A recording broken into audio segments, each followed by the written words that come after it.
strike on the middle one. Oh! Did he get a submission? Or is it a Oh! Fucking hell! big stun? And Mark then could be out. Oh, Thank God and it for almost. Talk about.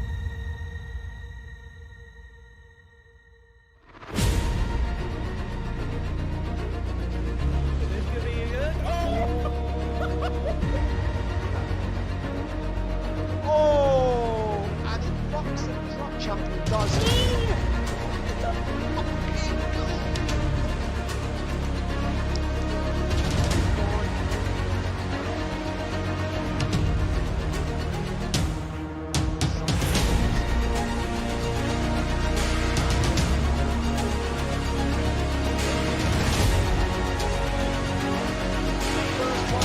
So close to winning. Oh, that's it! 5 straight into the head kick. That's it. Oh my goodness me! Kicking back with a strike to the face, and he's dropped it again. Oh, speed. Oh, my favourite not Tango James down there. Yes.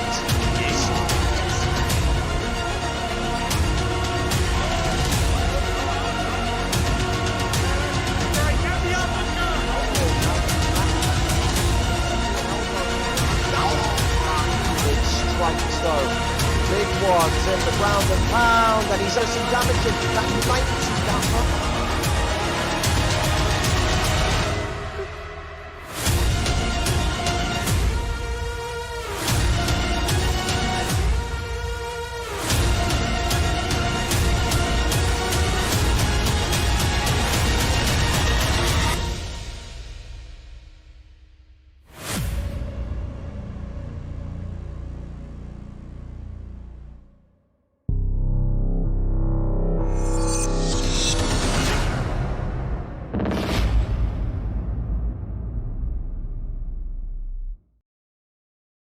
We're here, fellas. Welcome in to the black screen of doom.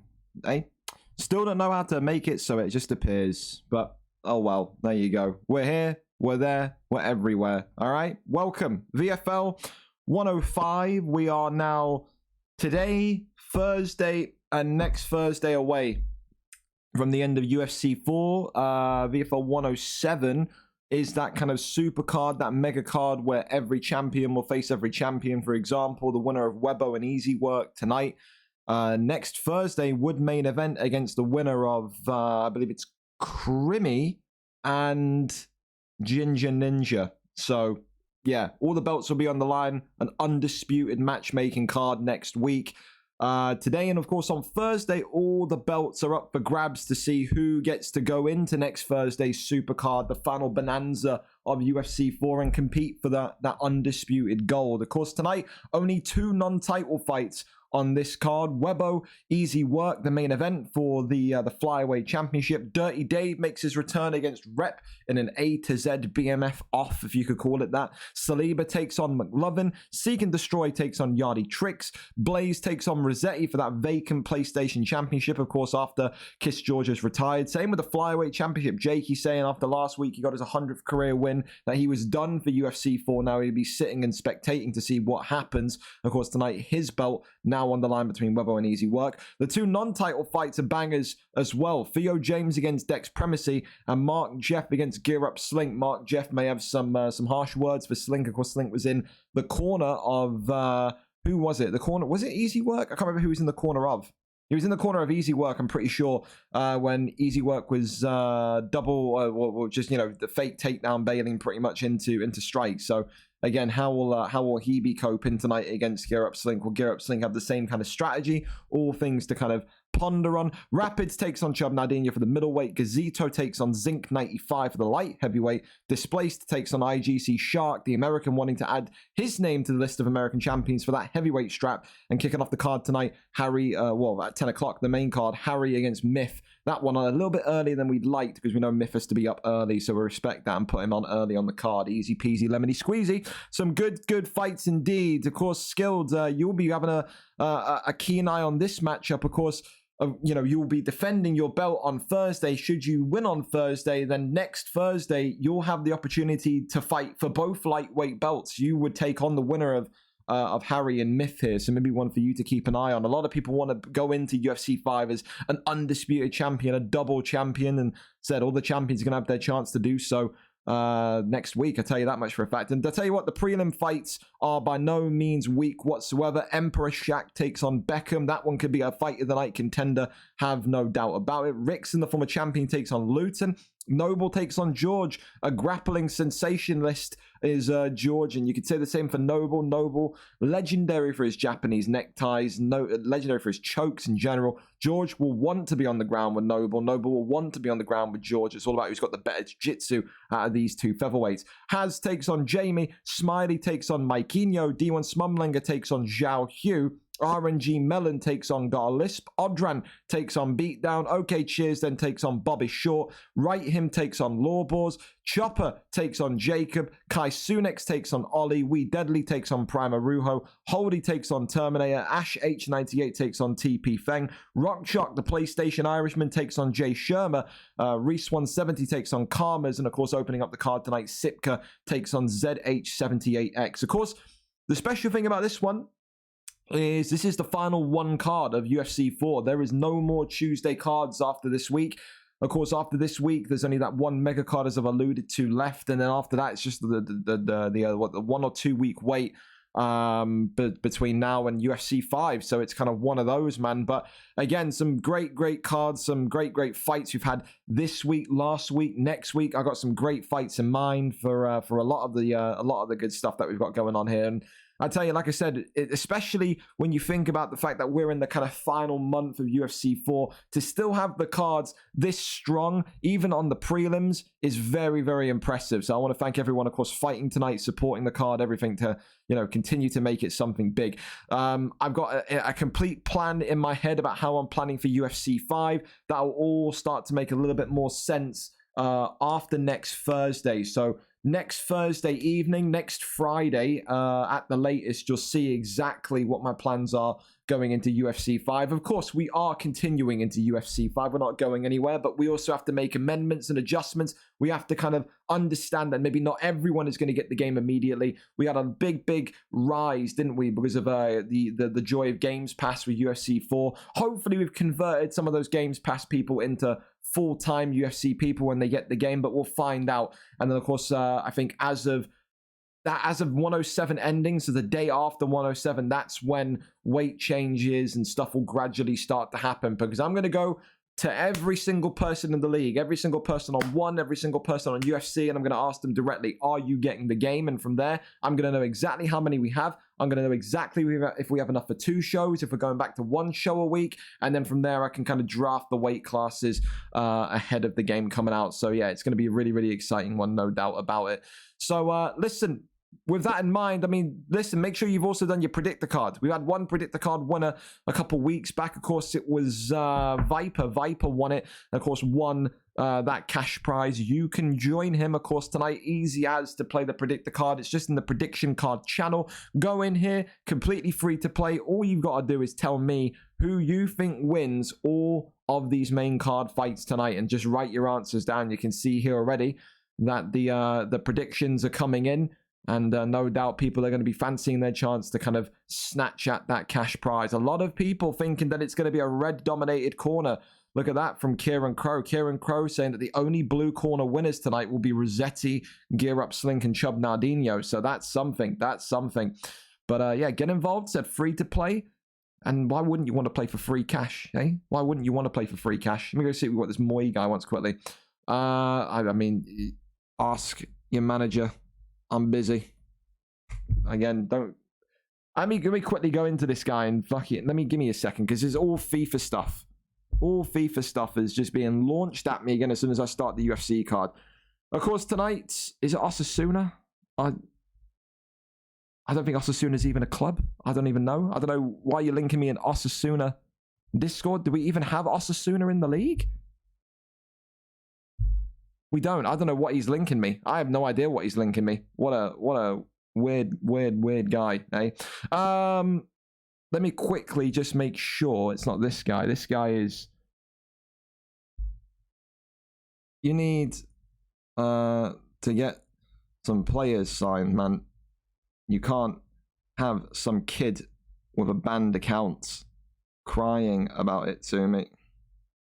You told us you had players ready to go, so I'm expecting some signings. Not some kid with an account that's messed up, demanding to know when he's being let back on. Player in your team is moaning at me. Anyway, I've said what I needed to say. Please work on the signings. Go from there. Some guy, can't spell, guy called Moy9. Yeah, listen, as soon as the card starts, none of your FIFA complaints are going to be a problem of mine anymore, eh? But let me tell you that. Where's Viz at? Viz? Which Viz? Which Viz? No idea which Viz. Ashton Fang's going to be a banger. I've heard about their sparring record. I tell you, I've heard about their sparring record. Michael, good evening to you as well. It's going to be good. I'm available to fit into that you need. Potentially, maybe, who knows? That's what I'm saying as well. Be here tonight. If you're not fighting tonight and you're here, you're just chilling out, whether you're watching the football or playing FIFA or whatever, we may need you. Make sure you're good to go. Like I said, the final one card this week. So, yeah. That's fine. That's fine then. He's just a weirdo. Ignore me. So I got people messaging me fucking random stuff. Telling your manager to go to the admins ASAP, please. Dylan MCR, that's who it is, right? Dill MCR. Who are you? I'm getting people messaging me left, right. Well, Osasuna, there's Osasuna. Dill. Stop having your players come crying to me about you potentially taking a ban. Dill. Moy9. We gave you a club on the basis that you had players ready to go. You don't have any. Which would appear to be the case since you've signed 0 so far. Please quit, take the ban, let us sort our league out.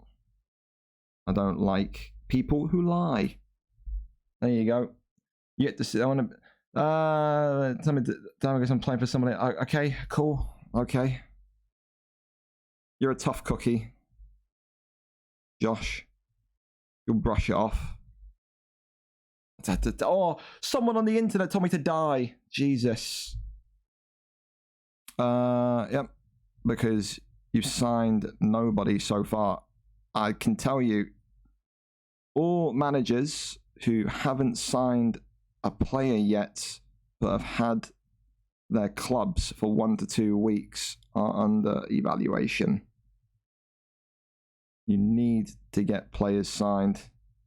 Doesn't need to be a full 11, but you can't sit there for 1 to 2 weeks with 0 players and expect us to say, yeah, that's okay. So you're seeing some FIFA admin work as well. You think fucking UFC stressful? You ain't seen nothing, man. You gotta just grind on these people and tell them to get their stuff together. A couple more prediction cards coming in as well. Get them in, get them in. You've got all the way until 10 o'clock to get your prediction cards in as well. So, yeah. Yeah. You need to tell Moy9 that then, because he's kicking and screaming, saying, unless we sort his account now, you're apparently taking a ban. So, oh, Josh, you know me. Yeah, I don't know you. I can't lie. I don't. I'm not trying to be difficult. All I'm saying is make sure your signings slowly start. Beyond that, we have no issue. I'm back to watching people beat each other up on UFC. There we go. There you go. You get to see a little bit of everything. Hey, listen, don't tell me I don't treat you to stuff. Scarata, thank you for the sub. Appreciate you. Of course, fellas, we are 5 minutes away from the UFC card kicking off. Moy's having issues. That's fine. That's fine. Listen, again, I'm very easy in terms of how I am with the FIFA side. A couple of you are coming in from FIFA, a couple of you are not. Like I said, with FIFA, it's all about just being active and making sure that you're not causing any issues. Like I said, this is it's the main thing of VFL, isn't it? You can't be taking a team on VFL on FIFA side and then not doing anything. That's just not how it works. Not how it works. Excellent. That's going to be fucking done after UFC as well. Yep. The new people at FGL came to me, approached me. We'll be partnering up with them. So they're good. They're good. Everything's good. I can't lie to you. I said this before the other week. Like, yesterday was a nightmare. We've had a couple more people kind of be stripped of management in FIFA. But, like, from the FIFA side of things, this offseason, fellas, has been very good. Very smooth, very clean. We're making one more little push for management. See if we can maybe get a couple more manager applications in and evaluate what we can do here or there. But yeah, man, it should be good. It should be good. You're all fine, Shema. You got plenty of time. Listen, we always like to kick off the cards early. Let's see if we can kick off the cards early, shall we? Let's see. I need to put the midweek post up. I do.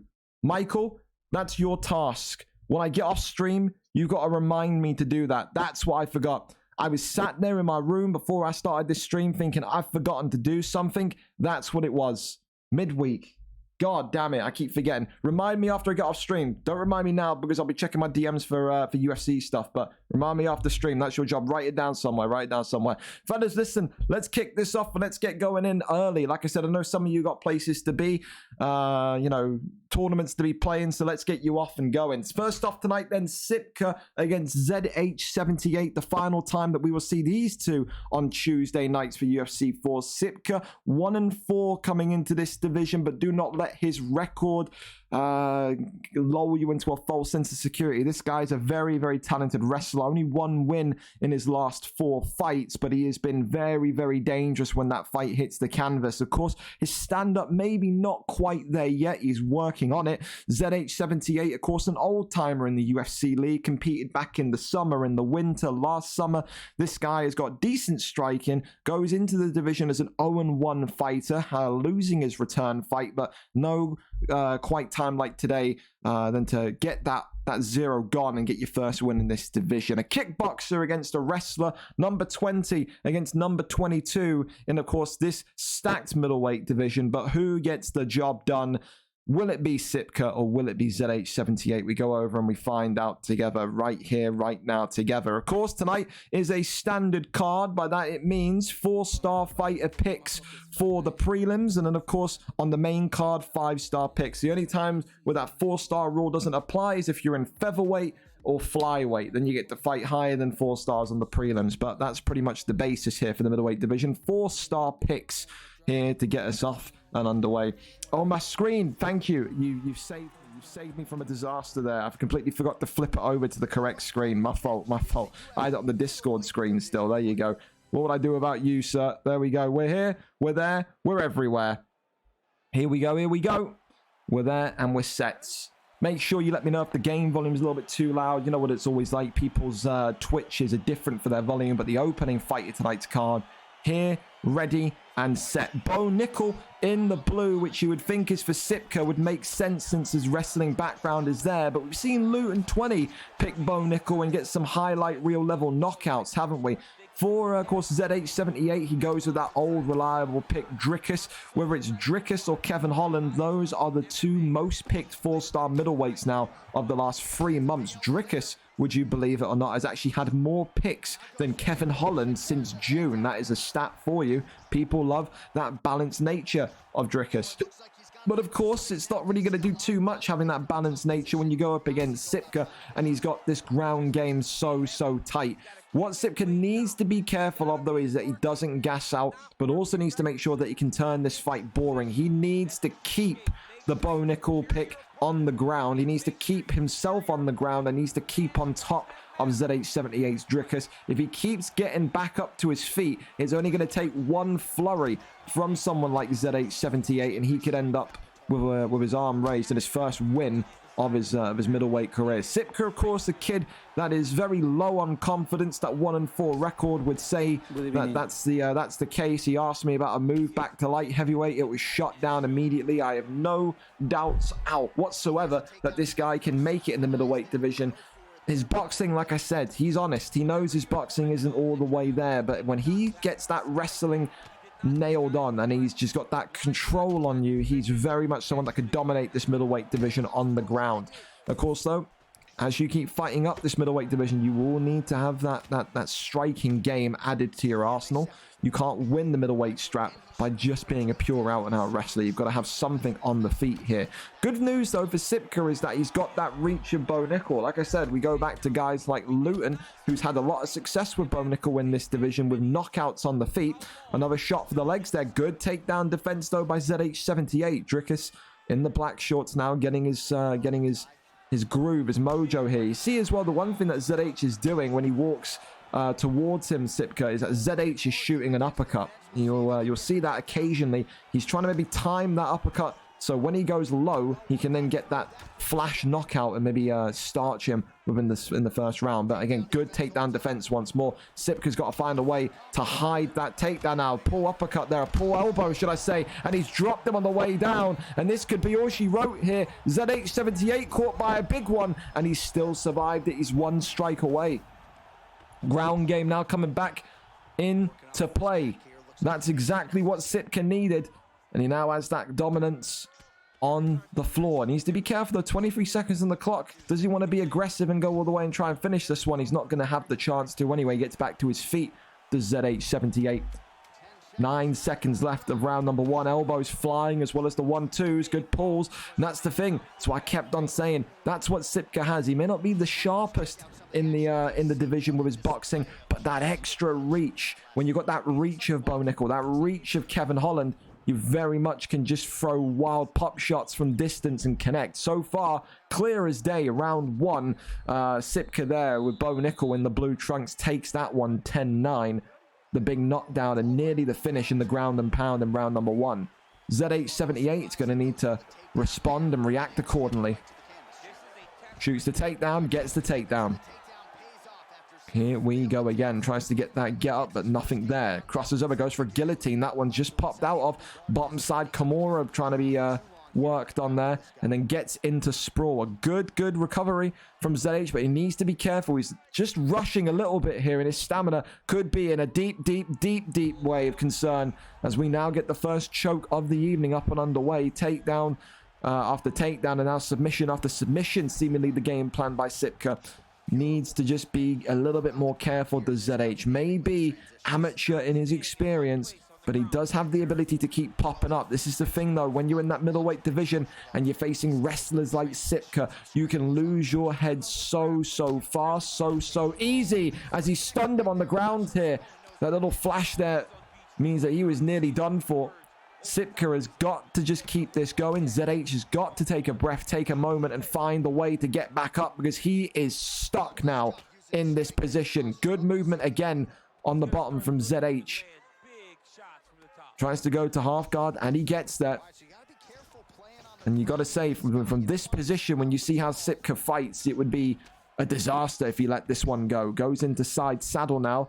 And again, just keeps him there, slicing the elbows across here. The blocks may be gone, and this could be game, set, and match here. And ZH78 is out of there. Ground and pound mania from Sipka, who as soon as he gets that takedown on, as soon as he gets that wrestling concrete and set, he is so difficult to shake off you. And of course, ZH78 was not a fan of that one, but no respect shouts there to the wrestler. I don't think Sipka will care too much.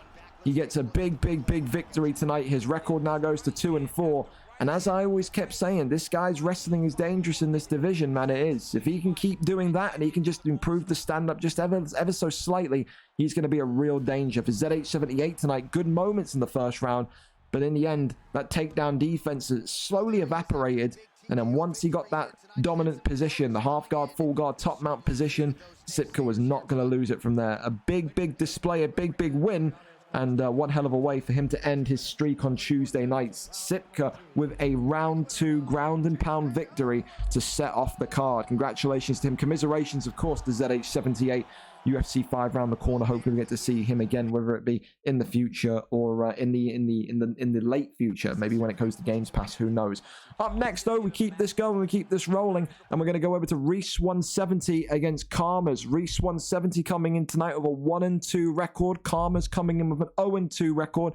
He faced the gauntlet last time out, taking on Sherma, who was miles above his level with the stand-up, but Karma's feeling confident tonight. He can get back to basics, get back to that jiu-jitsu practice that made him so dangerous in the heavyweight division, and tap out Reese 170. Reese 170, once upon a time, was one of the most dangerous strikers in light heavyweight. He's added in very good takedown defense to his game in the welterweight division. Reese tonight knows he goes 2-2. He would be just above, or just below, should I say, Lawbors, just underneath that top 15, with a chance to maybe go up for the final time. And of course, VFL 107 if he fights on there. For Karmas, again, always good to get that monkey off your back, kind of shake that kind of that poor streak off your back. Of course, there was going to be no easy fights in welterweight for Karmas, but he's still awaiting his first win in this division. Will it come today? Won't it come today? Scotland taking on England, England taking on Scotland. Reese versus Karmas, number 18 versus number 20, a boxer versus a jiu-jitsu artist. Let's see who gets this one done, sealed, signed,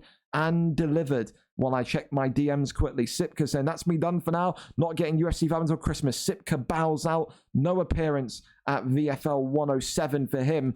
And he will be back nearer to Christmas. There will be no appearance of Sipka until then. I said it's an interesting one, because when you get so good with the ground game to then take 2 months off, of course, it's maybe not in his control. Of course, he's maybe not going to be able to get the game because he's a younger kid. That's fine. You've got to wait till Christmas, but maybe he'll have to relearn some of those basic wrestling practices when he gets back into the groove of things for UFC 5. Regardless, hell of a performance, a great way to end your UFC 4, Sipka. But now, all eyes, all attention, Reese 170's Conor McGregor against Karma's BJ Penn.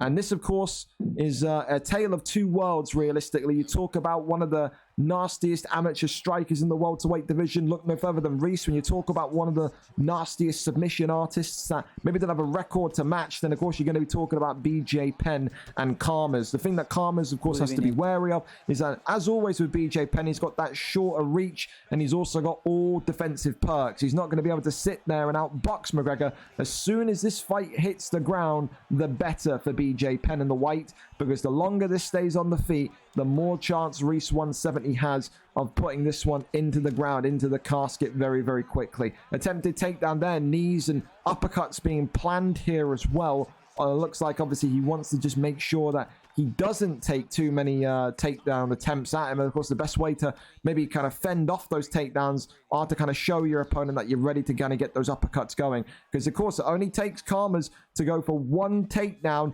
into an uppercut, and then from there, it's game over. It's lights out. And like I said, Reese has gained more and more confidence since that spell in the light heavyweight division taking on wrestlers. He seems to think now that he's got some of the best takedown defense in this welterweight division. Today, it's not going to be seen for too long, though, because Karma's now had side saddle, that turning takedown there, stopping Reese from just continuing his incredible patterns of striking on the feet. Side control goes over into the Kimura, and this is old reliable, and Reese has got to be careful here, because that is a hell of a start, and this is exactly what the teachers, Lord Lagout, the Georges, those guys at Boa MMA are going to teach these guys that are going up all about that side control Kimura. And it seems tonight it just took one turning takedown. Reese 170 couldn't block it, and Karmas has his first win in this welterweight division. We said it was going to be striker versus jiu-jitsu, and tonight jiu-jitsu prevails. A takedown, a side control Kimura, and Reese 170 not able to get his knockout, to get his 2-2 record there tonight. No blood on the gloves from BJ Penn, but absolutely has the dismay and the despair of Reese 170. very much in his grasp. And like I said there, one more shot of the Kimura into the armbar was wonderful. That's what he does. He's another one of those guys, man, doesn't have a lot of knockouts, if any, in general. I think I want to just double check that. Does Karmas have a singular knockout in the league, which he's won? I feel like maybe he has 1 or 2, but he's very much a submission guy. 13 fights he's had, 14 including that one. He has 1. Is it 1? There's no way. It is. He has 1 knockout. His first ever fight was a knockout. Every fight afterwards was a decision or a submission. I think it's one knockout, 1 decision, and the rest submission victory. So the last time Karma's knocked anyone out was the 30th of May. So he is all about his submissions, and he very much banks another one tonight. A round 1 victory for the Englishman. He is now off the mark and has his first win as a welterweight competitor. Congratulations to him. That will feel like a sigh of relief, especially when you go into those divisions, when you're moving up from heavyweight to welterweight or light heavyweight to middleweight. You sometimes begin to doubt your abilities, doubt yourself, and it really takes that first win to remind you just how good you can be, and he does that again tonight. Congratulations to him. Like I said, a very, very solid one as well, just to avoid McGregor's striking, just to kind of stay out the way, be evasive, eat a couple of shots and lull Reese into a sense of false security, and then shoot the takedown, go right in. Then, like I said, that's exactly what he needed to do, and he got it done in an excellent, excellent fashion. Congratulations to him. Up next, then, of course, if Sherm is here, of course, he's just getting back from the gym. He's on UFC 4, so that's good. It's good to see that he's still alive. It is what it is. I'll be back at UFC at some point, ready for war. Reese, good luck with the surgery, of course. I know that you said you've got that next Sunday, so we'll be hopeful for you, my friend. And like I said, hopefully see you back sooner rather than later. So, yeah, one of those. Listen, we go over then to our next one. It's going to be Rock Chalk against Jay Shermer in the PlayStation division. Shermer wanting another crack at the whip in the PlayStation division. 0-1 on the blue side of things, whereas Rock Chalk 1-3. A 2-fight losing streak for everyone's favorite Irishman on the blue side of PlayStation. He tonight has to overcome that and take out a very difficult pressure boxer in Shermer. Shermer as well saying that he's been working on his wrestling ahead of UFC 5. He says that going into UFC 5, Shermer, he wants to eventually get to bantamweight level, and the only way to do that is to wrestle. That's what he says. Let's see who gets it done. 1-3 for Rock Chalk, 0-1 for Jay Shermer. We go and find out who is live for us, and it's looking like it's going to be Shermer. Shermer ready and bolstered for action. We're there, set and sealed to go. Of course, this one in the featherweight division of PlayStation, so 4.5-star picks are legal. The only 4.5-star pick not legal will be that Legacy McGregor. It's going to be Topuria and Jose Aldo here on the PlayStation side of things. Of course, when it comes to Xbox featherweight fights in general, Topuria and Aldo now the most popular picks at 145, so no real surprise there. Rock Chalk, of course, has that excellence of Jose Aldo. Very fast, very fluid, very dangerous as well when it comes to those leg kicks. Topuria for Rock Chalk in the red. Again, Topuria has been used as a kind of hybrid fighter in the 145 division in Xbox. You've seen people kickbox with Topuria, but you've also seen people dominate on the ground with all the wrestling with Topuria as well. The big thing that always kind of stood out there as a downside for Topuria was his cardio, his lack of stamina. People said that they didn't like him going into the later rounds, so maybe Rock Chalk feels a little bit of pressure tonight to get this one done inside the opening round, the opening 2 rounds. He will need to be careful, though, like I said, of Shermer's pressure, but also Shermer's combinations. We saw his Diaz pick in the lightweight division before going back down to welterweight. We know that you can sit in there and trade with some of the very best. He's got to be careful and got to make sure tonight that if he does want to go and do the man dance, then he's got to be going to have to be a little bit more dangerous, a little bit more careful. I've completely flipped this the wrong way around as well. Shermer with Topuria and Rock Chalk with Aldo. My deepest apologies. Again, very surprising because you'd really say that for Shermer. That I can't lie. I thought Aldo would be Shermer's pick. You get one of those, kind of flummoxed me a little bit, because you'd think with how speedy, how fast Aldo is, he would be going for it. But of course, maybe Shermer wanting to use some of that wrestling that he's learned, some of that incredible kind of control that he's showcased in his last couple of fights, that he wants to have someone that's got that wrestling ability there. But he's been stunned there by a big uppercut from Rock Chalk's Aldo in the black. And you got to think as well, Shermer eventually was going to shoot that takedown. He does get it. Shermer now has to keep this fight down here and just regain a little bit of momentum. It's never easy when you've been stunned and you've been shocked that early. He's going to have to just make sure that he can sprawl onto him, crawl onto him, get that top mount position gained, and maybe lock in one of those dangerous Topuria subs. Again, Sherman, not really someone that you would know as a guy that really likes submissions, but we saw his Matt Hughes the other week, didn't we? Got that performance of the night bonus with Matt Hughes. Again, more of a dominant American wrestling type kind of victory with control time and strikes from up top. A victory that Chael Sonnen himself would be proud of. But maybe he wants to mix in a couple of submissions here today. So far, good recovery from Sherman, who just gets the odd kind of fake and then goes into that posture up and then looks to maybe rain down with some heavy strikes. How much will it be a concern, though, for Sherman when we talk about that gas tank? And of course, for Rockchalk, how much of a concern will some of those hits from earlier on be to him? Again, you'd really think when you use Jose Aldo, you can use him in one of two ways that we've seen at 145 on Xbox. People either go with that blitzing kind of thunderous kind of strike patterns with Jose Aldo, where they barely even take a breath. They just march towards you and just let all the stamina go. Some just go for leg kicks. Sherman tonight just not able to be touched, it seems, by Rockchalk. And now Rockchalk encouraging him to jump into him, to which Sherman obliges. And Rockchalk nearly out of there. He is one strike away. Jay Sherman one punch away from getting his PlayStation record off the mark. And so far, so good for Jay Sherman. Rockchalk is going to have to recover and recover quickly here, because that is a thunderous round from the Taporia pick from Sherman's corner. Round number 2. A big round needed for Jose Aldo, the Irishman. Rockchalk probably going to need to just stay out of his way. Maybe crack those leg kicks, but it's those straights again. The overhand coming in there violently from Rockchalk as well. And it's more and more flurries of strikes here from Jay Sherman. Big knee to the body. Works off the double jab there again. 1-2's coming down forward. Tries to go for that front kick there. Does Rock, as Rock's been pushed and suffocated back again. And it's an absolutely thunderous knockout from Taporia, from Jay Sherman, who just leaves Jose Aldo's body slumped cage side. And that there, so far, just for the landing, Sherman going to take my knockout of the night. Very early days, of course. It's rare to keep it so long, but wonderful body shot into the uppercut. And I think he clipped him on the way down as well, Jose Aldo. I think we're going to see it, hopefully. Does he get a hook off here?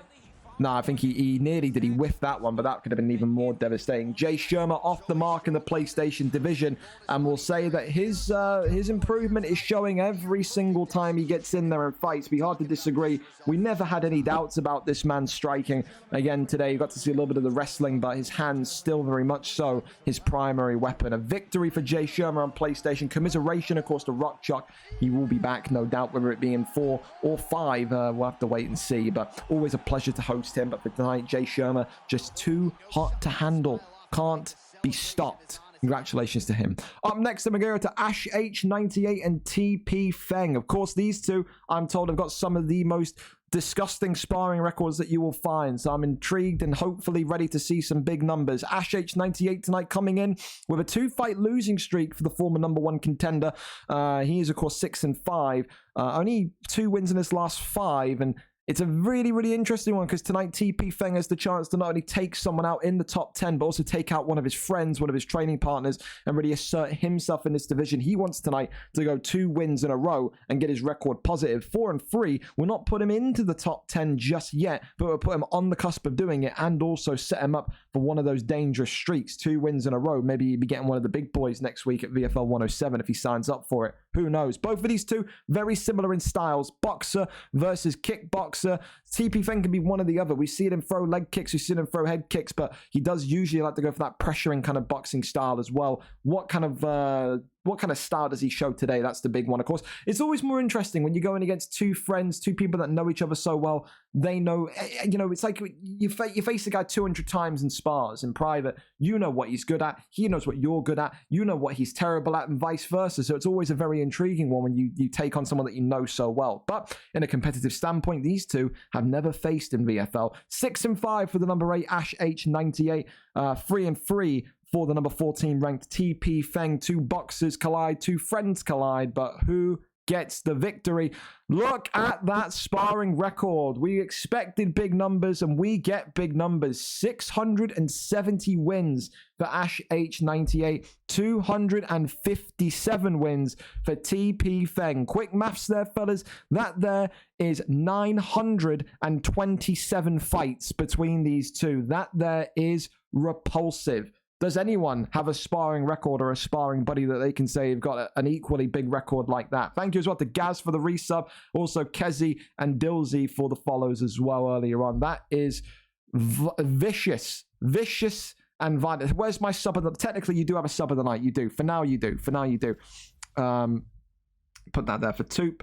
And Karmas, that's for BJ. So far, no fight of the night, though. I think all fights have been pretty standard. I'm pretty happy to not award the fight of the night or the performance yet.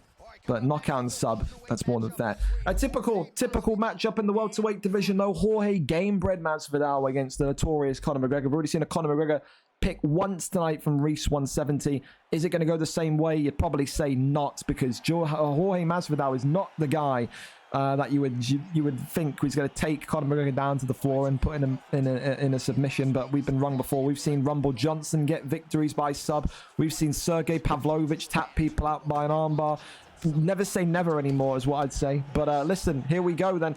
Two friends that have sparred over 920 times, and tonight the first time they face each other competitively in this kind of middle of the rug kind of welterweight matchup. Of course, Jorge Masvidal for Ash H98 in the red, the former #1 contender. TP Feng, the man that's of course had that incredible comeuppance, a guy that has made his name in that light heavyweight division of one as the king of comebacks. Remember when he was light heavyweight champion, some fights, including the one against Wilkie, where he just had no right to win, and he would rise up from the dead almost like Undertaker and just kind of sit there. The lights would go out and TP Feng would pop back up and somehow win the fight. That's how kind of vicious he was. So he's resilient is what we know about the man in the black with Conor McGregor.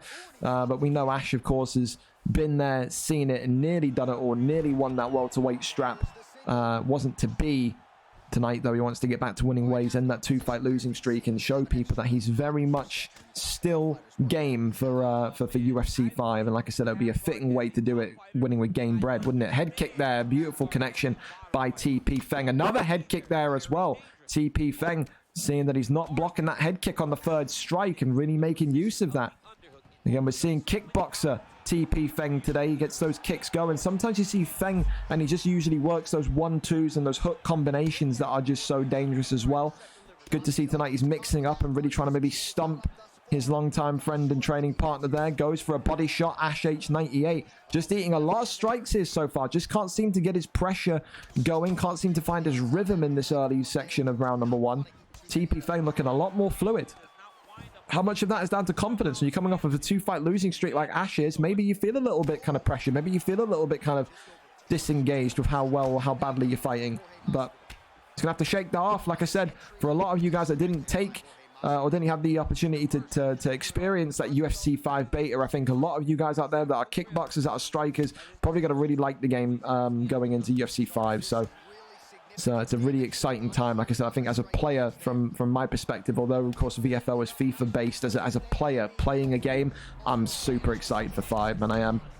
Big body shot, and there's that vicious uppercut. And you'd be surprised if there were jumps tonight. When you've had 920 fights between each other, I don't think you're going to see any jumps here tonight. Maybe that's what will break the friendship, if so. The body shots have been a really, really difficult topic for Ash H98 as well. The head kicks and the body shots. Again, the head kick there on the third strike. It's wonderful timing from Feng. Feng every single time is knowing that Ash is not blocking the head on the third strike. And he's having a lot of success with that. This is probably one of the cleanest performances that I've seen from TP Feng in a long time. Good first round. TP Feng with McGregor in the black trunks will take that one absolutely categorically. For Ash H98, the veteran, he's going to need to just kind of dust himself off and find a road to victory here. Is it going to be through a takedown? Of course, Jorge Masvidal has turning takedowns. He can take it there if he wants to. Of course, as you know, two friends, two sparring partners, they may well have agreed no takedowns, no ground game. But again, all's fair in competitive fights, eh? So have to wait and see. Glove touch, and we're back underway. Round number 2, right back into it. Leg kicks coming off. Goes for the body shot himself. Now does Jorge Masvidal. Movement as well from Feng is so good today. We've often seen him in that heavyweight division, or light heavyweight division, excuse me, be very stuck to the spot, I want to say, at times. When you go into welterweight and you've got the use of McGregor there, he just feels so light, so fluid. You can really get that movement going, and he's very much doing that today. So it's just all mixed up together well, I have to say, for TP Feng. Big shot, big hook connecting again. Ash H98 eating a big front kick there as he's being pressured towards the cage. And the block there for Masvidal was not existent. If you were a TP Feng, you probably just march that one down and go for it. Goes back to the body shot. Uppercut there, whiffed out the way. And now you can see Ash H98 coming to life with his movement. Wanted to get a few body shots on. Big stun there, potentially towards Feng. Feng's got to slow himself down and regain control of this fight, because Ash H98 so far, although he's swayed into that leg kick, that's the only thing that's so far happened in the second round that's gone against him. It's been a very, very good recovery round. Just needs to kind of mark down those moves of TP Feng. Needs to just be aware when he's going to sway, when he's going to go for it. The takedown attempted, and the takedown landed, the turning takedown there. So there goes that myth, that potential of there being a no takedown agreement. Now we're going to see some wrestling here tonight. Ash H98, though, whiffing with that strike, and TP Feng taking his back and is just going to regain the lead here on the feet. This is, of course, where he wants to be after such a good round number one. But he needs to regain control. So still, that big straight down the center line from Jorge Masvidal is confusing things a little bit for TP Feng. Body shot there, wonderful, and it stuns him too. TP Feng, oh, dropped with the body shot.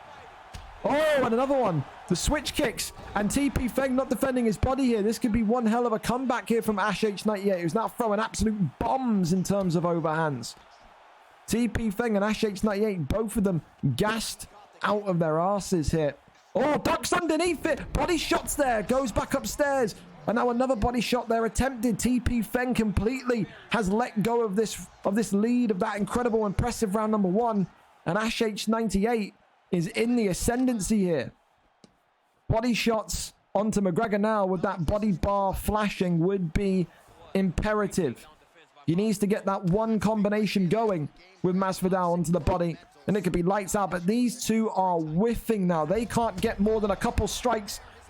Oh my goodness me! And then it's a knockdown. And now Ash H98 not jumping. And this is a difficult round here for TP Feng. TP Feng going back, fighting forward with a couple of jabs here.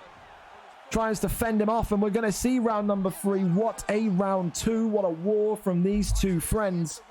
TP Feng may have won round one, but Ash H98 is back in the conversation with that round number two. Vicious and violent, to say the least, from Jorge Masvidal. Third and final round. And we didn't have a fight the night before. We certainly have it now. These two putting on an absolute clinic in the welterweight division. Who's going to make that first mistake? Who's going to have that first bit of bravery to march forward and launch forward with an attack? Switch kicks work so well. Oh, big knee to the body, though. And Ash H98 is now absolutely gassed, and he's been hit by a big McGregor counter strike here. Knee caught in midair. Goes back to leg kicks. These two absolutely starched for energy. Body kicks coming forward. 1-2 head kick there. Masvidal's got to retreat again. That stamina is not in a good place. You could say that for both of them. These two absolutely goose. Big straight from McGregor. Goes back low. Ash H98 on the retreat again. He's got to work his counter strike in here. He has somehow, some way, more stamina than Conor McGregor. He's got to make it count. Body shots continuing to rifle forward. Whoa, big knee coming in. Overhand coming in. Uppercut there, though. And it's a straight that's dropped him. And TP Feng is now feeling it. TP Feng marching towards Ash H98. Hook comes in, but still blocked. Ash H98 fending him off. Straight there, whiffing leg kicks into body kicks. The body kick stuns him. He's somehow chasing him down again. By chase, I use that word very loosely. He's hobbling towards him. 1-2 straight down the middle again. Body kick connects and stuns him again. Fakes the body kick, but he's been dropped right back. Oh, goodness me. It's a roller coaster of drops and knocks here. Off the jab straights again. It just may take one more shot from Conor McGregor. One more straight down the middle. And this could be game, set, and match. Catches the leg, and he drops him. Catches the leg from the clinch. Goes up top. Whoa, the uppercut there, nearly. More and more shots coming forward. These two are playing a dangerous game. Goes for that switch kick, and it's that head kick again. Ash H98 in absolute limbo here. Shoots the takedown. He needed it. But does he actually believe that he can win the fight down here? I've got to say, I think TP Feng's on the cusp here of potentially winning this on decision if it stays down here. He gets back up. He may well realize that he may need to go for gold here, but it's an absolute straight from TP Feng. Goes back low, goes back high. 22 seconds, Ash. What can you do? What can you show us? Shoots the takedown and gets the takedown. TP Feng probably let that happen. He knows he's won this fight on decision. And this has gone the distance. What a fight between those two. I think tonight, though, round 1 went to Feng. Round 3 went to Feng. Round 2 went to Ash H98. But one of the best welterweight clashes you'll ever find there. And that's the joy of putting two people that have had 920 spars up against one another. Do you have it the same as me? 2-1 for McGregor? Let me know. But no doubts about it. Categorically, so far, going to be a difficult fight to beat tonight for Fight of the Night. Let's listen to the decision, though. Here we go. Ladies and gentlemen, after 3 rounds, we go to the judges' scorecards for a decision. Judge 1 scores the contest, 29-28, McGregor. Split. Judge 2 scores it, 28-28. And Judge 3 scores it, 9-28. For the winner by majority decision, the the right decision. A majority decision, but the right decision. I don't think there'll be too many complaints there. It is a decision victory in one of the most crazy welterweight fights you will ever see. That early on is going to be difficult to beat tonight for Fight of the Night. One of the most crazy round 2 and 3s that I've ever seen in the welterweight division. I tell you what, that was something. There's a poll there for Hall of Fame. Someone's put it up there. You make the decision. Is that a Hall of Fame fight? Is it not a Hall of Fame fight? You be the judge. Someone felt the need to put the poll up. So you tell me. Ash won on decision. What? No, stop. I thought you were McGregor. Were you not McGregor? Was I fucking drunk the whole time? I thought fucking McGregor had his hand raised. Am I fucking crazy? Then that's a very controversial decision. I thought McGregor absolutely had that one. I love you, Ash. Conor did win. Masvidal won. He said the notorious Conor McGregor. He said the notorious Conor McGregor.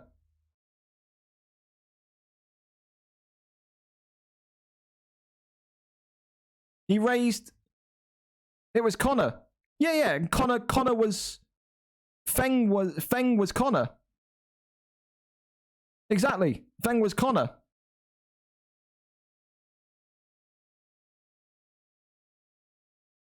Listen. It said majority decision Conor McGregor, and it raised Conor McGregor's hand. We all saw that, right? You all back me on that, no?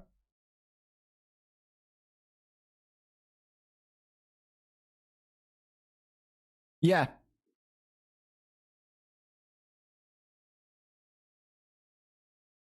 Okay, all right, yeah, that was a little bit of confusion there. Adds to the well, listen, for you two, a Hall of Fame fight. It is 16 votes to 2. I can't disagree with it. That's one of the best fights, man. One of the best welterweight fights I've ever seen. You both deserve that. Welcome to the Hall of Fame. What a way to end potentially your UFC 4, a Hall of Fame induction. It's rare that we see the welterweight fight go into the Hall of Fame. You're maybe one of only 2 or 3 fights, but very much deserved. A Hall of Fame fight tonight. Like I said, that's going to be difficult to top tonight, brother. It is. Congratulations to both of you. And yeah, what a way to kick off the card. That could have been a main card fight and no one would have complained, man. Wonderful fight, you two. You can see where the 920 spars have gone, but hell of a fight. Hell of a fucking fight, fellas. Hell of a fight. Can't wait to see the rematch in 5, eh? There you go. Next up, then, talking of rematches, we got Holdy against Terminator up next. Holdy, of course, and Terminator have fought before, and Terminator demanded the rematch. He gets his wish tonight. Both of these two, 2 and 3, 2 wins in their last 5 for the pair of them. Both of them coming off of losses. Only one of them today can get back to winning ways. Of course, it's a chance tonight for vengeance for Terminator. Holdy, of course, winning the first bout over at VFL 98 via a round 3 submission on the unstreamed card. That happened back on the 29th of August. A month has passed. A month and a bit has passed. Are we going to see a different style from Terminator, a different style from Holdy? I guess it's all going to depend. The rematch in the light heavyweight division is here, set and ready to go as we get more people joining the Discord. Of course, the Discord keeps doing this because we've had 700 people join the Discord in the last 2 weeks for FIFA. So, yeah, like I said, we have to keep kind of doing that because the Discord can't differentiate between fraudulent activity and normal activity. But there you go. Khalil Roundtree against Rakic. Terminator 10 wins to 3. You can see why he was so desperate to get this rematch. Jake, I appreciate you massively. Horny.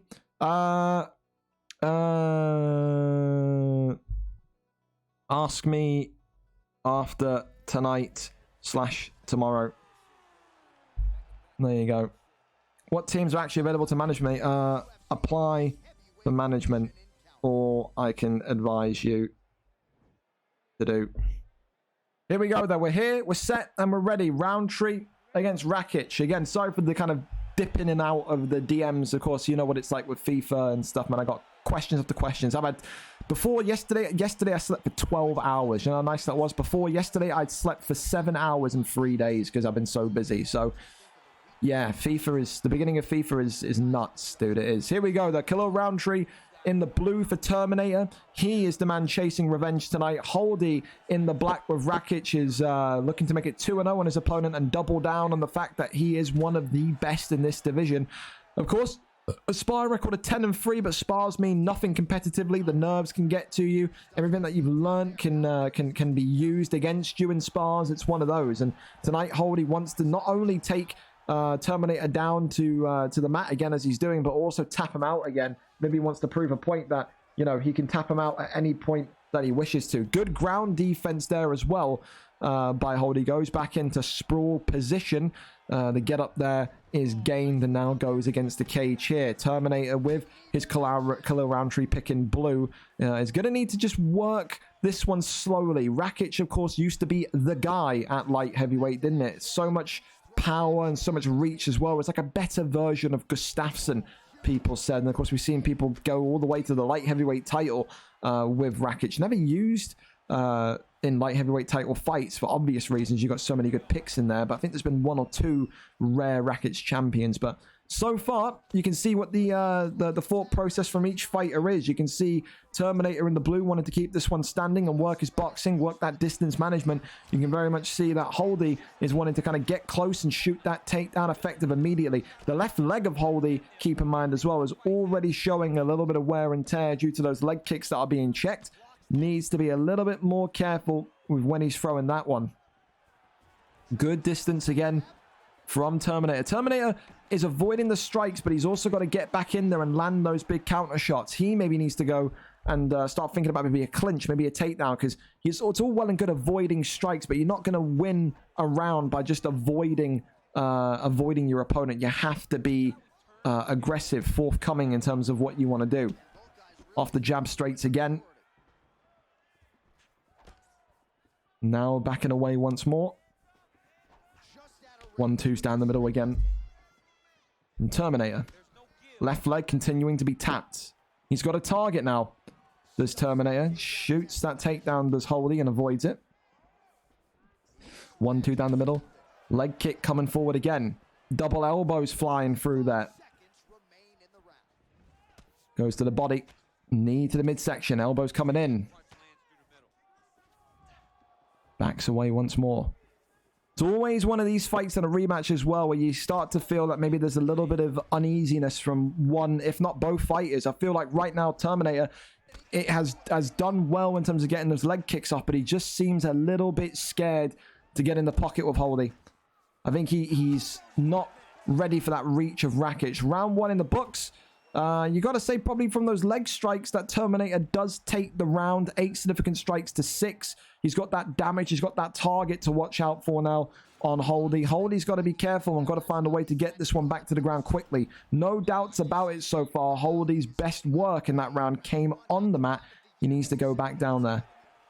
There's the immediate takedown. Oh, maybe a bit of a fake. You can say maybe that was a bit of a fake glove touch into a takedown. Terminator not happy with that one. The leg kicks there flying forward again. And who knows? Listen, Terminator and Holdy, if Terminator wins here tonight, maybe they'll call each other out one more final time. VFL 107 next week. The trilogy decided between these two light heavyweights. That'd be something. Off the 1-2s there. Ducks underneath that one. Big strikes. Thrown forward. Leg kick there. Cracking again. Goes for the head kick as well. Terminator kickboxing his way to glory here. That left leg of Holdy, of Rakic, is in real danger now. Head kick again coming forward, but blocks that one up. Blocks the midsection as well. Shoots the takedown. Leg kick again. Head kick. Wonderful from Terminator. The leg kick now being checked. Oh, and he's checked his own leg kick backwards. This is what I'm saying. They both want to throw leg kicks now. They've both got to hide their leg kicks. They can both not sit there and just spam leg kicks. They are just going to block each other. They're going to cancel each other out. Turning takedown is there. Holdy absolutely needed that one. And now Holdy's got to make sure that he can keep this fight grounded. Goes to back mount. Doesn't want to give up his back here. This could be very dangerous. Oh, this could be very dangerous. It's the back mount RNC. This is completely legal. He can lock this one in. And this could be very dangerous. Holdy has just got to be perfect. And he could take this one with an absolute comeback submission. Holdy, is he going to get the tap? It's looking tight. It's looking very serious. Terminator needs to get out of this one quickly. I think he's just about to get out of it as well. Holdy just letting it slip, or is he? This could be it, actually. No! Holdy gets the tap completely against the run of play, and Holdy's done it again. Terminator can't beat this guy when it goes for submissions, and Holdy makes it 2-0 on his rival. We thought Holdy was going to bottle that choke there. In the end, he doesn't. He gets the tap in round number 2. He is 2-0 against Terminator now in competitive action. Wonderful kickboxing display on the feet from Terminator, but again, it hits the ground. The submission gets locked in, and it's game, set, and match. It is a comeback of dreams for Holdy, and with that, I can't even lie to you. Karmas may feel a little bit aggrieved. He may not, but you have to give that one to Holdy 10. A comeback victory, a rear naked choking back mount. He gets it done in round number 2, and that there now, the second time that he's beaten Terminator. He will say no more. You've had your chance of a rematch. There is no more to come. Holdy 10 with another submission with Rakic, courtesy of that back mount RNC. Hell of a comeback victory for him tonight. Wow. The BFHDS are great fighters. What can we say? There you go, Jacob. Happy. No more rematches. There you go. The line in the sand drawn. Terminator not going to be too happy with that because of how well he was doing, but you have to just swallow it sometimes and say, listen, you're the better man than me on the ground, and that's exactly what happened tonight. We move on. In great time, fellas. Thank you for all being here tonight. We Deadly next up against Prime Arujo. Deadly coming into this one with a 6-9 record, a 3-fight losing streak for Deadly. Arujo coming into his own at the end of UFC 4, a 3-2 record, a win in his last competition. He wants to make it 2 wins in a row today. If he goes 4-2, he will break further into that top 15. We Deadly, of course, a once upon a time title contender. Very dangerous on the feet as a boxer, but Arujo has confidence tonight. Can he turn that confidence into yet another high-profile win, defeating somebody in the top 10? That's the big question. We go over to it. Number 9 takes on number 15. Let's go and see who gets this one done as well when we find out who's streaming. Deadly and We Deadly versus Arujo. Link, please. We wait and we see. Again, we're in great time, so we're not going to be too bad. Holdy, your doggy do, bro. Well, Reese 170, not impressed by what he saw from the young light heavyweights. Listen, man, Terminator's just gonna have to hold that though. He has to hold that. He has to accept it. That's a no from me. I don't know what the fuck that is, but that's a no from me. When we wait for the arrival of Deadly and Arujo. Deadly's on PlayStation. Better get off PlayStation. Need him on here. Does he know? I did message him saying he's got a fight. So I'll call him quickly. Doesn't even ring. Great. Well. Oh, he's there. Thank God. Whew. Whenever I see someone's on PlayStation and they got a busy Discord, I get a little bit scared. But that's fine. Arujo will no doubt be on his way. He'll be happy as well. Is he? I thought that was a United shirt for a minute. I don't know why. Charlton fan. Are Charlton playing tonight? If Charlton are playing, he'll be happy that at least gets to watch Charlton. Luton and Burnley have kicked off. Anyone cares? No? Okay. Champions League as well.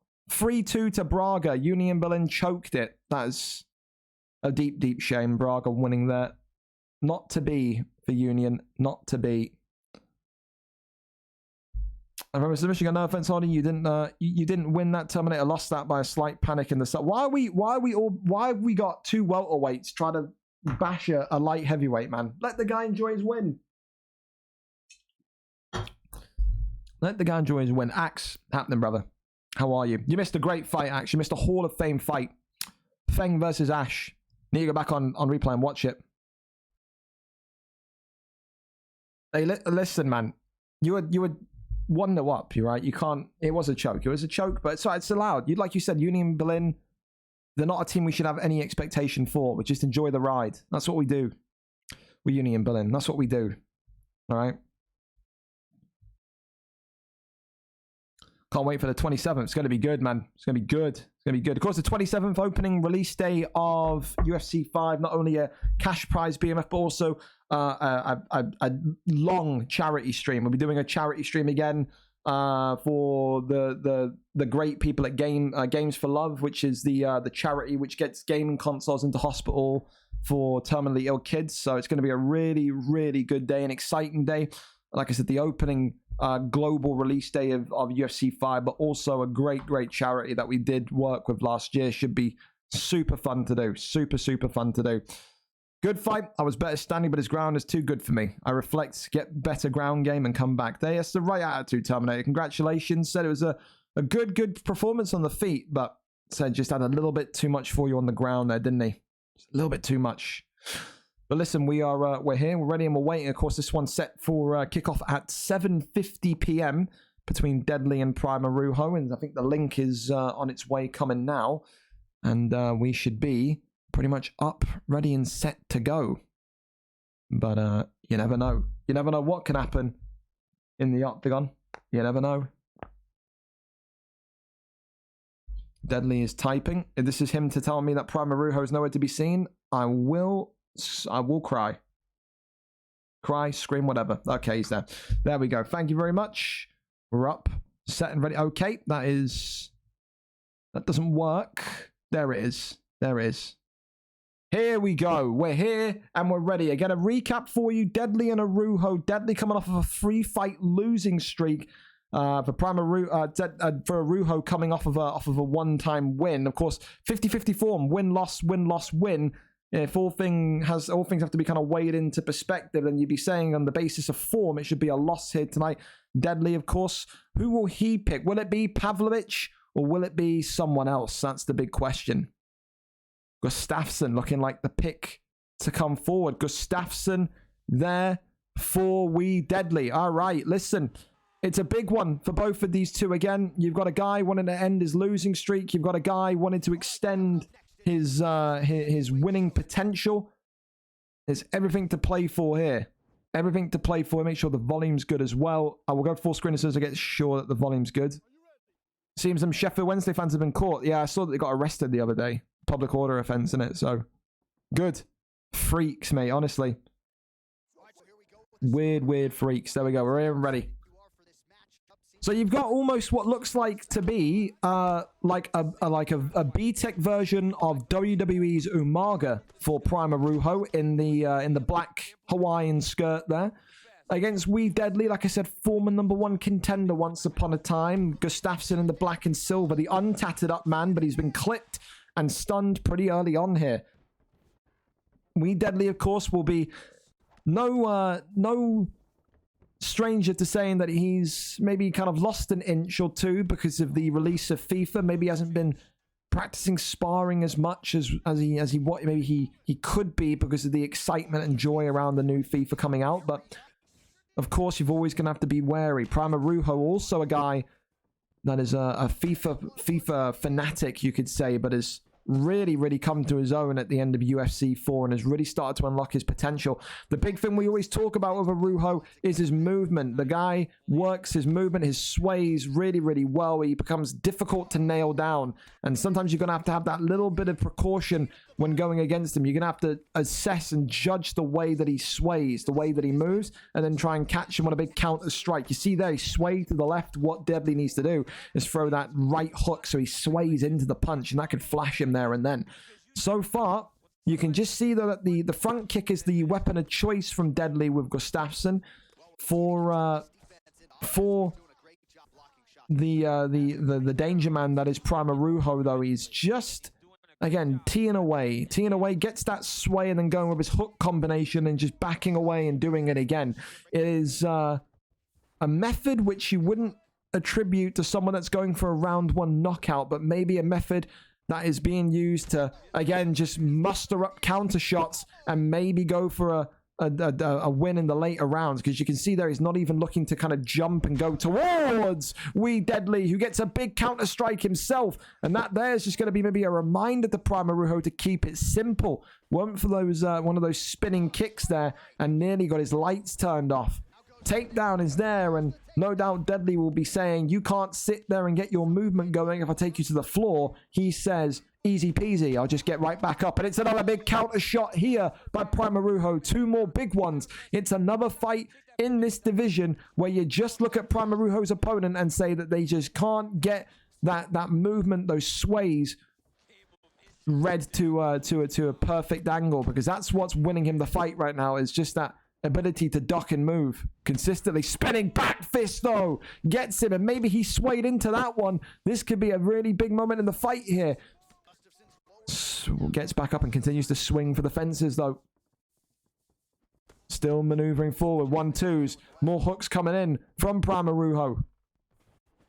Big hook there. Catches him spinning back fist. Just grazes the face of Prime Araujo though. Prime Araujo continuing to eat big shots. He's got to find his rhythm again. It just seems like he's maybe had a bit of a confidence rock here, as well as a couple of rocks in the physical sense. And he's now maybe lost a step or two. Deadly looking very much the better of the two, but then another big strike comes forward. And again, that's the thing. Prime Araujo is opening himself up to big counterattacks because he's going for that spin kick consistently. If you're Deadly, stay out the way of the spin kick, get the counter shot. You could win this fight with big counter shots, but Prime Araujo just clipping Deadly consistently through the block and consistently as he's letting his guard down. Oh, tries to go for that front kick again, sways back over, but not in range to get that devastating counter shot there. Big hooks continuing forward. Head kick, swing and a miss. Front kick there, blocked up. Elbows there, flying forward. Another shoot of a takedown and gets it. Goes upwards and gets back onto his feet once again. Oh! And that there is how you go and get a knockout for the ages. And that's going to take the knockout of the night bonus firmly away. Prime Araujo makes it 2 in a row out of nowhere. Prime Araujo with one of his greatest knockouts to date. Yay. Turns off the lights of Deadly out of nowhere. Clinical and executed to perfection. Prime Araujo 2 in a row now, as his run towards the end of UFC 4 continues. What a killer blow for Deadly. He'll rue that one, he will. Of course, the movement was a tricky obstacle to get past, but in the end, all that damage was done earlier on. Shermer's knockout disappears, and again, it goes over to Prime Araujo with a lightning bolt of a kick to the face. Prime Araujo, your winner. For Deadly, the wait for a win goes on. Wow. There you go. Congratulations to Prime Araujo. Like I said, a guy that says he may not even be getting UFC 5 on release. You may well want to rethink that, because now, like I said, a 2-fight win streak. Listen, he's only probably 2 fights away from a title shot. That's how serious it's getting there for Prime Araujo. The movement, the striking, it's all coming together. Congratulations. 2-fight win streak is the most he's ever had now in a row in this division. So it's all coming together finally. Congratulations to him. Up next, then we're going to go to Kai Cenat and It's Ollie. So Kai Cenat coming in with a 4-4 record. May have adopted a bit of a cheesy fight style in recent weeks, but he won't let that deter him from doing what needs to be done to win. He takes on It's Ollie. It's Ollie 3-3 on a 3-fight losing streak. Kai Cenat coming off of a loss. Ollie coming off of 3 losses in a row. Only one of them tonight gets back to winning ways. A Muay Thai artist is Kai Cenat. A kickboxer by trade is It's Ollie. Will It's Ollie end the losing streak tonight, though, is the question. Number 13 against number 17. Let's go over and see who gets this one done. Ollie, known for his dangerous counter shots, known for his incredible ability to just kind of withstand damage. That's the thing that we see from Ollie's fights. Of course, Ollie going with Robbie Lawler. Kai Cenat going with, Damian Maia. Okay, Ollie looking to bring out maybe some submissions tonight. An interesting pick because Damian Maia is not the guy that you want to stand up and strike with. Very, very weak power. But again, that's going to be something he needs to show us. Is NUFC Wilson still around? He is. Just working a lot, and I don't think he's getting UFC 5s, and maybe he's already had his last fight in the octagon, maybe he hasn't. Only he would know. But again, whether he gets it, whether he doesn't get it, I guess that's up to him, isn't it? But we're here, we're set, and we're ready for this middleweight clash between Ollie and Kai Cenat. Kai Cenat in the blue with Kevin Holland, and of course Ollie opting with Damian Maia in the okay, and he's got him into the guillotine here, and now look at this could be something that maybe he didn't expect here.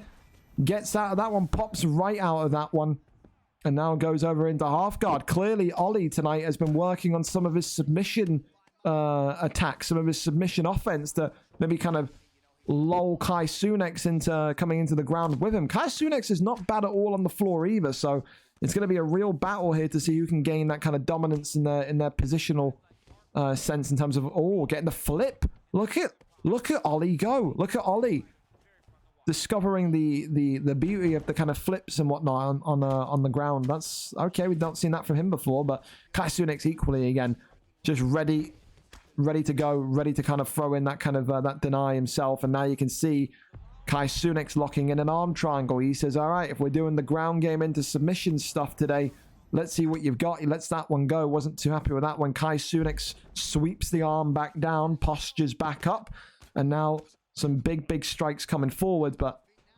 nothing yet so far. Good opening couple of minutes in round number 1 between two guys. Wanted to showcase their ground game ability, their ground game potential. Another takedown, another land, and it's smart, of course, from Ollie. Ollie knows that he is not going to get a lot of joy on the feet tonight with Damian Maia. You're going to have to pepper Kevin Holland with some severe shots to get any sort of damage off. Weak hands does Damian Maia have, but of course, when he gets that submission locked in, if you can time it right, you can make sure that your opponent's stamina is down. He'll have every ability to finish this one off. And trying to go for an armbar here, and could this be the moment that we were just talking about? Defense to start with has been good. Ollie's tracking just a little bit off, but you never know if he gets the slam. He does get the slam. If he cancels out the slam, that's the kind of thing that can make someone like Kai Cenat panic, make someone like Kai Cenat worry. Goes over into half guards. Posture up is there. Pause him back down. Posture up is there again. Gets back up to the feet. Off the 1-2s. Spinning back fist. Goes low to the body. Got to just be calm here. I think this is the kind of test now for Ollie that he gets, is when he gets back to the feet, how quickly are you shooting? Some people often, rather than not, will sit there and just immediately shoot for the takedown and expose themselves. You can see here, Ollie with Maia is very much just looking to mix in some boxing, try and make Kai forget about those takedowns and see what he can do, see what he can land. The spinning elbows are going to come flying forward from Kai Cenat, but I think at the end of round 1, it'd be difficult to say that that's not an Ollie round. I think Ollie's won that round 10-9. Kai Cenat has got to make use of Kevin Holland's reach, got to make use of Kevin Holland's length, but he's also got to just be a little bit more kind of patient when the fight hits the ground. He's got the ability, just like Ollie has the ability, to flip him and take dominant ground position. He can really sit on top of Damian Maia if he wants to. and get his strikes off. Wonderful combination there from Ollie. Works off the jab still. Big hook there comes in. Off the 1-2, spinning back elbow there. Not too much to be seen there. Big hooks coming in once again. 1-2 down the middle. And again, leg kicks just being forced forward here. Spinning back elbow. The old familiar weapon of choice for Kai Cenat. Of course, had a bit of an incident with CJ12 on an AFC the other week. Of course, we know that Kai Cenat is now starting to visit the dairy farm often and wanting a kind of cheese where he can against opponents, but they'll only get you so far. Ollie's punching tonight and timing tonight very much shows that, as he's gaining confidence more and more of Maya. But this is the thing, when you're gaining confidence of someone like Maya on the feet, you still have to remember that his best attributes are on the ground, are those submissions, those chokes, those joints. Oh, and he rocks and drops him, and maybe this could be the beginning of the end here, and Ollie is out of there. Wow, just like that.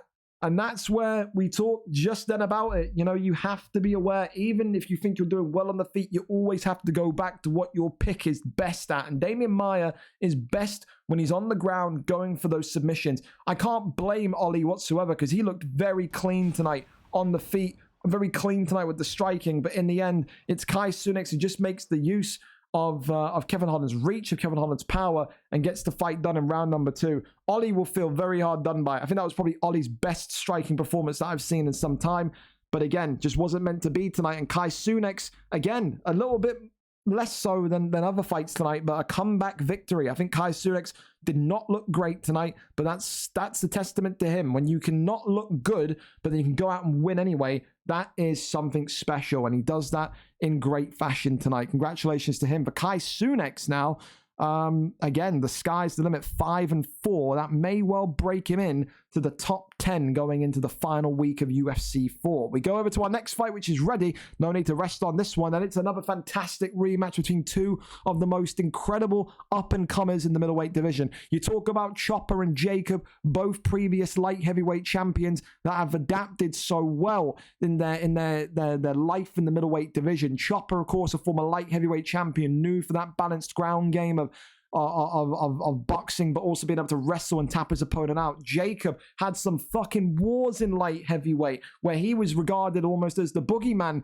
in the heavyweight and light heavyweight division, won the heavyweight gold, the light heavyweight gold, was knocking people out left and right. He's regarded as one of the finest strikers in those heavier weight classes, but it's all about what happens when the fight goes to the floor with Jacob. A rematch tonight though, and a chance for Jacob to get some revenge. These two have fought before, and what a fight it was. It was all the way back here though, over at this one, boom, at VFL 68 back on the 16th of May. Jacob on that fateful night won by a round 1 knockout. I think I remember that actually now. I thought it was Chopper getting a sub, but it wasn't. It was Jacob knocking out Chopper, and I think the first 40 seconds, I think it was a Jacare Souza pick, or no, it wasn't. That would have been a light heavyweight. I can't remember what it was, but I'm pretty sure it was Jacob knocking out Chopper in 40 seconds. Chopper tonight gets the chance to run that one back and gets to show that he is not the same man as when he was back in May fighting for that heavyweight gold. The records tonight, 2-0 for Chopper, undefeated in this division.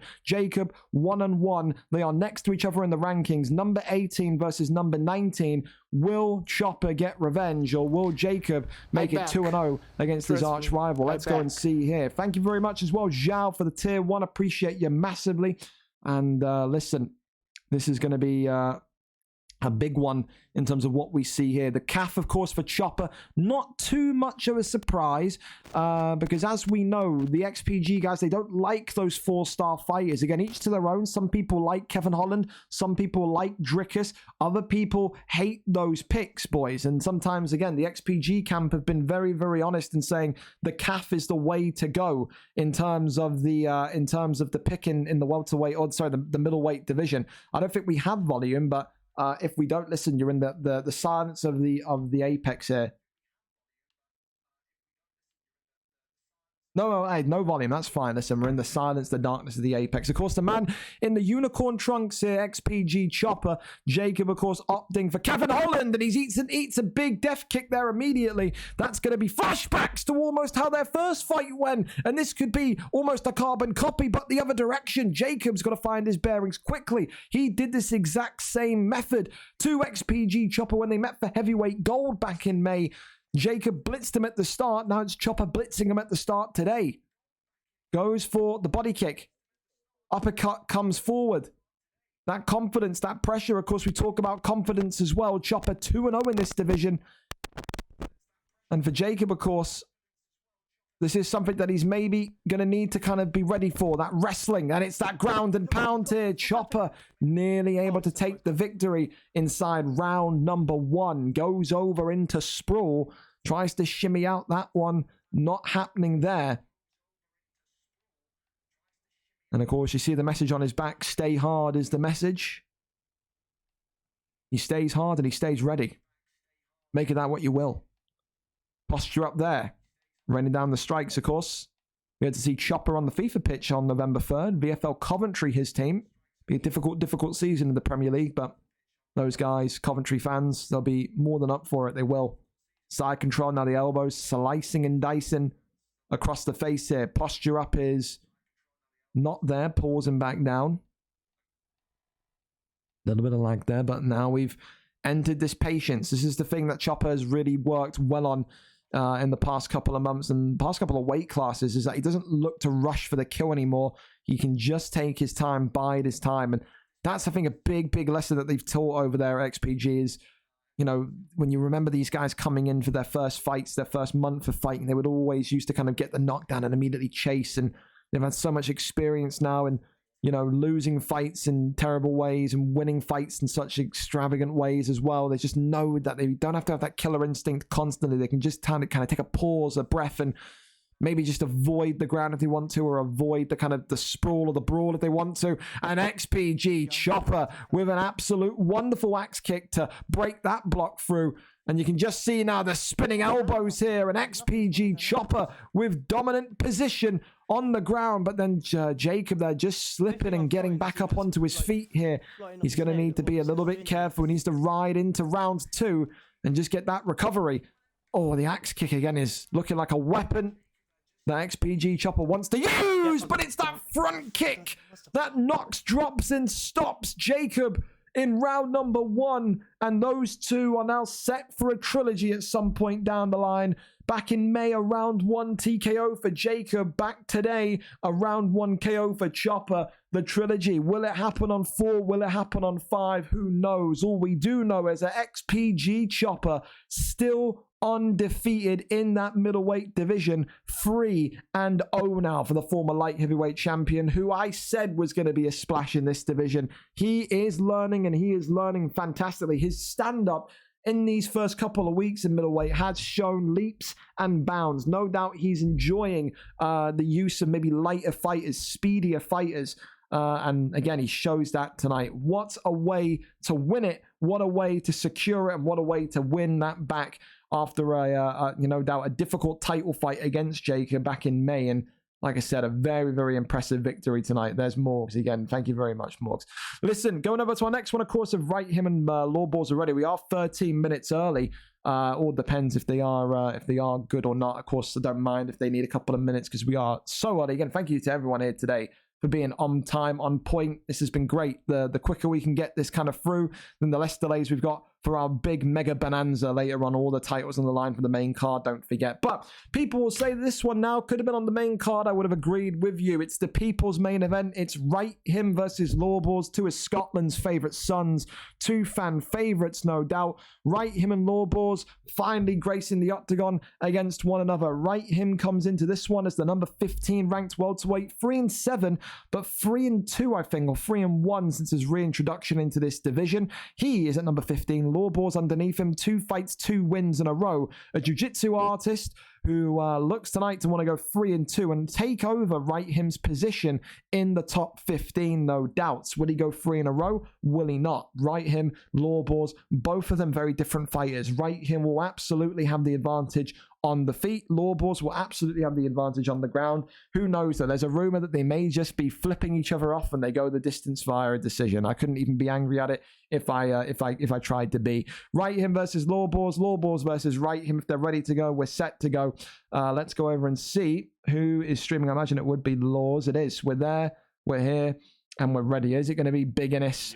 No, it's not. Nate Diaz and Nick Diaz. Of course it is. Of course it is. Of course it's Nate and Nick. Of course it is. Of course it is. We love that. Takes a swig of his beverage and they're getting ready to go. Here we go then. Lawbors on comms as well with us.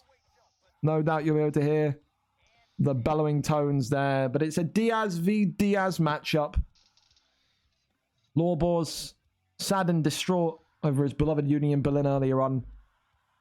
But Nate and Nick tonight, two of the greatest to ever do it. Two former champions as well, of course. You talk about title reigns, Lawbors, and Hall of Fame fights in the middleweight division was up there.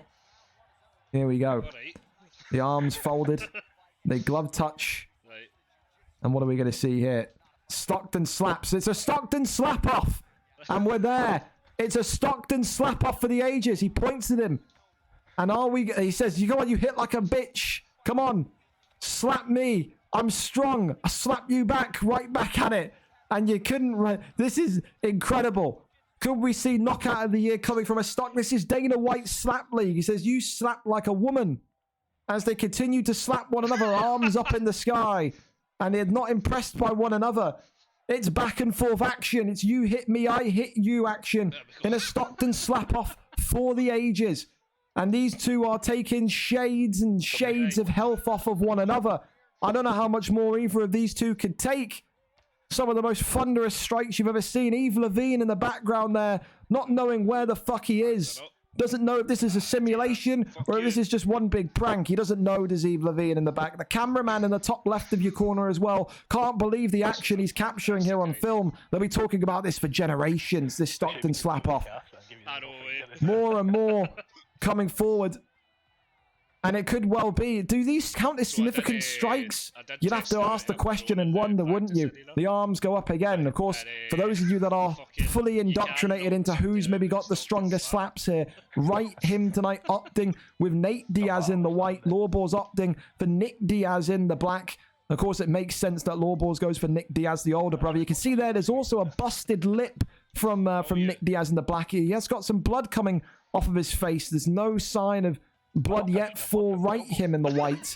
And these two continue just to slap the ever-living daylights out of each other. This is back and forth. I don't know if we're going to potentially see a knockout of the year here in terms of Stockton slap. You could say it's maybe up there. But you never know. You never truly know. The head health, pretty even. Maybe Right Him just a little bit worse off. I don't know. You could evaluate that and say that that's the case, but like I said, these two just ready to sit there and let each other know. I'm interested to imagine if you taunt and you get Stockton slapped and you get flashed. Could you imagine? Back and forth, this one goes. I'm very interested. Oh, that one sent him tumbling a little bit. Lawbors there, back it up. He can't believe what he's just seen. That's the hardest slap of the round so far. Hardest slap of the round so far. And I'm very intrigued to see if these count as significant strikes. I am. They can't do. Surely they can't. If we get that far. That could be something. Maybe someone's going to sneak a cheeky hook in there just to be a bastard. Who knows? But round one coming to the end in this slap off. And Dana White's Power Slap League showing a whole new dimension. Let's check the stats, please, Lawrence. Let's have a look. I want to see this. No taunting, no breaking, nothing. Just straight stand and just slap and fuck out each other. We're going to get the stats. That's all right. It doesn't take any stamina away. They're up for it, though. Maybe. Oh, we are going to. Do they count as significance? They do. They count as. Lawbors winning that round due to 2 whiffed significance from Right Him. So Lawbors so far on the scorecards winning the slap off. Are we maybe going to see some head movement implemented into the slap off for right him to maybe win this fight? That could be something, but He's just imagine that spinning back pull fists. back Stockton slaps. I don't know what he's fucking. I'm not seeing any spinning back fist, mate.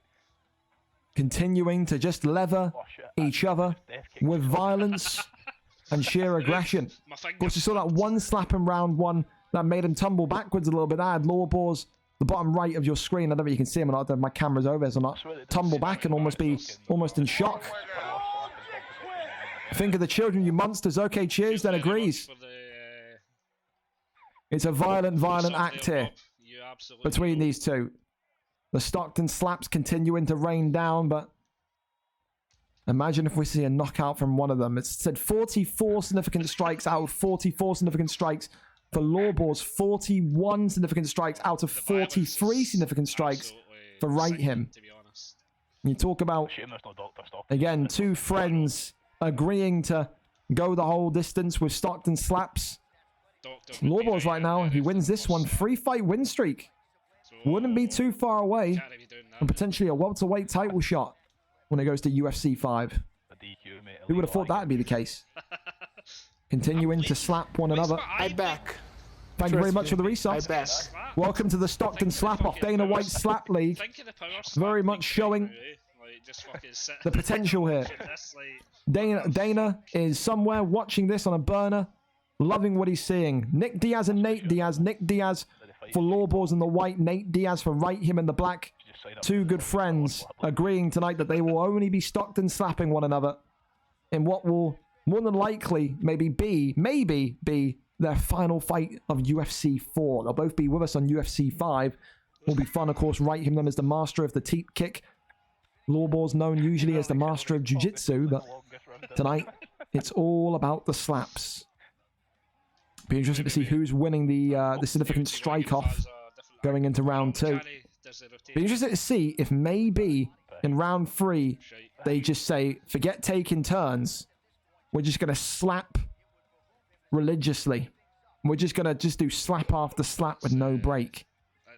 Maybe you could get a stun when that happens, This fight but doesn't end up in the Hall of Fame, then I don't know what a Hall of 37 Fame fight is, seconds to be left of honest. round number 2 in this slap off. Of course, right him's head health looking a little bit worse for wear Just compared to confused as to how Lawbors fucking in the black, Commentators standing going, oh, spinning as they back continue fist. to just absolutely Wow. Like, slap the daylights out of each other Too much cheese over the years, mate. in this big one. Round number 2, set, signed, and sealed. right. What are the stats saying? straight It's got to be going for another the Lawbors round. I don't think he missed a slap, did he? Just standing slapping each other at the same time, man. Round 2, done and dusted. Let's see. 45 out of 45. How is... Lawrence, I don't know if Connor can hear me. How is Connor missing slaps? How is Connor so inaccurate that he's missed 8 slaps across 2 rounds? How do you miss 8 slaps? What? I have no idea. Right. That's what I read. Third and final round. Right. And here we go. Oh, my goodness me. Oh, it's slap after slap. Oh, we're just letting the slaps go. Whoa! Whoa! Whoa, the slaps are coming. Whoa! The action, the drama, the intensity. They're going for it. Oh, my goodness me. The arms are jellyfishing. Oh, right him, getting more and more on there. Head movement, bubbling back and forth with it. And he's got him against the cage. Right him's got to regain position. Tries to go for a clinch there. But it's more and more slaps here. The arms continuing to turn into jelly. And right him now. Look at that. Incredible. 3 slaps in a row again. And now they're going right back at it. Octagon control starting to be regained by right him. And now pushing him back centrally. Lawbors can't get momentum. He needs to maybe get a little bit of a head movement, a little pullback. Lawrence try a pullback slap. Who knows what could happen? And now again, right him more and more with those long arms of Nate Diaz, continuing to get absolute joy, rhythm out of this one as the arms continue to just morph into to broken limbs. And look at that. Look at those power slaps there from Nate. Nate and Nick getting absolutely into this one. More and more fly forward now. Right him had the advantage in the opening section of round number 3. Lawbors has seemingly found his rhythm and now is right back into the grip of things. He's got the faster slapping speed, man. Keeps going backwards. Lawbo's taking a little bit of a back step just to adjust himself. An absolute thunderous slap there. Get slapped the shit out of you, man. More coming forward. Big slaps coming in. You're grounded. As they continue to talk to each other. More from right him. Couple more now coming in from Lawbo's. Couple in a row, actually. And right him now just readjusting once again. Being slapped back into center stage here. Clinches that one. Let's go. He says, I want to break. Now gets right back to the slapping. Another Stockton slap. Another 3 in a row. 4 in a row. 5 in a row. 6 in a row. 7 in a row. 8, 9, 10, 11. Oh, and there's the streak broken. And now Lawbo's very much seemingly having the better of right him here in this slap off. Absolutely violent and vicious. You've never seen a more clinical, skill-based UFC fight in your life. Look at their arms. They're breaking in 17 different places. More power from the... Oh, look at that. That's an absolute wafter of a slap there. And Nate and Nick, for the final 28 seconds, continuing to just let the hands go. Oh. Clinches and gets him away. It's like the old boxing technique. Absolutely violent and vicious. Same, man. And this one, this slap off has gone to the decision. But who's won it? That's the question. We find out together. Look at this slap. The fucking violence on display. Well played. Great fight. Respect. Respect plus, mate. Great fight. Well played. Close one. Look at these action replays here. Magical. Mythical. Let's listen in.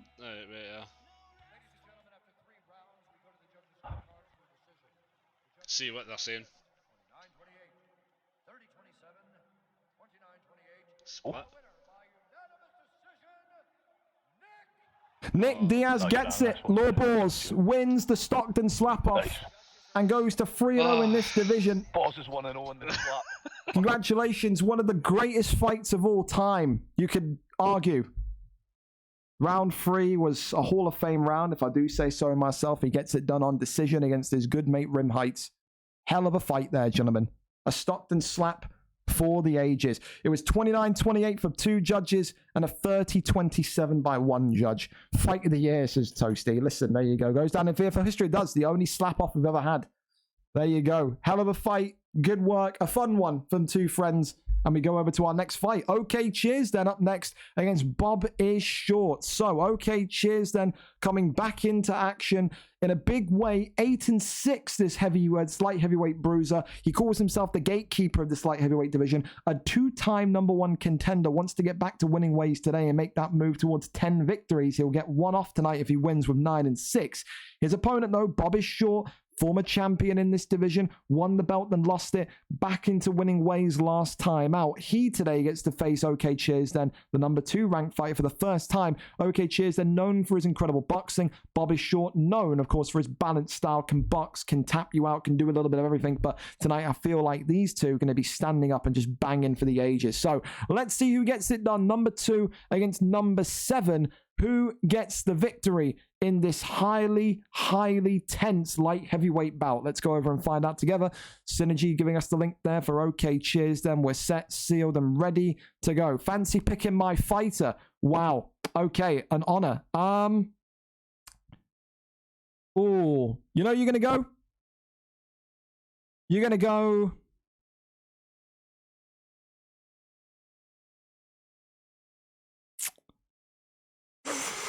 Oh, I'm stuck between 2. I'm stuck between 2. I think we're going to go with... You need a boxer, don't you? Wanderlei. I forgot Wanderlei's in light heavyweight. Wanderlei Silva, final answer. Locking it in. Wanderlei, please. Wanderlei. Wanderlei, please. Wanderlei. Give me Wanderlei Silva. Give me Wanderlei. Yeah. Come on, I just go. You wanna know. I'm just asking if FanDuel stop. You wanna know. Here we go then. You wanna know. Please stop. The crowd up on their feet for a Wanderlei Silva pick. Absolutely. But let's see if we get a Wanderlei Silva victory. Here we go. I can't let you get close. I didn't put that to my ear as you've done that sound alert. Good evening. Bobby's short of his Mario Lamina calf, of course, in the custom trunks, the white, red, and black trunks. Of course, Wanderlei Silva in the jet white trunks with the tattoo on the back of his head. Okay, cheers then with Wanderlei. Bobby Short, the former champion, with the Mario Lamina calf with the superhero mask on. Of course, okay, cheers then. Known for his incredible boxing attributes. Bobby Short, as I said, known for his balanced kickboxing style. Big thing is as well is if you allow OK Cheers then to smother you, to kind of dominate you and get that front step on you, then bad things can happen. He's got into a head kick there, has Bobby Short. Now it's that body shots that have rang through. And who knows, maybe if OK Cheers then wins this tonight, he becomes a Wanderlei Silva main. He's got incredible power in his hands, does Wanderlei. Doesn't feel as maybe as bulky as some of the other guys in that light heavyweight division. Who knows? This could be the start of a Wanderlei Silva journey for OK Cheers then. Big strikes coming back right forward though. Gets the shot, gets the takedown, and now Bobby Short going to be in his own world of maybe looking to make this one difficult. But a great flip there by Rob. OK Cheers then just disengaging, saying, come on, what now, what now? We need to fight on the feet, young man. Off the 1-2s again. Oh, OK Cheers then eats an absolute death kick for the ages though. Big knees coming from inside the clinch. Leg kick comes off. Goes back to the body shots into the overhand. Uppercut there. Just about whiffing. Just about whiffing. Leg kick there. Uppercuts. Head kick again. Wow. OK Cheers then. Really getting a lot of joy with those kind of out there head kicks tonight. You don't really see people with Wanderlei Silva often throw head kicks. He's certainly breaking the mold tonight. Fair play. Just keeping himself composed and calm is OK Cheers and not rushing, not looking to go crazy in there with some of his strikes. He's composed and measured. Bobby Short, of course, wanting to get back towards the gold. Oh my goodness me, he can do so with another big victory tonight against the man that's got some highlight reel level victories in this division. It's double elbows coming in from Wanderlei Silva now. Bobby Short just struggling to get the kickboxing better of OK Cheers then, and I wonder if his corner at some point will be telling him it's time to go to the ground. The stamina as well from Bobby Short. Look at that. He's completely done well, has Rob. OK Cheers then with kind of working the midsection, working those body shots and taking that air out of his sails. Leg kicks coming in now. You can see Bobby's Short aiming for the left leg. 1-2s down the middle. 1-2 again. Bob just unable to kind of maybe reach Wanderlei with any of those kind of heavy hits. Got to be careful with that death kick, and he blocks up well. OK Cheers then eats a big headshot though. That's why you don't see people often go for those head kicks with Wanderlei Silva, because they're so short, they're so slow. You can really be in a lot of danger there. Bobby Short will win that round with 2 knockdowns. He will, but he's got to be careful because that stamina, the body health, the head health, not looking too fantastic for OK Cheers then. It's a losing round, but it's a good round. Still in this fight. Round number 2. Here we go. A bow of respect there. And right back into it. The 1-2s down the center line again. Shoots the takedown, gets the deny. Works the body shots. This is good. Gets a couple of body shots on. Pulls him into half guard. Tries to get up, and he does. He wants this on the feet. Those death hooks flying in. Leg kick there coming through again. Goes for that body shot to the overhand. 1-2s down the middle. Once more. Sways out the way of the takedown there. Good job by OK Cheers. And head kick there blocked up again. The thing is now is that you know Bobby Short is protecting his body. He's got to mix up a little bit and mix it up. He does. Gets that heavy stun. Swing and a miss on that one. Bobby Short is just got to keep himself kind of competent enough, and he does make the right decision. Goes to the ground where he knows he can maybe have the better of OK Cheers then. Pulls him in. Pulls him close. That one there is denied though. Goes over to half guard. Tries to get the flip. Says no. Goes over and denies. That one crosses over into top mount. Goes to the back hit. And now goes into half guard. The posture up is there. More and more heavy strikes from Bob is short. And this could be maybe the beginning of the end. Oh, what the hell? He's taken his back somehow. I don't know how he's done that. Goes into sprawl. Taking the choke. And this could be a very bad one. Oh, he's not even realised. He didn't even realise about the choke. I think this is going to be it here.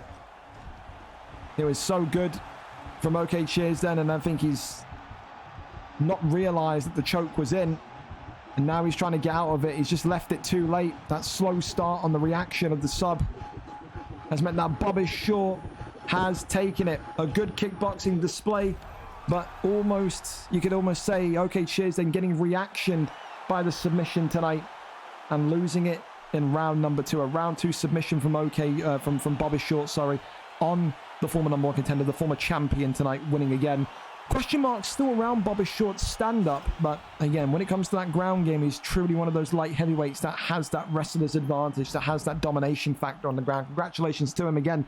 Always difficult to stand on the feet against anyone using Wanderlei. He does it against probably arguably one of the best boxers in the division. A round 2 submission tonight for Bob is short. It is 2 wins in a row since he lost his light heavyweight strap, and he is coming back for it once again. Have no doubts about it. Congratulations to him. A top victory. Rematch plus. I couldn't do anything. What? Is that OK Cheers then? That's not. Can I join this league? Oh, okay, never mind. He's fighting Kieran. I was confused there for a minute. He's fighting Kieran. There you go. Need to get away from light heavyweight, to be honest. I think you're looking ready, man. Your wrestling is good enough for middleweight. Tell you that. I think you should be very very happy with how you performed. The whole of the XPG lot should be, man. But listen, we'll see. Maybe one more in light heavyweight before the change from 5. But I'm excited for you. I'm excited for Chopper Elite going into 5, and I really am. Should be good to watch you guys fighting there. Going over to our next one, then of course we are 10 minutes early, but if they're ready, then we're good to go. Odran and Beatdown. Odran coming into this one tonight, of course, with a 1-7 featherweight record. 2 trips, of course, in this division. Is second currently underway, and Beatdown 0-2. A 4-fight losing streak for Odran in featherweight, a 2-fight losing streak for Beatdown. Tonight, only one of them can get back into winning direction. We're going to see who it's going to be. Would have been nice to do Jolson versus Odran, but since Jolson came into featherweight and lost once, he's pretty much refused to tip the cards and refused to fight. Little does he know, whether he gets UFC 5 or not, he's never going back down to lightweight. He did this before, where he was winning fights, and then he went into featherweight, lost a bunch, and then refused to fight. If Jolson doesn't fight in featherweight, he won't fight again. You can't sit there and lose in featherweight and then refuse to fight until you get moved down. We're not doing that with Jolson. So, was supposed to be Jolson and Odran. Thankfully, Beatdown is a really, really good guy, really fantastic guy, and said, you know what, I'm happy to do the fight. I'm happy to be there. Let's get it on. So, number 20 versus number 21, Odran and Beatdown set to go. Let's see what happens in this one. I thought it was LTRT. Oh dear. For you, I'll learn grappling in 5. You'd be a dangerous man. If so, you would. You'd be a dangerous man. Kieran, why are you linking me yours? Kieran, are you alive? What are you doing? And what? Okay. So yeah, Odran and Beatdown we'll wait for. Odran versus Beatdown. You're up. There we go. What's this from Mike as well? No problem. Atlanta traffic is being up. That's fine. You've told me. You've let me know. That's fine. That's all good.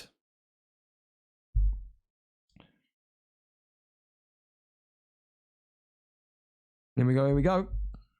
I was shooting for the people to watch this fight. Oh, what? Not this. I mean, fair enough, man. I mean, fair enough. All right. We need to wait for Beatdown to actually be here. I know Beatdown will be here. He replied saying earlier on that he'll be here, so I got no problem with that. Beatdown, obviously one of the most reliable guys that I've got. It would surprise me if Beatdown wasn't here. Put it that way. Odran, let me know if you need me to kind of ping Beatdown or not, because we are 10 minutes early. Everyone has been so on time today, man. I can't thank you enough. It helps the card massively. Helps us avoid any big long delays as well. Burnley beating Luton, if anyone cares. Champions League. Talk to me, Arsenal. Talk to me. 1-1. Wow. We smell. United Galatasaray 1-1 as well. Who scored for Arsenal? Jesus, and then some guy called Thomason. Sick. Well, there you go. What's our lineup, actually? What's our lineup? I haven't actually seen anything to do with the Arsenal team sheet. So, yeah. Right. Wow. We're really not playing Ramsdale at all anymore. That's crazy. Zinchenko, Gabriel, Saliba, Tomiyasu. Don't know, Ben White. Havertz, Rice, Odegaard, Trossard, Saka, Jesus. Can't complain. It's a strong team, isn't it? It's a strong team. It is a strong team. Cool. That's cool, Adrian. You're all set, man. Zaha scored against us. Pain. Well. Never good. Never good. Never good. Bad for you as well. You lose that game. Well, I mean, you're drawing right now. Even if you draw that game, it's not great either. 1 point out of 6. I'll take a draw against Lens as long as Sevilla and PSV draw. I won't mind that. That's fine. Then we just got to do the business. Here we go, though. Again, a recap on this one. Odran 1-7, a 4-fight losing streak. Beat down 0-2. Someone gets back to winning ways tonight. Does Beatdown get his first win at 145? That is the big question. Or will Odran finally end this devastating losing streak that he's had across 2 trips in this division? Jose Aldo, the chosen one for Odran. Leg kicks, good grappling, a little bit of speed here and there as well. And again, Taporia, similar matchup we saw with Jay Sherman, Rock Chop earlier on, in terms of how good Taporia can be. Very balanced, good takedowns. But again, tonight, I think Beatdown going to be the guy that's going to be looking to keep this on the feet. And I think that will very much prove to benefit Odran as well. Odran made no secrets. He likes to strike, likes to kind of break his opponent's face.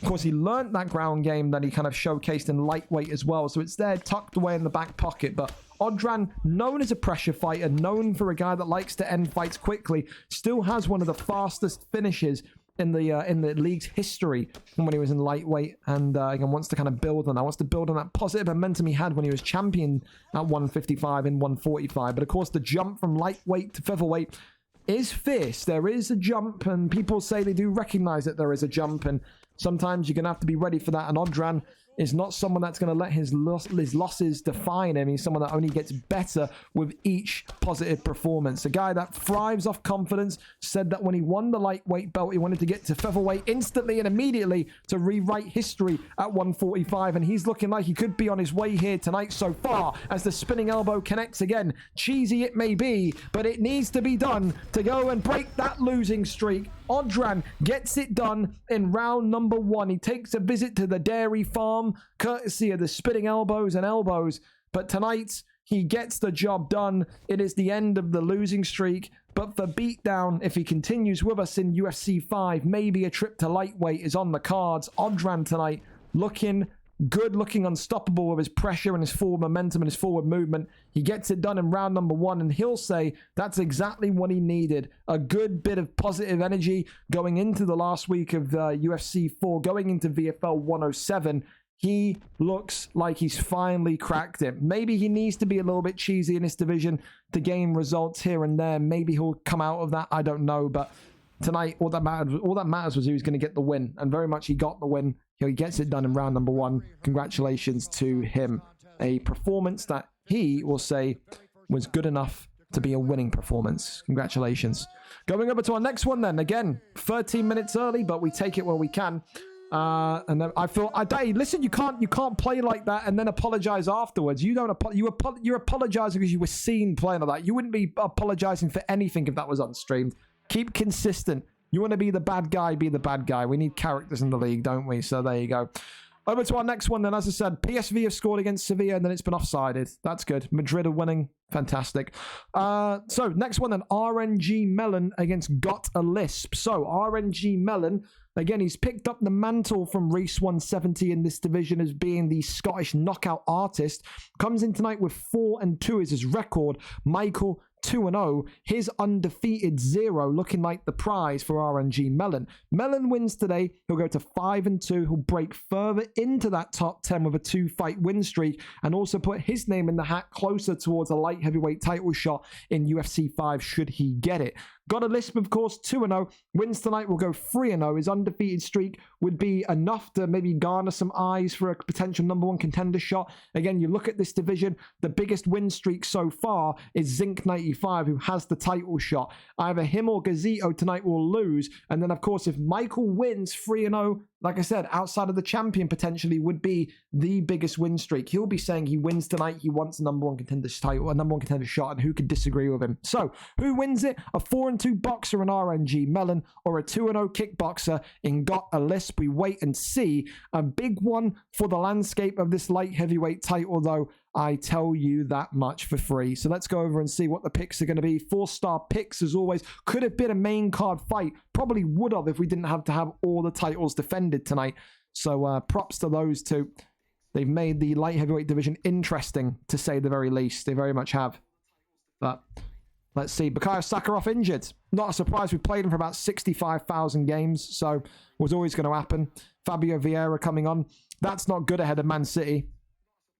I said I don't know why we were playing a super strong team in the Champions League when we got Man City on the weekend. But again, I think for Arsenal, it was always a case of finish top 4, have a good run in the Cup, in the Champions League, and go from there. I would take top 4 for Arsenal this season. I would.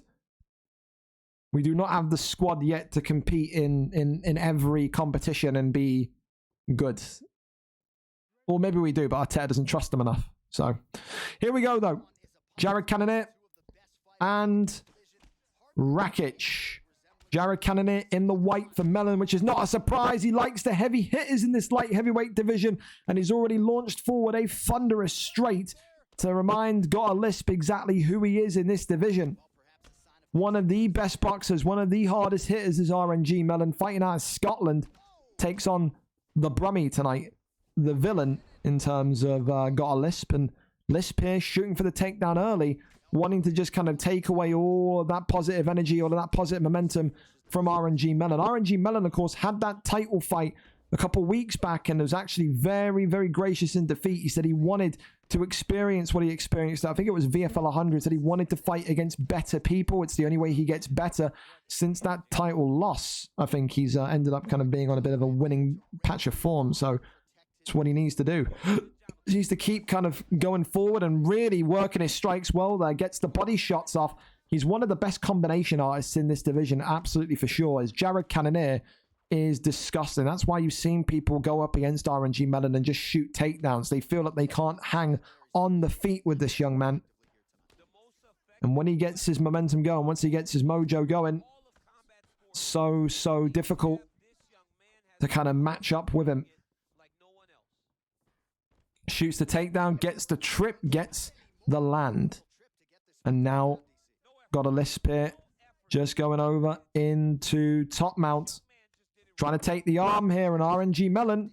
What is his submission defense saying? His submission defense is looking good. Not going to be any trouble or any problem is this one. Of course, that's what people often do. They see how good someone is as a kickboxer in the light heavyweight or heavyweight division, and they will sit there and then attempt to kind of grind that one through. Tonight, of course, submission tested. Submission test passed, though, by RNG Melon. Goes for that flip into sprawl. And this is good. This is a good kind of experiment for RNG Melon as well. You know, we know all about his stand-up, but he is yet to be consistently and often tested on the floor. Michael tonight being that test. Of course, he has that undefeated record on the line as well. He won't want to lose this one. Big knees there to the midsection. Going to need to kind of avoid these. He's got to move backwards against his back, towards his own back with both sticks. Lets that one go there, RNG Melon. Could have kept him there, it felt like. Wonderful straight there from Michael to save the day. Works off the double jab again. Swing on the kick there. Big hooks. Oh, slips straight from RNG Melon. Goes low to the body. The body now rocked and dropped. He's got a lisp. There'll be no jump. RNG Melon looking like he's going in for the kill. We're trying to push him away is Michael. Oh, good little shimmy of the shoulder again. More body shots coming through. RNG Melon so far looking like a body snatcher tonight. Michael got a lisp with Alexander Rakic. Has got to defend that midsection. It is one or two flurries, combinations away from being devastating. But RNG Melon tonight looking and maybe putting his hat in the ring for another contendership shot. He's looking very dangerous tonight with his strikes. Glove touch attempted. Maybe you could argue it's a fake glove touch. Maybe not. See what way, what side of the fence you sit on, but oh, clips him with a big uppercut there, and Michael jumps. He catches him with an absolutely thunderous uppercut. Is this going to be the end of the fight? It may be. No, good bit of head movement, and RNG Melon nearly saw that fight flash before his eyes. Michael with an absolutely perfectly timed uppercut, and nearly had his opponent in a world of trouble. Good slip straight again though, and the overhand coming in, and RNG Melon taps his chin and says, not today. It's made out of concrete. Michael gonna have to find a way to get through this barrage. Leg kick swinging, missing, going for that head kick upstairs. Goes back to the body. 1-2s into the body kick. Keeping distance. He's not wanting to engage with him just yet. Slip straight there, attempted, but leg kick coming forward again. Uppercut. So again, you can just see RNG Melon is really having a lot of success with this slip straight. He is. Michael is not telegraphing it. I think Michael's even a little bit scared now to be in the pocket with Cannoneer because of that sheer power that's just being launched towards him. Takedown is landed. Goes over into top mounts. Gets up, disengages. Works off the jab. Continues to just to maneuver backwards a little bit more. Oh, 1-2 from Michael now. Is that length of Rakic starting to come into play. Backs away once again. Off the 1-2s. Both now looking a little bit nervous to kind of throw the first strike. Someone's going to have to be brave. Blocks that death kick, does Michael. Shoots the takedown. Knees to the midsection. Leg kick comes off. 1-2s. Down the center again.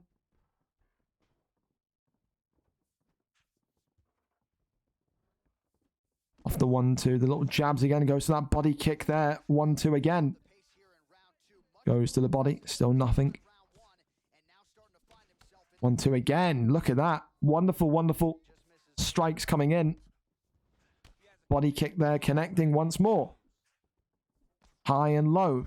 RNG Melon has got some good shots off this round, but just seems like towards the end of the round he has dropped off in terms of his pace a little bit.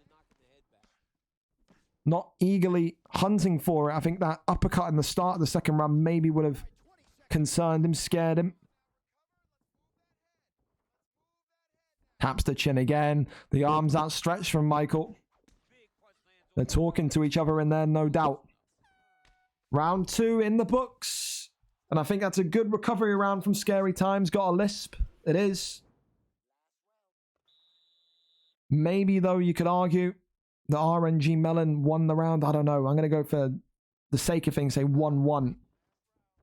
Could come down to this final round. There's no glove touch that time. There's the takedown. There's the trip. Immediately secures it. Tries to get back up, but locks in an arm triangle here. Trying to test out his chokes here is Michael. Is he going to let this one go? Yes, he is. Not happy with his start to life there. Gets the posture up and now rains down a couple of strikes, couple of pokes, as I like to call them. But can't keep his opponent down. Michael forced back to his feet. Shoots the takedown again. Takedown defense going to be needed, and it's there for RNG Melon. Big knees against the cage. Michael's got to move back towards his own back here. He can't sit here and eat strikes. And again, I'm amazed that RNG Melon has just let that position go. Could argue he could have finished the fight there. Uppercuts. Shoots the takedown. Gets the takedown. And lands it. Top mount. There we go. Kicks off, kicks away. Shoots a takedown, gets him down again. Armbar. Posture up, though, is there. Just escapes that. We're going for the posture up. Now going for an armbar himself. Cannonier potentially securing a submission will be up there. One of the crazier things we've seen on the card. Mike was going to have to be very, very calm here. The stamina advantage is there. We know it's a weak sub traditionally.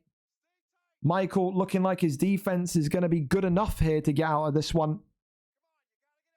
But wow, that's maybe an insight that RNG Melon is looking to show him, that I'll try anything and do anything to try and get this victory. Posture ups there. Dangerous position now from Michael. Cannonier with dominant position. Is this going to be the end? No. Tries to kick him off. RNG Melon says no. We're staying right here. Going for the armbar again, but no, that time the transition too quick. Tries to go for the flip himself and postures up again. Michael starting to panic down there now and goes over into top mounts. Wonderful power transition. Going straight back for that armbar again. He wants that submission with Cannonier. Gonna need another kind of steady start, and it's steady indeed. Maybe you could argue he's trying to go for the submission. Maybe you can argue he's just trying to grind the clock down and get a decision victory. Because for me, so far, I think RNG Melon's won this fight. Side control is gained. That one there stopped though. And side control again regained by RNG Melon. 30 seconds left of this fight.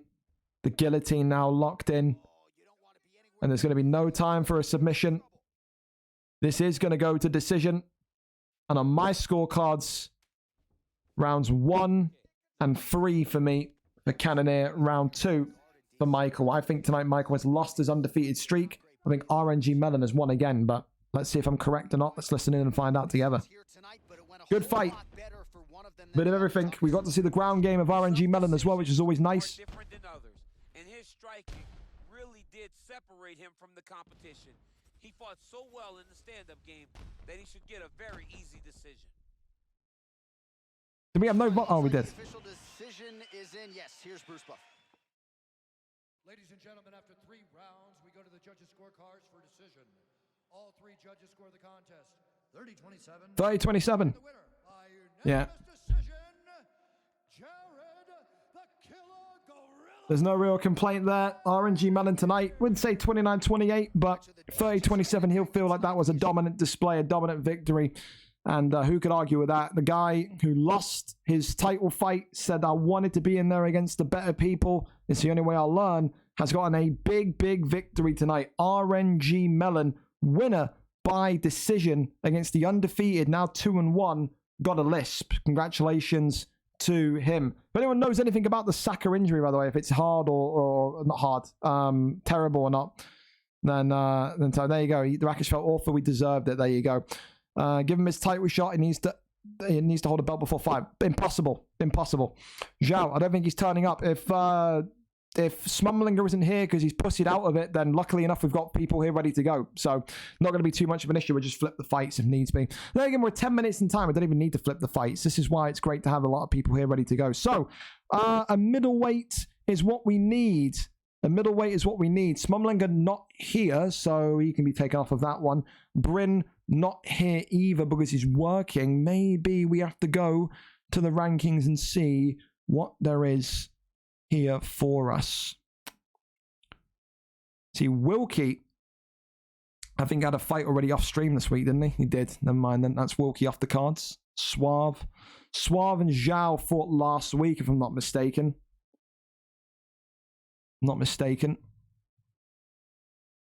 Shabnardinho, Suave and Zhao.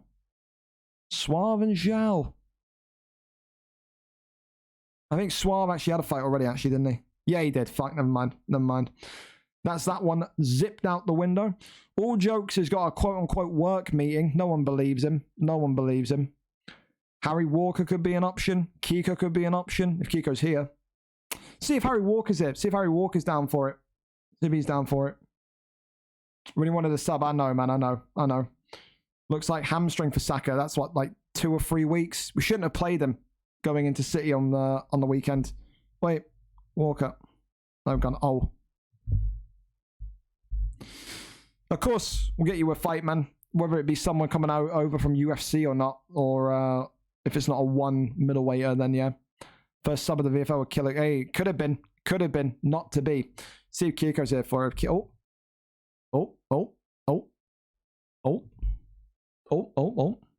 I swear all jokes as a child. Exactly. Why do you think I said I don't believe him? You down to do a quick UFC fight? Smumlanger has no-showed me. No-show for me. Said all jokes is probably sat there appearing offline playing the fucking ATB, man. He ain't got no fucking job. Come on. He's, yeah. Right, so now we go over to Kiko. Where are people at on fucking Tuesday evenings, brother? What? Holy fuck. Oi. You see if Kiko's down for it. If not, we'll go over to the UFC side of things. Chopper Ellis could be an option as well. Chopper Ellis and Zhao could be an option. Chop, you in? So this is why we got the time of it all. I'll check if all jokes is on FIFA right now. He's probably appearing offline. Probably playing it appearing offline. You know what these kids are like, man. Last online 5 hours ago on the Xbox app. Yeah. We'll see about that. You down to do a fight? Had a guy no show. Could be Chopper Ellis coming in. He would be legal too. He would. How long? ASAP really. See what he's saying. I've got it set for 9 p.m. but we're early. Sweet, there we go. Done and dusted. Chopper Ellis answering the call. No Smumlanger, no problem. He's just... Smumlanger needs to focus more on being here rather than just waffling shit in the Discord, but there you go. That's everybody in this chat at some point, isn't it? Chopper Ellis and Zhao, have they ever fought before? That's the big question. Chopper Ellis and Zhao. Chopper Ellis and Zhao. Even in maybe a lighter weight class. The answer is no. They have never faced each other. So there you go. A big one. Chopper Ellis tonight coming in late notice as number 5 ranked 6-6. 2 wins in his last 5. A loss last time out. Zhao, of course, gaining more and more confidence every week. A 3-0 record as a kickboxer. Tonight, if he beats someone in the top 5 and goes 4-0, he would sail into UFC 5, potentially with a number 1 contendership spot waiting for him. So, big opportunity for him tonight. He gets to fight, again, someone not as high as Smumlanger, but someone that is still pretty impressive compared to Smumlanger. I would say Chopper Ellis has got better boxing than Smumlanger, personally speaking. So, yeah. Right, Zhao, here you go. I will send it, we'll tell him to. Here you go, Zhao. Invite Chopper Ellis.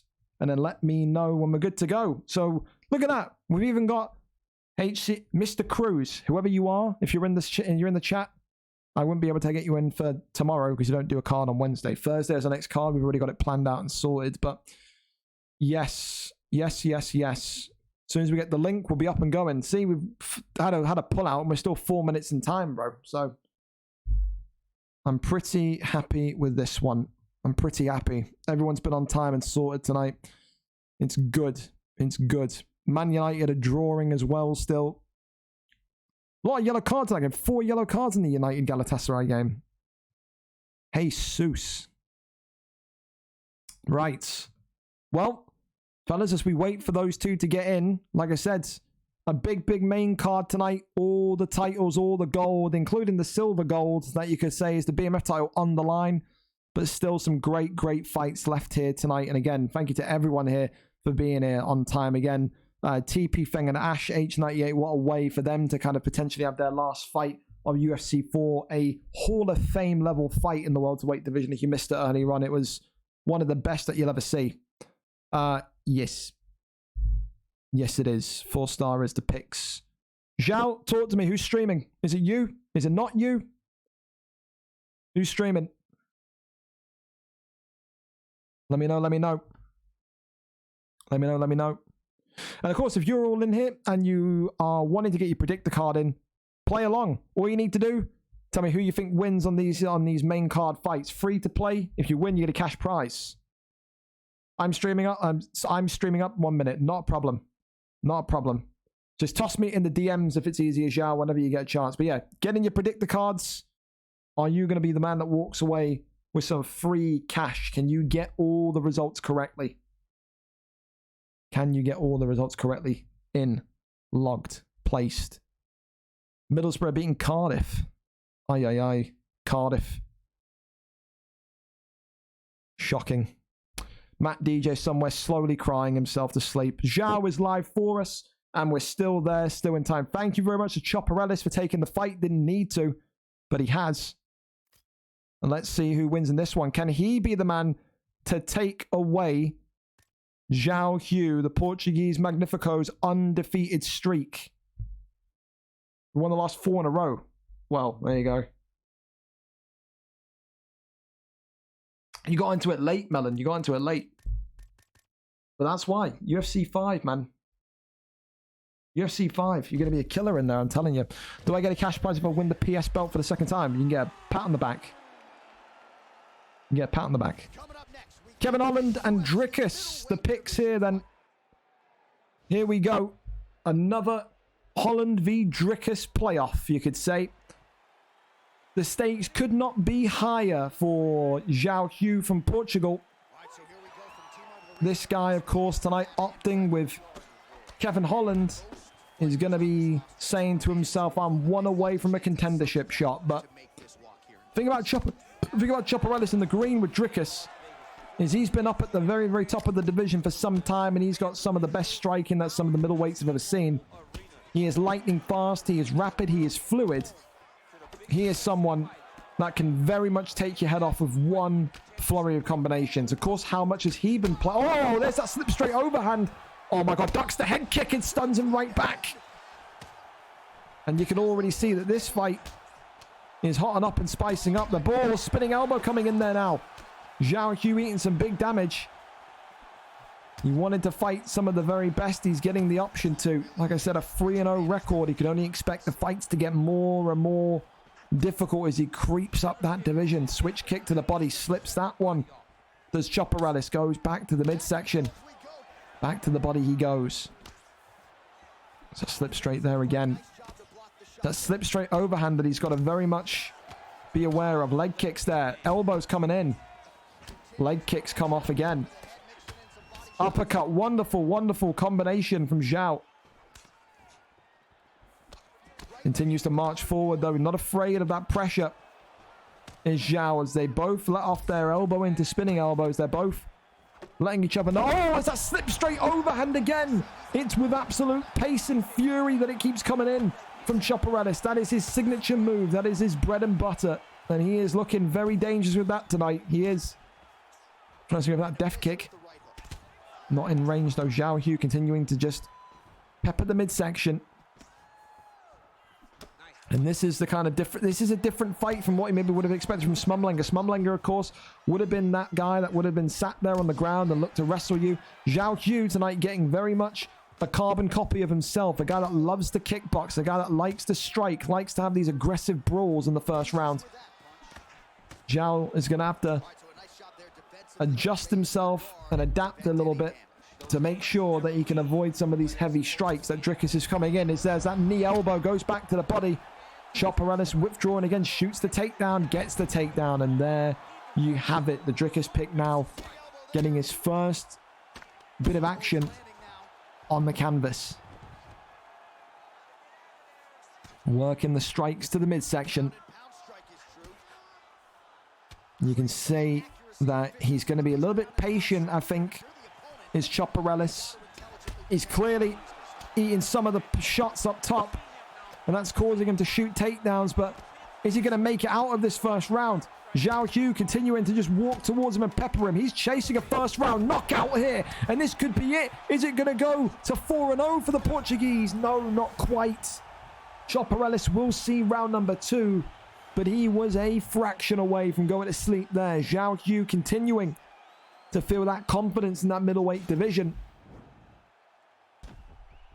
The slip straight overhands were a telltale sign that Chopper Ellis is in the ascendancy in this fight, but it's just that recovery of Zhao. It's that patience of Zhao. Oh, fake glove touch attempted, and he flexes on him. Drops with that big straight, and Chopper Ellis may be about to pay for his absolute unsportsmanlike conduct. It's slip straight overhand, but it's the uppercut, and Zhao jumps on him, and this could be game, set, and match. A stroke of genius from Zhao, who avoids the fake glove touch and gets his 4th win in a row in the middleweight division. Chopper Ellis tried it, and it backfired. We, of course, appreciate Chopper Ellis for being here at short notice, but Zhao Hu gets it done. The opponent doesn't matter. The outcome is the same. 4-0 now for the once upon a time Portuguese #1 contender in light heavyweight, who was umming and ahhing about moving up. He made the right decision. 4-0 is one hell of a serious record for the Portuguese. And tonight, not only does it in great style of a knockout, but does it with avoiding the fake glove touch. He gets it done in round number 2. Congratulations. And that's one of those highlight reel finishes that I think he'll look back at and say, yeah, that one was a good one. Congratulations to Zhao. He gets it done inside 2.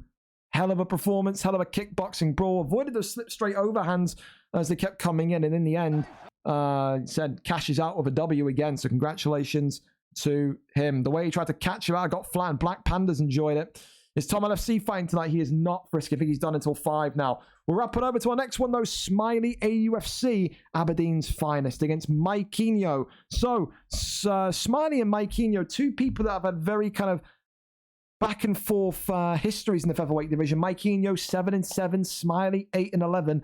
Mike and Smiley both coming off of losses. Mike with 3 wins in his last 5. Smiley 3 wins in his last 5, but 2 very different fighters. Smiley, 90 mile an hour, car crash style of fighting, walk towards you, light you on fire, get you out of there and around.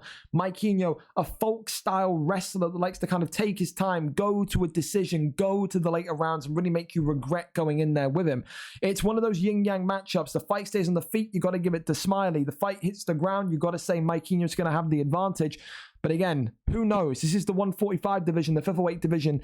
Anything can happen. Both of them have good striking. Both of them have good wrestling. If not, they wouldn't be in this division. You can't make it in 145. You can't get 8 wins and 7 wins in 145 if you're only a jack of one trade, you know? So again, who wins it tonight? Who gets back to winning ways?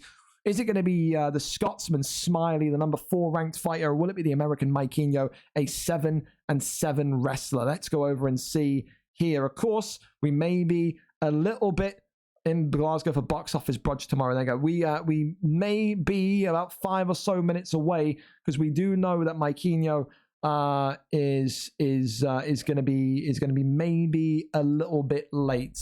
Any updates? If he is, of course, still stuck in traffic, we'll flip the fights round and get that one in. But I mean, he said he can't do too much. He says he's going to be here. We'll see if he's got any update for us. But yeah. Zhao cooked. He did. Kiko, thank you very much. Enjoy Glasgow, sir. Almost in. 5 minutes away. Okay, that's fine. Let Braj cook. If he's 5 minutes away, we're going to see if the fight afterwards is ready. If Haz and Jamie are in here and are ready to go now, we can get you guys going now, if that's any better. So let me know. We can get you guys going if you want to. We can. Ticket 34.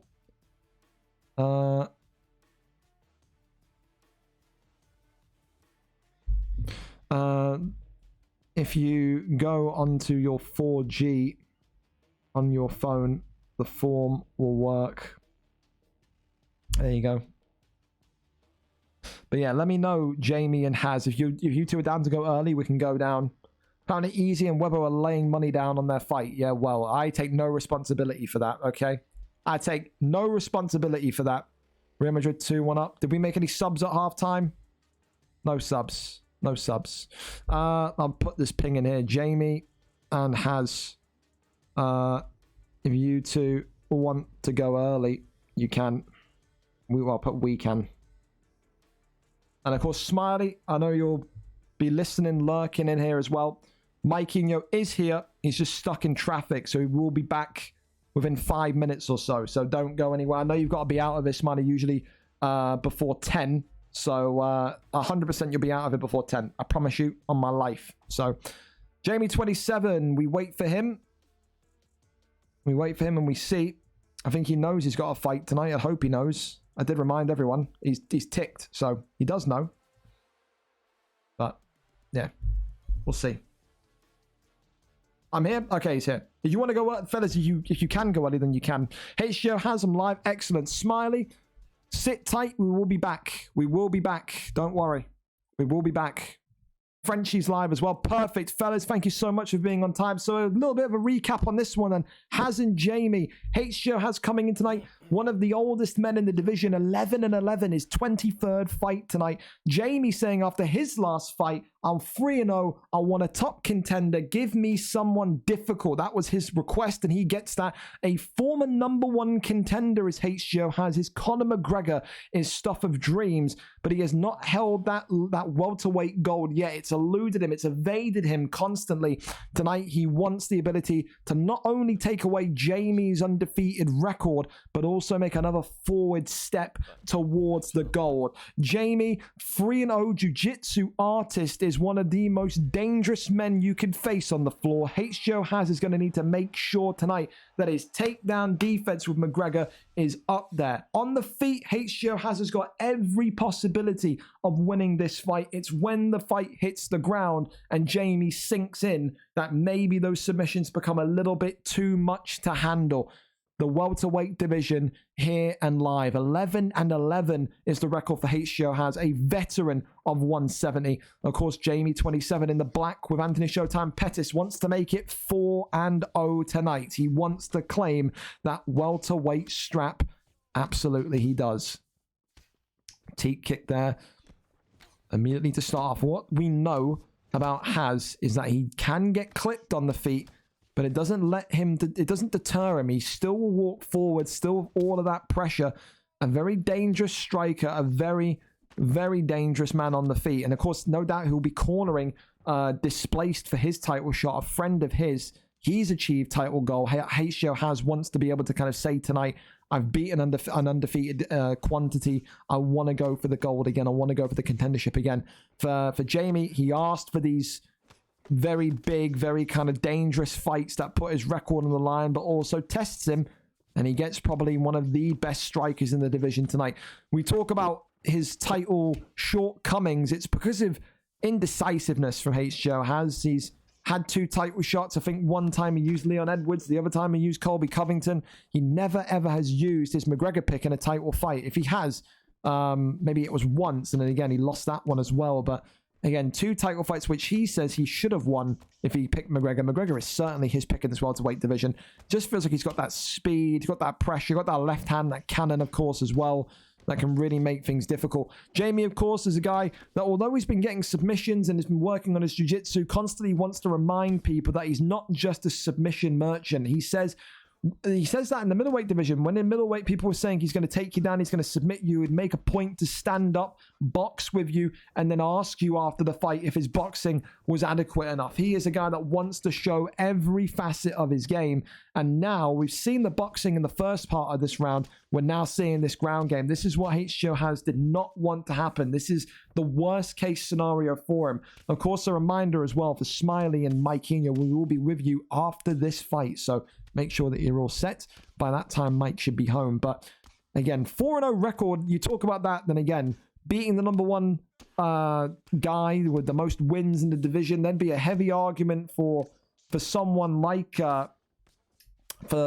Jamie to say after this one, put me in as the backup fighter next week for that undisputed welterweight title fight. Of course, we're going to see who wins the welterweight title tonight between Yardy Tricks and Seek and Destroy. But who knows? If champions aren't available next week, then that's where guys like Jamie or even a HGO has could slot in nicely. This is no kind of new news, though, to HGO has. He's been in title fights for the welterweight strap where he's been wrestled and controlled, almost dominated to a degree. He's prepared for that long haul. He is. He knows that he can't just sit there and expect the fight to be on the feet for the entirety. And so far, he has been taken down, but he has survived the gauntlet. Not a lot of damage dealt there. 17 significant strikes to 10. You would give that opening round to Jamie 27. Jamie 27 setting his foundations in. No doubt he'll want to build upon those in round number 2. Here we go again. 10-9 after the first round. To the man in the black, Jamie 27. Body kick there connects. Go for the knee again. Right back to the body shot we go. Off the jab straights. Body shot there connecting once more. And another one. Goes back to the midsection. 1-2s down the center. Oh! And Jamie 27 with an absolutely thunderous flying knee to knock out HGO has in the second. You talk about a guy that's got submissions. He's just added highlight reel level knockouts to his resume. Wow. The best knockout you will see from Jamie 27. Time to perfection. And that there will take the knockout of the night firmly away from our good pal Prima Ruho. I don't think there's going to be too much complaints. A flying knee on a man that's got 11 wins, 11 losses, one of the most dangerous knockout artists in the welterweight division, and he's just done the unthinkable. He's flying kneed him into the stratosphere. Jamie 27 knockout of the night is what you have your name next to right now, my man, and you are going to have to hope and see if maybe that carries on. For Prima Ruho, a fantastic knockout earlier on, but that there is just timed brilliantly. Top tier. HGO has losing. We appreciate him as always being here. He's made no secret he wants to go up to lightweight and give it a go again. Jamie 27 continues his meteoric rise, though, in that welterweight division. Holy smokes. Have we given performance of the night out yet? I don't think there's anyone with you know what? Probably performance of the night so far to Melon. I can't lie. Performance of the night so far to Melon. If there's a gun to my head, yeah, Melon. I liked Melon. Showed good ground game with Cannoneer. Then he got tapped with Cannoneer as well. So yeah, I'm happy with that one. Right, going back over then to Smiley and Mikeinho. Let's see if Mike is sat here waiting and ready. I'm just laughing because he got beat up so bad.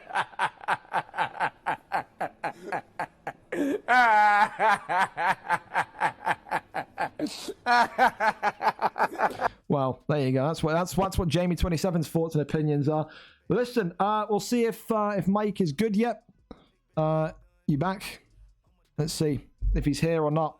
He said 5 minutes. We should be here. You don't do that to another man. That's shocking. Can I move up this? Hey, listen, Haz, UFC 5, we've got you covered, man. I promised you, and I will deliver on that promise. We need to start thinking if Mikeinho is still not back yet because of traffic, we will need to start to think about pulling and replacing potentially. Because, like I said, I know Smiley has to be out of there by 10. We cannot make this man wait. Can you? No. He needs to be out of here by 10 for work. Mike, I can't push it back because you want to do a training spar, Mike. I'm sorry, man. I can't. I put it back. I've already done one. I can't make him wait 20 extra minutes. That'll be unfair to him. I do the same to everyone else. Well, Smarty, we can move on and do the next one, or do you want to do it now? Because he's asking for 10 minutes so we can do a warm-up. So it's your shout. I'll leave it in your hands. He can do the fight. You can do the fight now, or you can give him 10 minutes. If you're being sound about it, then we'll leave it in your hands. Fuck that. I'm gunning cold. Let's go. All right, you're both going in cold. Let's do it. We're there. We're set and we're ready. All right, listen.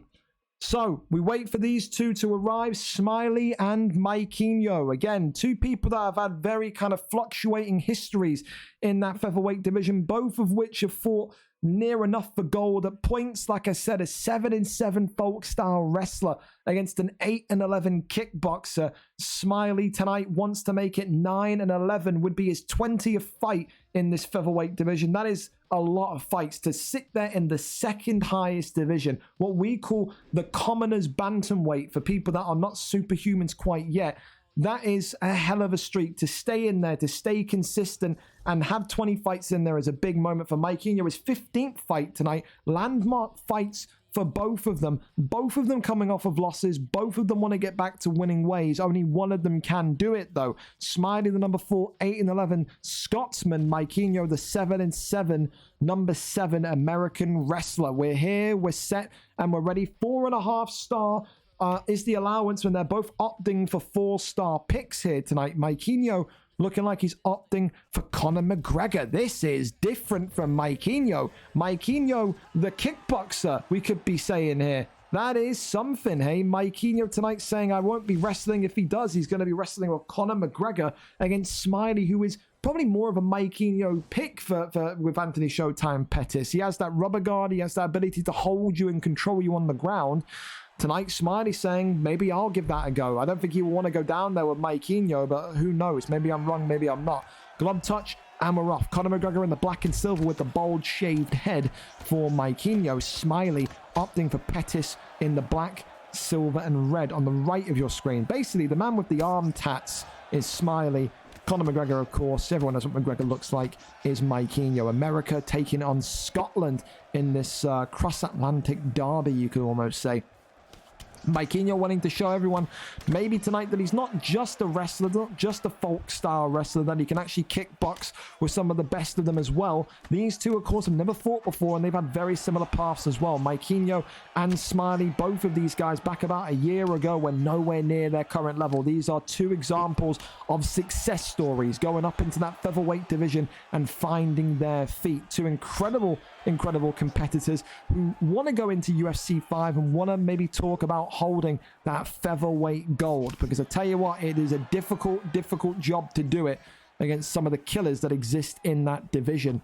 Of course, maybe it will be all under one roof, maybe it won't be. Again, all of that depends next week. If you've only just joined in, next Friday after VFL 107, I will be releasing the information about what will be happening going into UFC 5. I'll be talking to every single one of you. Every single person that's on the rankings will be contacted, will be asked to reply to me, to give me their communication on what we're doing for UFC 5.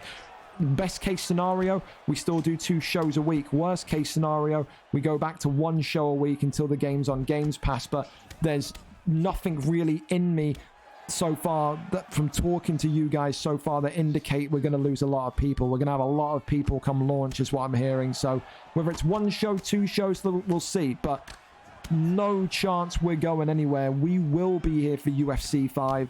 It's the most hyped, excited for a game I've been as a player in a long time. So I'm really excited to be carrying on with it. Said VFL 200. The plans are already turning, the wheels are already turning in my head. Ultimate Fighter Season 2 already being planned. Got a lot of fun stuff to come forward going into next UFC. Hopefully you'll be with us, whether it's immediately or in Christmas or next year when it's on Games Pass. Off the double jab here, goes back low, sways to the side, head kick there, just being worked. Maikinho just trying to get his mojo going here. This is the furthest we've ever seen Maikinho in a fight not shoot a takedown. This is something rare, to say the least. They're putting on a show, though, these two. They're both kind of, look at that, they're umming and ahhing who makes the first move towards one another. Don't want to completely, oh, wonderful hook into the body shot. Leg kick that. Straight down the middle again. Leg kicks coming off clutch here. The arms extended. Round 1 in the books, and so far very even. You talk about 2 guys that have had similar paths in featherweight. It's now a very similar first round. This is again bizarre because you think about Maikinho, and I never had expected Maikinho to be coming out of a McGregor pick for 105, but here he is.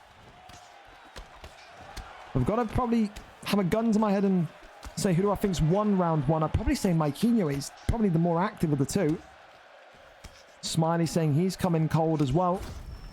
Doesn't see it as an excuse. Oh, question mark kick there after the leg kick has stunned and damaged McGregor. The right leg very much showing signs of wear and tear.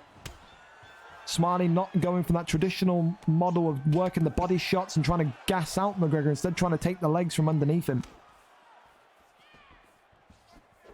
Spin kick to the body there. Leg kick comes off. Avoids that head kick. Into the arms again. Leg kicks coming forward once more. Big straight down the middle. Off the double jab.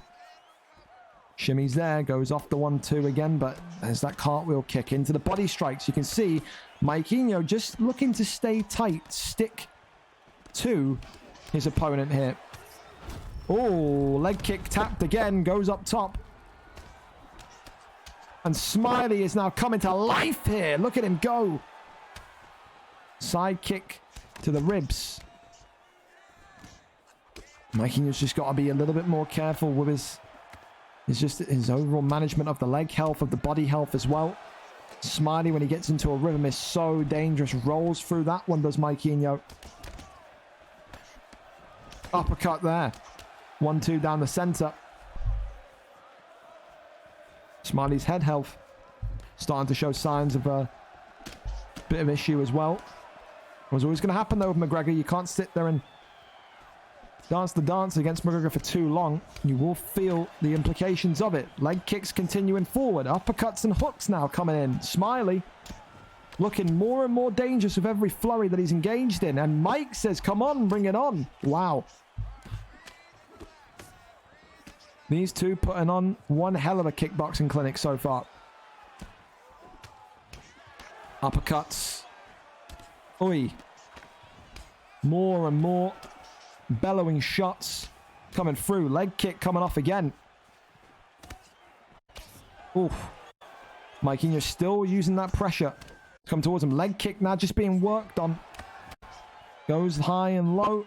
Level changes are good from Mikeyno, who just continues to just stomach it and just walk towards him. And now the McGregor power, the McGregor pace has done it against Smiley in round number 2. No wrestling, no problem from Mikeyno. He gets it done in round number 2, and maybe that's a message to the 145 division who calls his style boring. This is maybe a new version of Mikeyno we're seeing today. One of the most fluid striking performances that he's had ever. Mikeyno, the boxer tonight. Smiley at UFC, unable to get it done, but a very, very back and forth tense fight to say the very least. Mikeyno of a round 2 TKO. You will not see that too often from Mikeyno. Maybe that's the change of style going into the final kind of weeks of UFC 4. And even though he was late and said he wanted a warm-up, didn't look like he needed one. Looked very, very good tonight there. Congratulations to Mikeyno. Commiserations to Smiley. Both always a great, great kind of couple to have on the card, and hopefully we get to see more in UFC 5. Congratulations again, Mike. Over to our next one then. It's going to be LW Noble, formerly known as Practitioner, against Giorgini. Of course, this one's a very interesting one. Both grapplers, both wrestlers, both submission artists, and both tonight going for the victory. Noble, 2 wins in his last 5, coming off of a loss. George, 1 win in his last 5, coming off of a win, ending that horrible form that he recently had. A 5-9 jiu-jitsu artist is the number 12 ranked Giorgini against Noble, a top 10 fighter, a former champion of this division, the 6-5 wrestler, who of course is back in for his second stint in this division, I'm pretty sure. So let's go over and see who gets the job done. No reply from Noble. Right, well, Noble better be here. Let's see. Noble, you're up. Are you here? If not, we do have people here ready to go, but he does know that it would be 4:30 p.m. Eastern.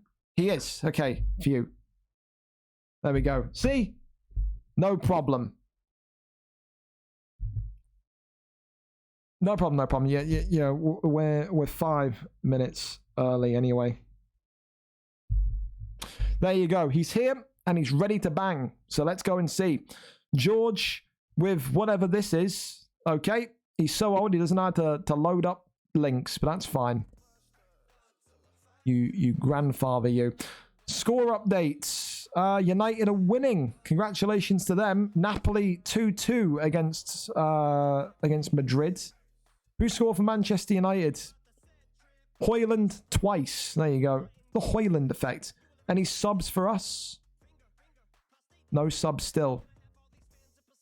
It's not the worst result of draw, but got to play Sevilla away next, which is not great. All right, well, listen, we're sitting here, we're waiting, and we're ready, aren't we? But there you go. In case you're interested in... Oh, wait a minute. Excuse me, I missed that one. Copenhagen drawn a Bayern. What in the absolute mid? Jesus Christ. Champions League, eh? a wild, wild, wild place. Davison Sanchez gifted that to Hoyland. Good to see you can take the man out of Tottenham, but not the Tottenham out of the man. There you go. There you go. There you go.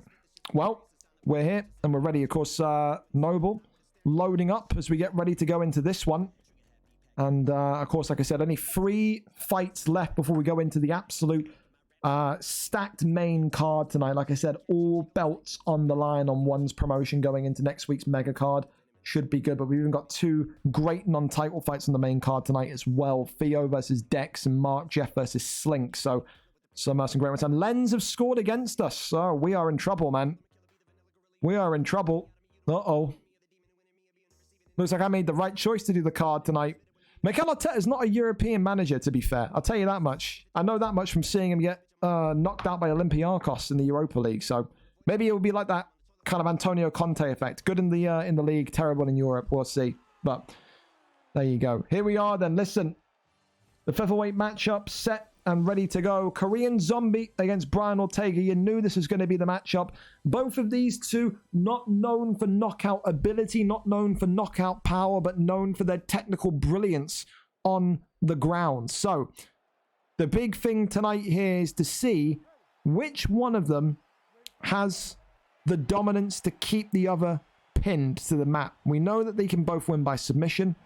We both know that they're both happy to go to decision if needs be. We know George likes to back up and fight in a very defensive way back against the cage and just take his time. But of course, it's always very much dependent on the opponent that he faces. Of course, when you take on someone so good like Noble, he is good enough with Korean Zombie to just walk you down and just get the ground game initiated quickly. Of course, Noble pretty much in his kind of retirement stage at this point at UFC 4. I don't think he's actively playing it as much as he was. George taking no days off. Main game at this point is still UFC. Wanted to have a strong finish to 4 going into 5. Showed that last time out with his victory.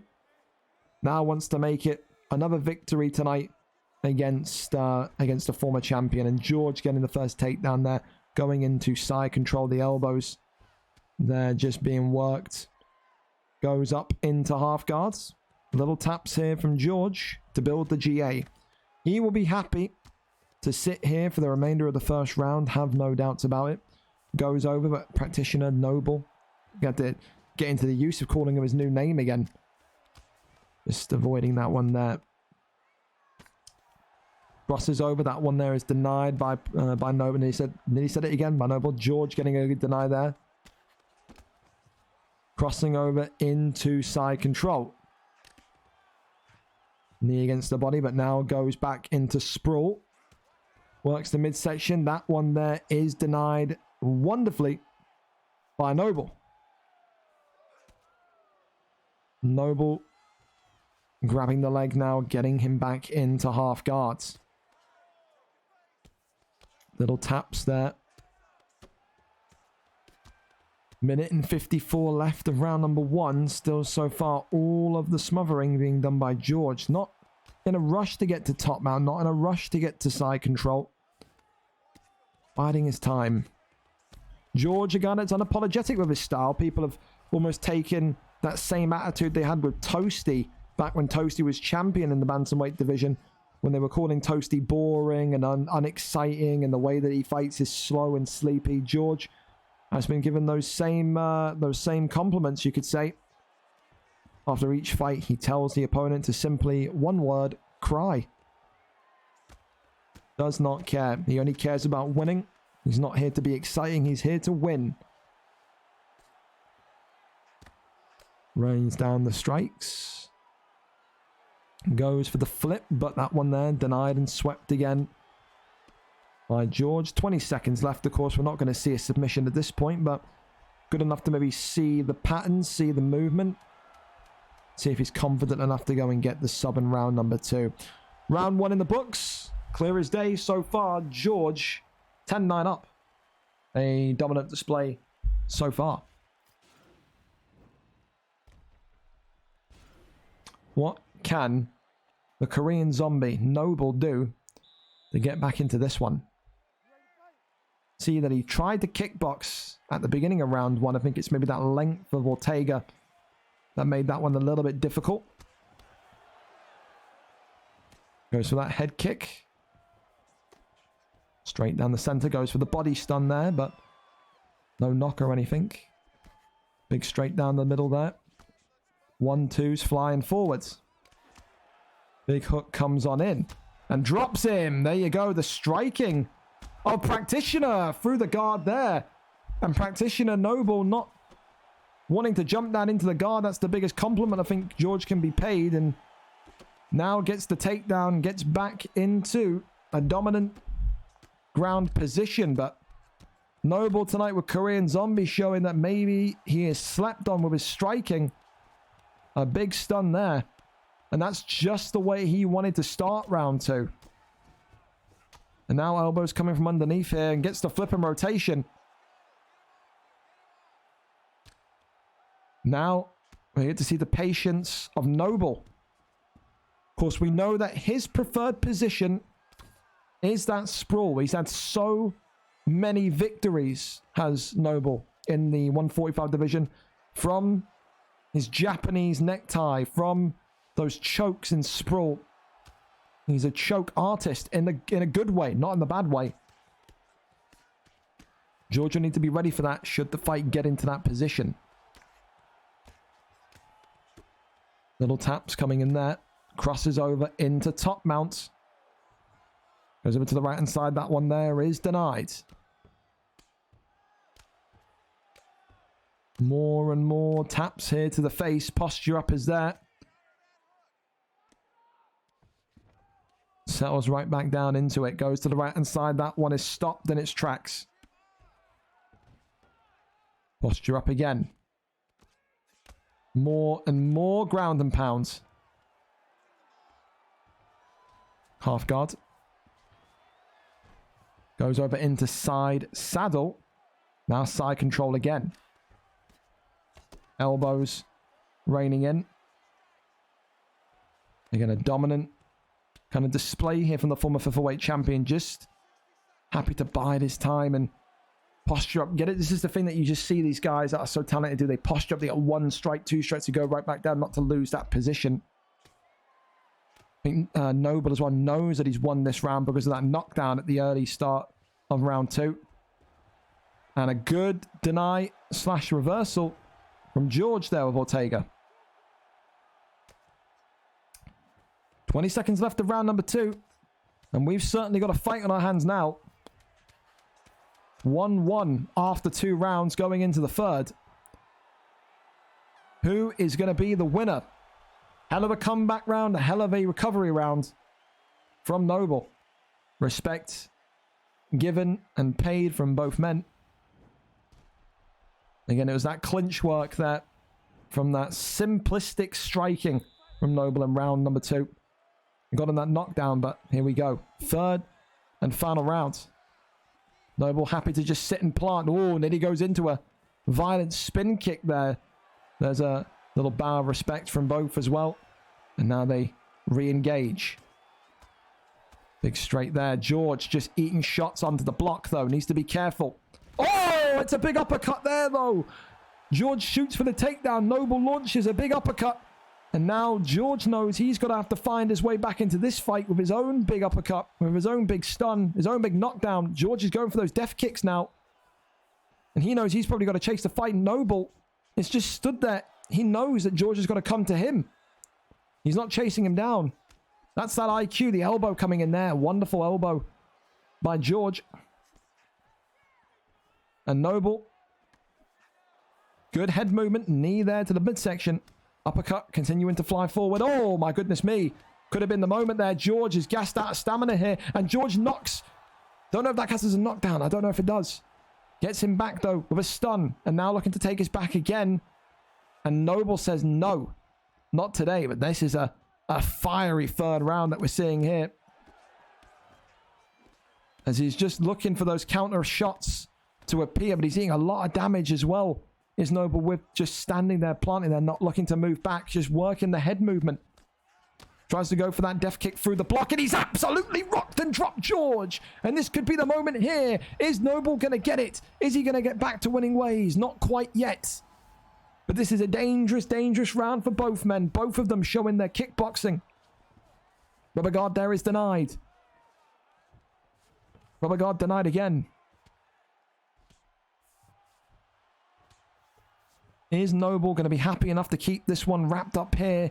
If he was, it's not anymore. George there now getting his strikes off in this top position. Noble stopping him there in his tracks. And George, oh, George could be in big, big trouble. Noble, a master of submissions, a master of IQ, has caught George and has tapped George out unless George can find an absolute answer. But this is wonderful from Noble. You know what you get with this man, and it is trademark highlight reel submission victories. Noble tonight taking the victory in an absolute barn burner against the up-and-coming featherweight contender. Noble very much back in the ascendancy. Noble with a submission of the night that is going to be difficult to beat once again. When you talk about Noble and you talk about his Korean Zombie, you just know it's performance bonus central with that submission of the night. He is the league's best Korean Zombie. There is no one better. Congratulations, one hell of a performance tonight from LW Noble.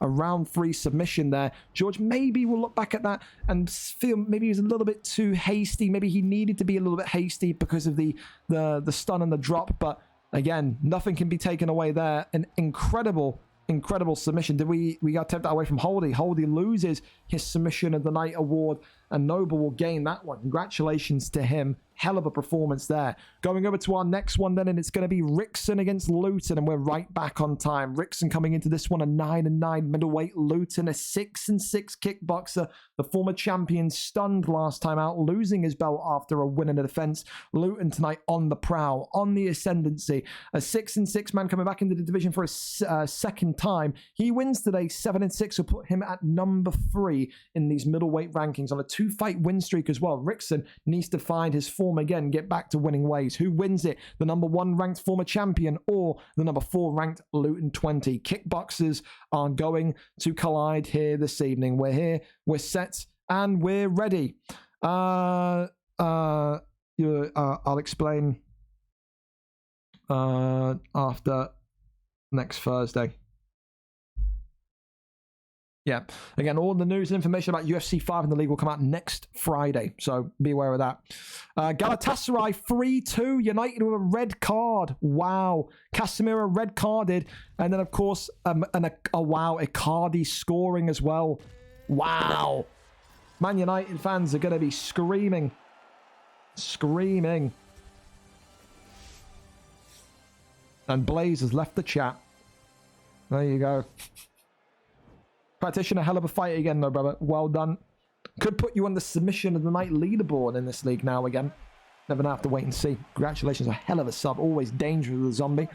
Here we go, though. Our second to final prelim fight of the evening. Robbie Lawler against Lyoto, the Dragon Machida. And you see again, Luton and Rickson.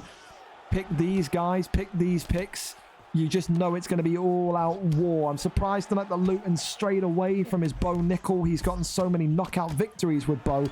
Obviously, not really fancying that tonight. And, of course, you can see the former champion in the yellow, Rickson, feeling like he's got a point to prove. Lost that belt last week. He felt maybe that shouldn't have been the case. Maybe that was just a bad night at the office. He wants to get right back in there, right back up there again. He knows if he wants to do that, he's going to have to get past a young and hungry contender in Luton 20, who, since he's come back into this middleweight division, has put away all of his negative feeling that he had maybe in welterweight. Was not in a good place at welterweight, was being knocked out left and right, didn't really feel like he was fitting in there, goes back into middleweight and has really looked alive since coming back in. Rickson, though, always known for his dangerous pressure, always known for his incredible flurry of combinations. He works the body kick into the jab hook so well. This is something that Luton's going to need to kind of survive here, that kind of initial round pressure, that initial round blitz that Rickson can do. And of course, if Rickson wants to, he's got that Ostigari, he's got that death kick with Machida. He can take this into so many different avenues if he feels like maybe Luton's struggling. What Luton is struggling with so far is that left leg. Oh, sorry, that right leg, excuse me. The right leg so far in a very, very difficult place in terms of health in general. Of course, when that leg health starts to go as well, and now he's working on the other one, the left leg now being worked on. When that leg health starts to go, power gets less and less. The takedown becomes harder to secure. It's a very difficult thing to kind of to sit on. But so far, listen, it's a dangerous start from Rickson, who is just kind of mixing up everything. There's a reason why he's a former champion. There's a reason why he's got one of the highest knockout streaks in the middleweight division. And he wants to get back up there as fast as humanly possible. Head kick there again, clattering off the skull of Luton's Robbie Lawler. Leg kick into the jab there. Big hook comes on in. Leg kick on the left-hand side again. Goes for that hook once more. Shoots the takedown. Gets the land. And now we're into full guard. Posturing up. Rains down the strikes. Pulls him back in. Elbows here. Fakes and crosses over. Crosses over into top mount. Posture up is there. And now big strikes here. Robbie Lawler in top mount is a dangerous man, I tell you that much. A lot of power to kind of break your face from this position. Rickson going to be able to survive it though. First round, listen, clearly a Rickson round. I think that stun won't win it back. I think the leg damage he's done is good, but I think Rickson just needs to be aware. Robbie Lawler has got some serious thunder in those hands. If he gets too confident, gets too cocky, he may well end up getting put on his arse. He needs to be very careful. It will take less shots from Lawler than it will from Machida to get a knockout victory here. Continuing to work on that right leg, goes back upstairs to the headshot. Oh, and it's an uppercut and as well an overhand. I thought both of them were stunned there, but Robbie Lawler eating the harder of the two shots here. Luton coming back out strong, goes for a body shot. Leg kick there, connects again. Head kick again. He's not telegraphing that head kick whatsoever. Sways out the way of that takedown, and that teep kick there wonderfully from Rickson. Body shot again through the knee. Front kick there blocked. Big hook coming in. Uppercut. Oh, clinch there. Saved him. Sways out the way. Shoots the takedown. Still nothing there. No. I thought maybe going to be uppercut outside the clinch, but no. I'm surprised by that. And now you can see Luton 20 is getting very desperate here. He's going for desperation takedowns, as I like to call them. He's almost feeling like he can't cope with the pace, the pressure that Rickson is providing here with Machida. Head kick there is blocked up again. Front kick once more. Blocks up. Does the former champion, shall I say. It's why I'm getting confused. It's a champion level performance here tonight from Rickson. You have to say that. Takedown defense is at an absolute sky-high level. Learned those lessons after losing his belt to Morris. Takedowns there, pushes him to the floor. Machida back up though. Big knee there into the midsection. Oh, the head kick again. Luton not reading that head kick whatsoever. But the third or fourth time that's clattered off. Leg kick now cracked again. He's at the switch stance, goes back to the body. And Rickson here assaulting, but now eventually taken down. And Luton 20, you just felt needed that. How good we know Luton can be tonight. He's just been second best in every department. Look at that. Even Rickson now getting a reversal there. Gets back up and wants to finish it. This is a high version of Rickson. This is probably Rickson's best performance that I've seen, even when he had the belt. Rickson's kickboxing tonight, superb. Going for that ground game. The elbows there raining off from Luton. Tries to get up that one there, is denied by Luton. Now raining down the body shots. Grabs the leg. Pulls him up and into half guard. And now a couple of strikes to come here from Robbie Lawler. The round ends. Round number 3 on its way. And if you're Luton 20, with all due respect, you need a Hail Mary level miracle. You do. Wow, there's no glove touch. Luton is in that desperate zone. He airs the glove touch and goes for the takedown. Rickson immediately trying to get into a dominant position here. The deny again. Robbie Lawler tries to go for the armbar. And this would be up there, probably one of the greatest comebacks we've ever seen, but he's even pulled out of that one. More and more strikes here to the face. Little taps to the face. Head kick there. Takedown, defended. Oban coming in. Luton just swinging for the fences here. Knee to the midsection. Takedown. Land. Goes over into the sprawl.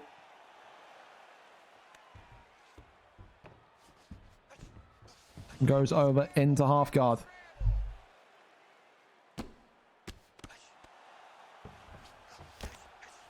Goes over into top mount.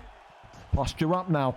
Luton has to keep in mind that everything he does needs to be with a view of going for the victory, going for the kill. He is down on the scorecards. He is. And now he's going for a submission on Rickson with Robbie Lawler. Very difficult. If we can see a Robbie Lawler submission tonight, that would be something. You do not attribute Robbie Lawler with submissions whatsoever. Back on the feet we go. He's wanting to test himself one more time against Rickson. Oh, the leg kick there, dropping him to the canvas. And again, Luton. Oh, nearly getting that head kick off. There's Rickson. Big knee to the body. Knee and elbow coming off from Luton. Rickson. Big double hooks coming in there.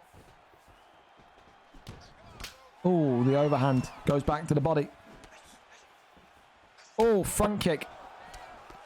It's a better round from Luton, but as he left it too late, the leg health, the stamina, the head health, as Rickson now goes for the body shots. Continuing to push, goes for the overhand. The takedown is stopped, and maybe Luton is just thinking about getting out of there without being knocked out. He doesn't seem like he's got too many answers left against the former champion here. 1-2 down the center again. Jab straights. Knee into the midsection. Elbows now flying forward. 12 seconds left. Knees and elbows. The knee to the body. And this one has gone to decision.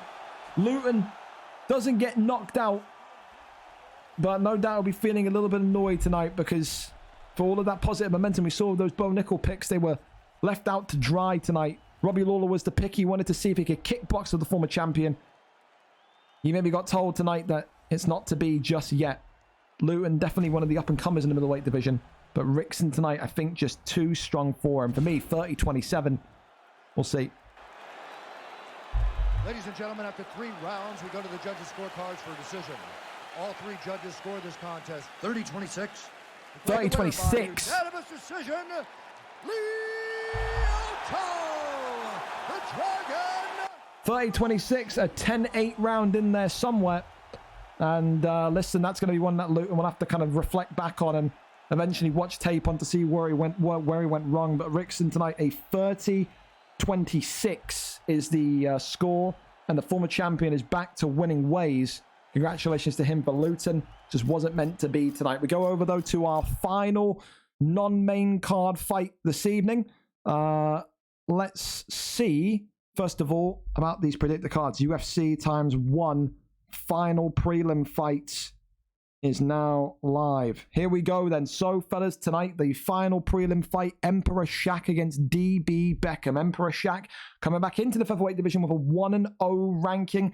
DB Beckham 6-10, but only one win in his last 5. He's been fighting killers, though, so don't sleep on Beckham. Known for his kickboxing, known for his combinations, but Emperor Shaq, a once-upon-a-time bantamweight flyweight, he didn't have the greatest time in there. Got a couple of big rounds in there, got a big debut win in featherweight. Tonight, he's back gracing the octagon to see if he can take out one of the most nasty former lightweight champions and one of the nastiest former featherweight contenders who's hit a dry spell recently and put him out in 1 or 2 rounds. Let's go over and see who can get this one done. DB Beckham is live for us. Clay Guida for Emperor Shaq. He sticks with that Guida pick. He wants to make it his own. It would be something if he can do that. And DB Beckham, who will he match up with? Will it be a strong pick? So be Frankie Edgar maybe? Dan Hooker, Korean Zombie? He's Bruce Lee. Bruce Lee. He's saying, all right, then let's do it. Guida against Bruce Lee. We're doing it. Skelly, thank you for the tier 1. 27 months, man. Thank you so much. Galatasaray United getting a red card. PSV 2-2. That's good for us because we're losing. So PSV have pulled 1 back or pulled 2 back against Sevilla. It's not the worst result in the world now losing to Lens. I'll tell you that much for a fact. Lens going to be top of the division though, I think. Was that 4 points to 3? Yeah. Here we are. We're here and we're set. The final prelim fight tonight. DB Beckham in the yellow with Bruce Lee. Emperor Shaq, the 1-0 contender, with Clay Guida in the blue. Emperor Shaq and Beckham both known for their kickboxing. We'll say that for absolute certainty. Shaq, of course, will have decent enough wrestling, but again, Clay Guida against Bruce Lee. Clay Guida is going to feel very, very heavy compared to Bruce Lee. Beckham will have every single ability to sit there and kind of piece his combinations, his attacks together. But I'll tell you what, he's going to need to be absolutely crisp tonight, is Shaq, if he wants to be able to kind of get this one done and dusted. A 2-0 record against a former contender and a former lightweight champion like Beckham would be impressive, especially since both wins would be coming through Clay Guida. But the big thing is this. Can Beckham withstand that pressure that Shaq brings? We saw in his last performance with Guida. He really just walks towards you, uses that size of Guida as an imposing factor. Wants to make that Guida pick his own at 145. Good pull uppercut there from Beckham. Beckham, of course, a man maybe that you could say is low on confidence. 1 win in his last 5, a 6-10 resume. He believes that he's still got some juice in the tank here. Oh, jumping switch kick attempted. The pull uppercuts there, good as well. Oh, but it clips him. And Emperor Shaq still with the ambition to get another big knockout with Clay Guida. Just walks down Bruce Lee and says, not today, my skinny small friend. Bruce Lee's just trying to go for that kind of slip straight, but again, he just can't find the range, I don't think, because again, he's just being walked down by Guida. Off the jab hook there. Straight comes forward once again. More and more strikes just bombarding the Bruce Lee pick. Goes back to the body, jumping switch kick, trying to go for the block. Elbows, pull uppercut there from Beckham. These two are putting on an absolute show in this division so far. They are both not taking a backward step. They're both sitting in front of each other and just letting the hands go. And DB Beckham could be in big trouble here. Emperor Shaq stuns him again. Uppercuts now. Knee to the midsection. Oh, and it's an absolutely wonderfully timed pull elbow by Clay the Carpenter Guida. Emperor Shaq, this guy is making Clay Guida the pick. He's making Clay Guida his own pick. It is now 2-0 in 145 for Emperor Shaq's Clay Guida. He boxes with the best of them tonight. Again, maybe an easier task because of Bruce Lee. Beckham had his moments with his speed and his violence, but the stand-up tonight just a little bit too much for DB Beckham. Emperor Shaq winner by a round 1 knockout. He wanted to do it in round 1. He does it in round 1. And he is a dangerous man to keep an eye out on in that featherweight division. One of the very best boxers. Said he wasn't winning fights in bantamweight flyweight. He was winning rounds. And that's enough to get by in this featherweight division. Again, it's only going to be harder and harder for him. Can't wait to see if he carries on with us in UFC 5. But a very dangerous boxer. Again, going into the main card tonight, you can see so far submission of the night is on Noble, knockout of the night is on Jamie, performances on RNG Melon, and fight of the night still in that Hall of Fame fight between TP Feng and Ash H98. Do not go anywhere. We're going to be back in 60 seconds for the main card. Title fights galore with 2 non-title fights that are even bigger bangers. You can maybe argue in between a Theo James v Dex Primacy and Mark Jeff versus Slink. Grab a drink, go to the toilet. We'll be back in 60. Do not go anywhere.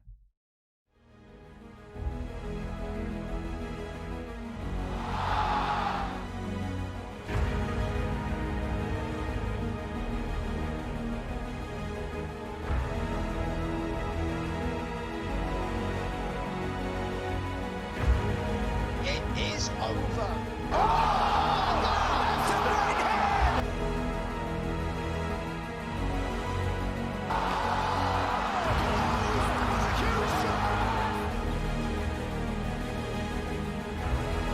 Oh my God. Leg beat up, man. That's the Poirier. Oh, good luck for Poirier now right here. Oh my God. And SLG Jokers has put the former middleweight champion to sleep. Light heavyweight champion! Goodness! It's time!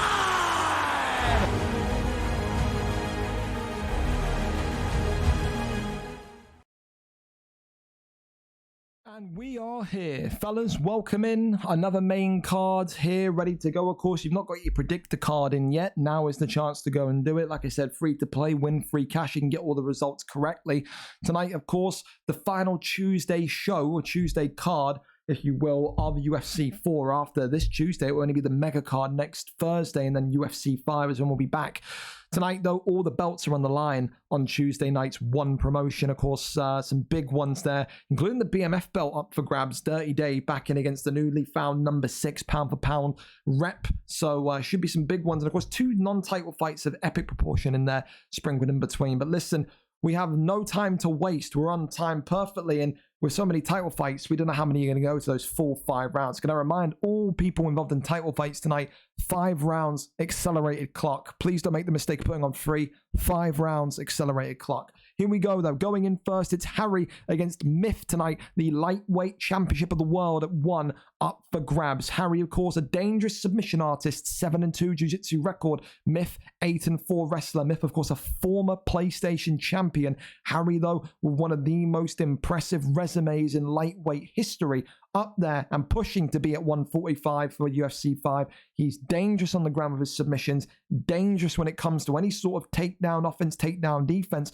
Myth tonight is going to need to have excellent takedown defense, but also incredibly pressurizing striking if he wants to win that belt. It would be his first belt on Xbox. He's, of course, a multi-time PlayStation champion. Can he tonight be the gem piece at 155 and win the lightweight strap? We go over and find out our opening title fight tonight, the lightweight gold, Harry against Myth. Let's see who gets it done. Are we going to see Charles Oliveira? Of course we are. Myth, of course, there with Dustin the Diamond Poirier, as always. Let's see what happens in this one. No, Myth going with Volkanovski, and Harry saying, no, no, no. You can forget Volk. It won't be happening. Harry playing hostage taker to Volkanovski, as you've seen many of those lightweight champions do. Charles Oliveira against Dustin the Diamond Poirier is the shout. The champion will be in yellow with Charles Oliveira. Again, dangerous grappling.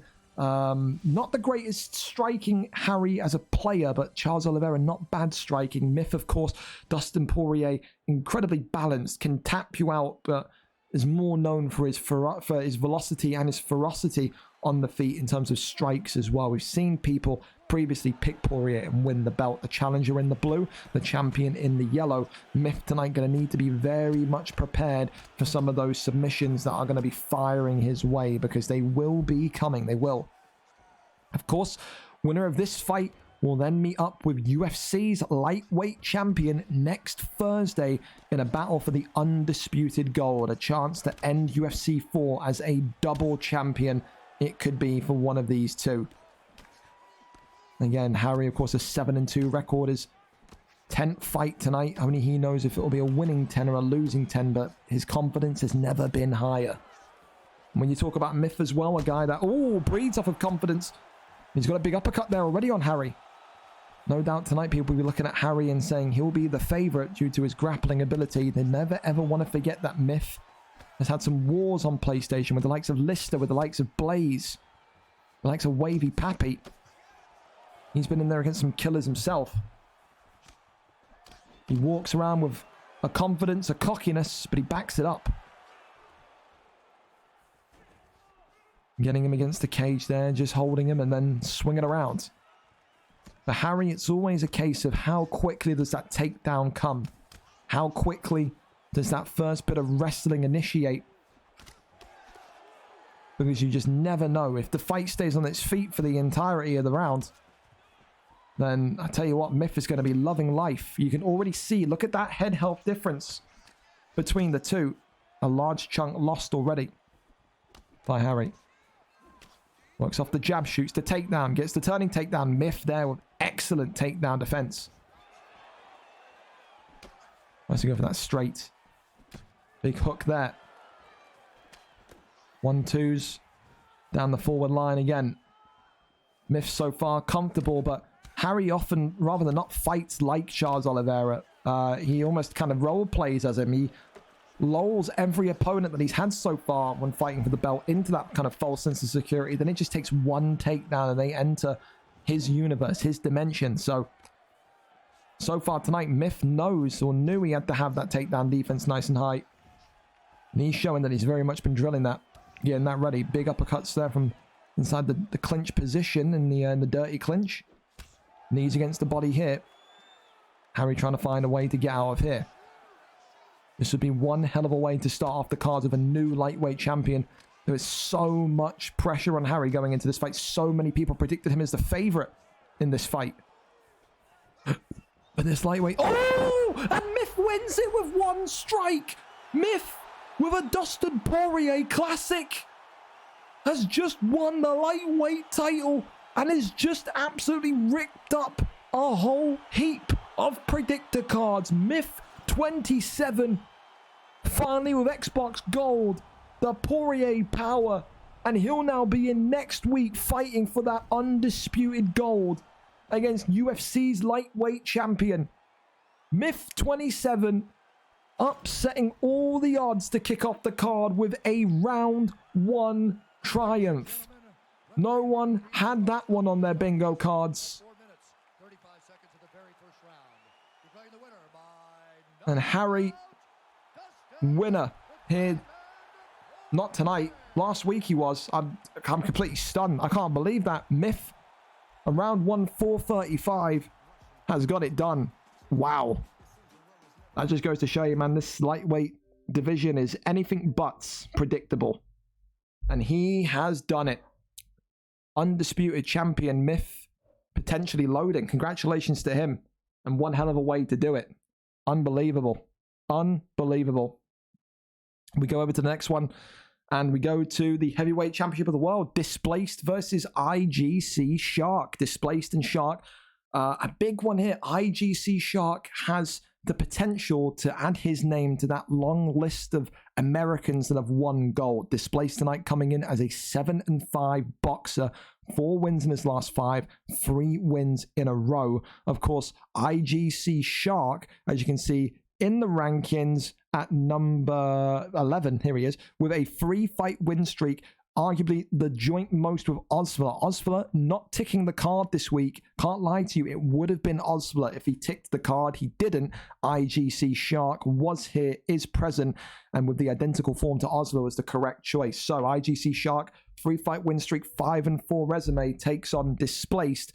Only one of them tonight can leave champion. It's a boxer against another boxer, but IGC Shark is starting to get into the groove more and more of his wrestling as well. So don't be surprised you see the American land some takedowns today and test his might on the canvas. Again, similar story. You win this tonight, you be in next Thursday competing for that undisputed heavyweight belt. England takes on America. Only one can triumph. Who gets the job done? Displaced is live for us. 5-star picks, of course, legal in every corner. This ping is dead. It has to be. He's American. It's going to be the same for you. Whatever you feel, he feels. And there you go. The Poirier gif. It's been a long time coming for Myth. Congratulations.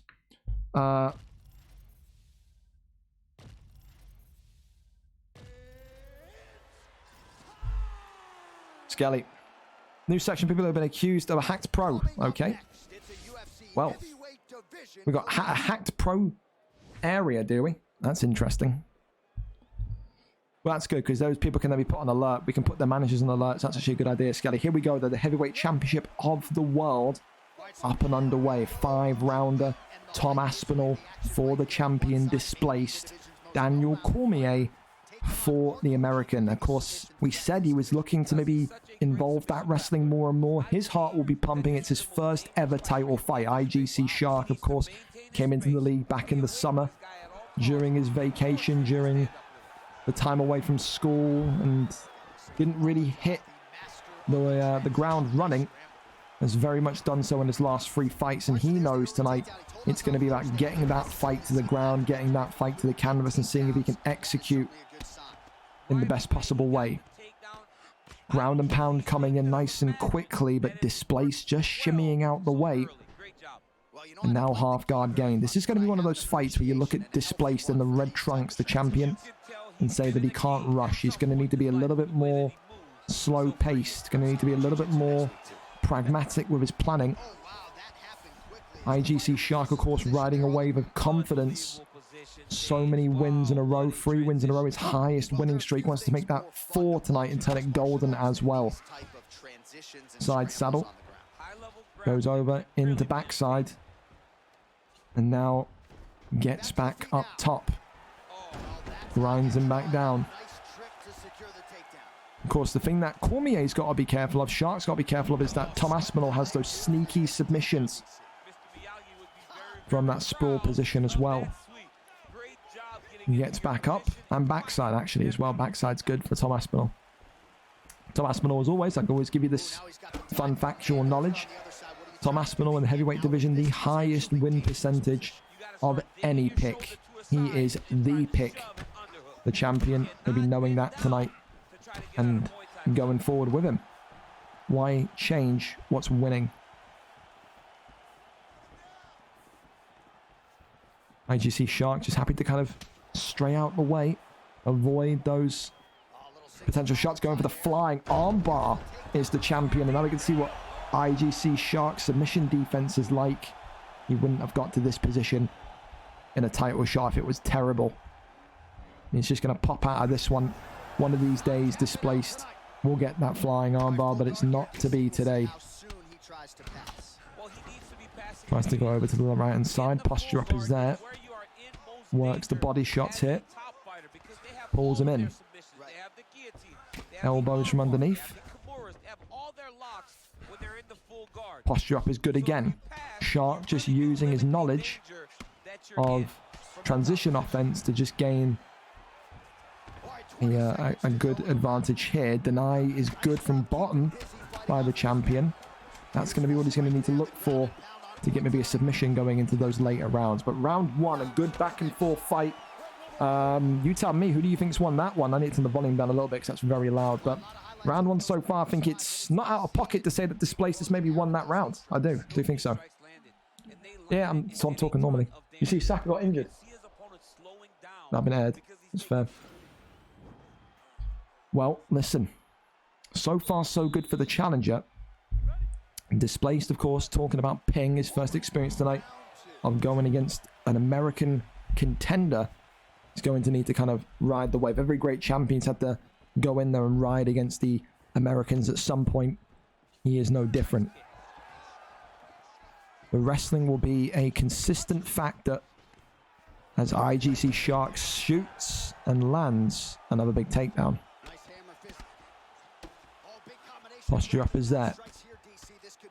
Working down the body strikes now. And again, this Displaced has got to be cool, calm, and collected in these kind of moments, because this is the kind of situation where if you're the champ in the red, you can lose your head, you can get a little bit over emotional, throw the fight away. He's got ground control on you, but he's not doing too much damage. Wonder what his corner will be saying. HGO has, will no doubt be in his corner, trying to guide him through. Shark here, raining down some big strikes, pulls him back down though. Does the champion. He's going to need to try and find a way to get out of there. Back sitting is denied. Good denies from IGC Shark. He said in the lead up to this fight, he was drilling his wrestling, he was practicing. He said it was going to be the best wrestling performance that we've seen from him. So far, no lies have been spoken. Tries to go for the single leg, but denied excellently. Displaced now. Gets back to a standing nature. Of course, 5 rounds. There's a lot of rounds to go. You can almost sense as well when the champion for Tom Aspinall in the red, maybe even a little bit nervous to kind of walk towards him. Step towards him. Shoots the takedown, gets the land.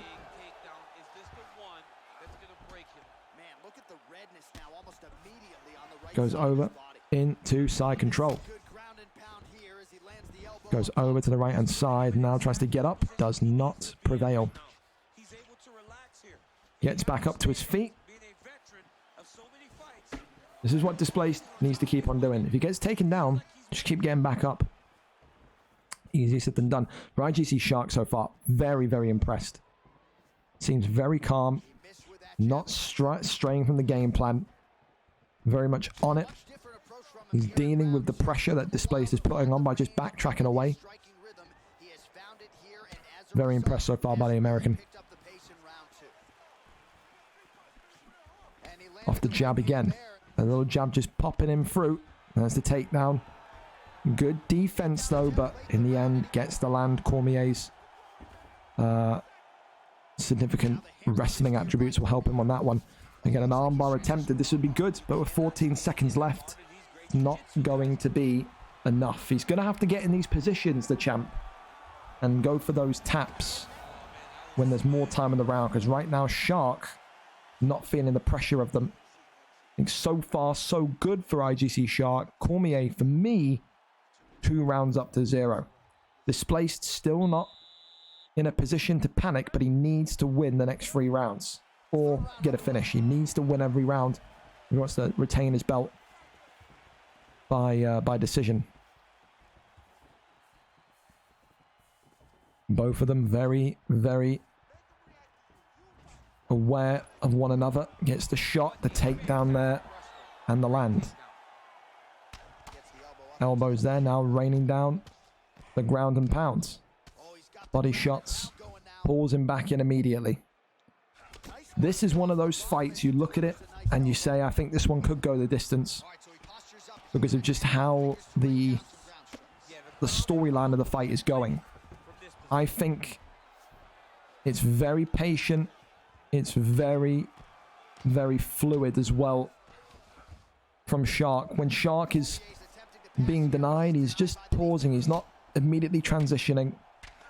He's very much aware of what he needs to do, and I think as well, he's keeping an eye on that stamina. I think he knows that Displaced is looking for submissions, and therefore he's not allowing himself to be caught by anything. That back-sitting transition, and now full guard denied. And IGC Shark continuing to rain down the heavy strikes hit. That one there is denied. Posture up again.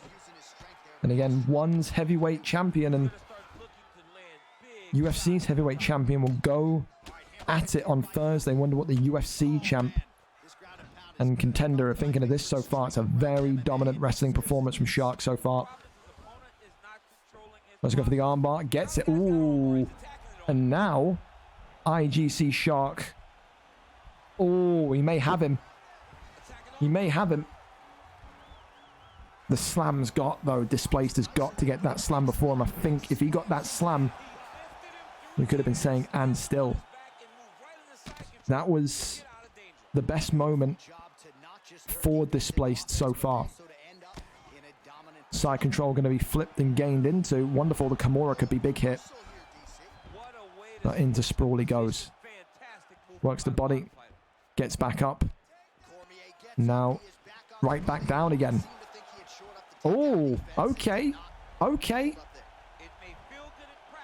Doesn't look like it's going to be anything too dangerous, though. I think, looking at that so far, I think 100% if you're the champion displaced with Tom Aspinall, the joints are the way to go. But a good little sign of life here at the end of the 3rd round as we head into championship rounds as to what maybe the strategy is going to be. Posture up as that. Rains down the strikes to the body again. Pausing back in. Uses the cage to get up. And that'll be how the round ends, I think. I think a good sign of life, but I still think that Shark is 3 rounds up. I think what Displaced needs to do is he needs to take control of the fight very quickly. I think if his takedown defense isn't going to survive it, he needs to get back up immediately and get the first stun or get him into that armbar position again. I stand by the fact that it felt like that armbar from Tom Aspinall, if he caught the slam, could have been him retaining his belt there. That armbar did not look too comfortable from Shark. It didn't. Clinch is there. For Shark, he'll be having his corner tell him 2 rounds away from being the new champion. They will be very happy with his performance so far. Leg kick comes in off the straight.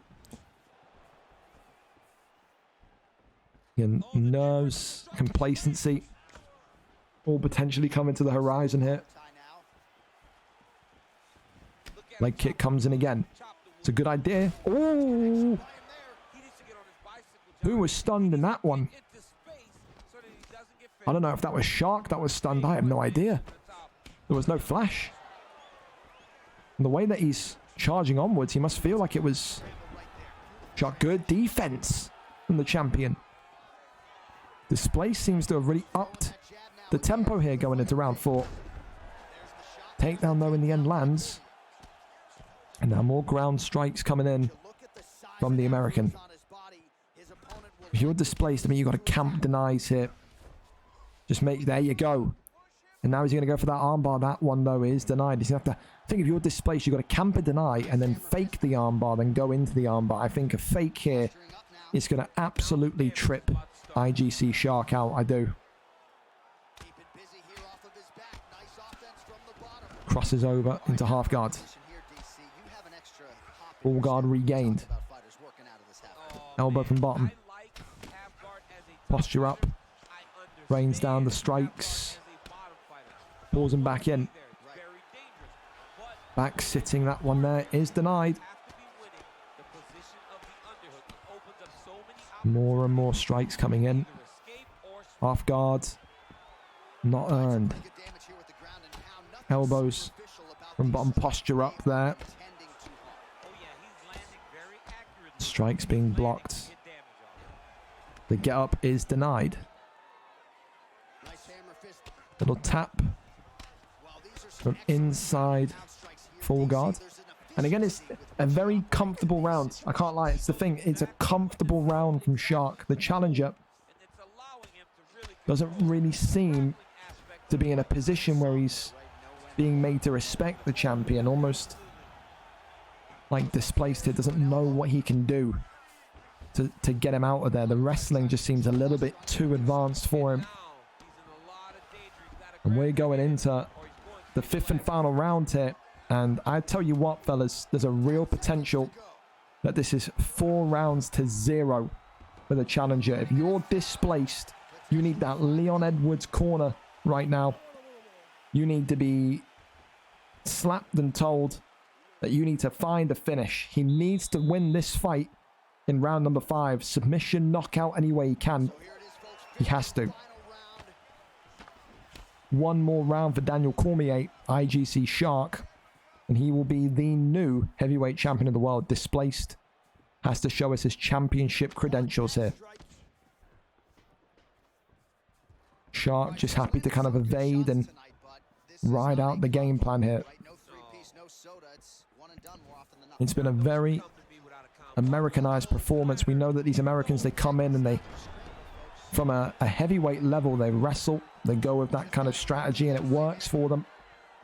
Some of the great champions of the past out of the Americas have done it. The pretty big guys in the heavyweight division. You've seen guys, of course, like Dirty Dave in the elite division with his elite knowledge of wrestling. And it just does seem, oh, like IGC Shark joins that list. The new heavyweight champion of the world with a venomous head kick. It is 2 title fights down, 2 new champions crowned. IGC Shark will be one half of that undisputed title fight next Thursday. He has done it with the biggest and most important knockout of his heavyweight career. That there will feel like a job well done, especially considering he came into this league back in the summer with very limited knowledge. A round 5 victory, 1 minute and 22 seconds in. The new heavyweight champion of the world through Daniel Cormier. Congratulations to IGC Shark. That there is a testament. If you practice and train, the wrestling tonight looked like it was on a whole different level, and it was proven to be the case. Congratulations to you.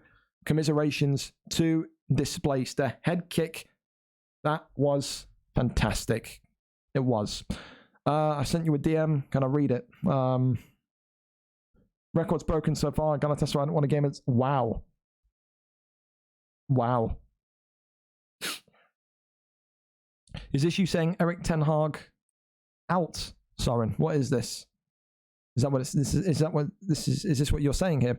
Up next, then, listen, we go to the next one. The light heavyweight championship of the world, Gazito taking on Zinc 95. And you talk about comeback stories. You talk about revival stories. You have to look no further than Zinc 95, a guy that was once upon a time the gatekeeper of the light heavyweight division, was on a horrible losing streak, was effectively relegated into heavyweight, refound his mojo, and has come back into the heavyweight or the light heavyweight division on a 3-fight winning streak. He tonight says that he is ending UFC 4 with light heavyweight gold around him. He wants to go and compete for that undisputed championship next week. But of course, Boa MMA's Gazito stands across from him. A boxer, that may say, but it's a guy that's very much learnt the art of pulling guard, very much has learnt the art of submissions. This guy tonight, Gazito, is primed and ready for a challenge, but he says that his grappling, his wrestling will be too much to handle. It is the champion Gazito, 6-4 on a 3-fight win streak against the challenger Zinc 95, his 27th fight this evening,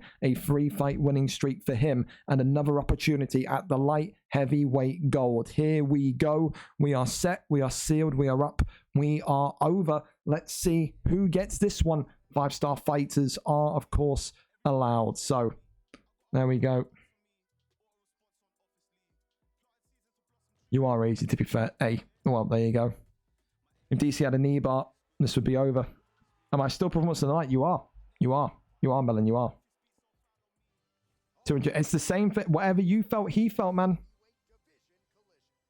Said it's not what you want to hear after a loss. I get it, but he felt exactly what you felt. It ain't like FIFA where the connection matters. Whatever the ping is shared, bro. So he would have felt 200 ping as well. Here we go. Oh, well, a fake glove touch into a takedown. That is not very sportsmanlike. That there's where we're going to light the fire in Gazito very early on. Okay, interesting. So Gazito, of course, tonight coming in with his calf in the glowy orange and blue shorts. Zinc 95 opting for Jan Blauschwitz. Of course, like I said, Gazito feeling like his wrestling right now through the help of Boa MMA has made him the champion that he is. Feels like his wrestling will not be touched in this division. He's not only angling for a double title fight next Thursday, he's angling for a move up to that middleweight division. He believes he's at his absolute optimum here, but depends how much you look into superstition. 2 title fights tonight so far, 2 new champions. A new lightweight champion crowned and a new heavyweight champion crowned. And there's that pulling of the guard and rolls him through into top mount position. Tries to kick him off, and he does. Gazito cannot keep him locked in there. And that's going to be the game plan for Gazito, is if he gets him taken down, he's going to need to just keep Zinc penned in. You can't allow Zinc to repeatedly get up, find his feet, and like start to work those combinations from Yan. Can't do that. Leg kick there, connecting again. Gazito just taking it slowly. No need to rush here. A very similar feel to the last title fight where you just know that that takedown is coming. It's pending. And I think that there has caused maybe a little bit of uneasiness in Zinc 95, because Zinc 95 just looks like he's waiting for the takedown, but the turn there making it so he cannot get that deny off.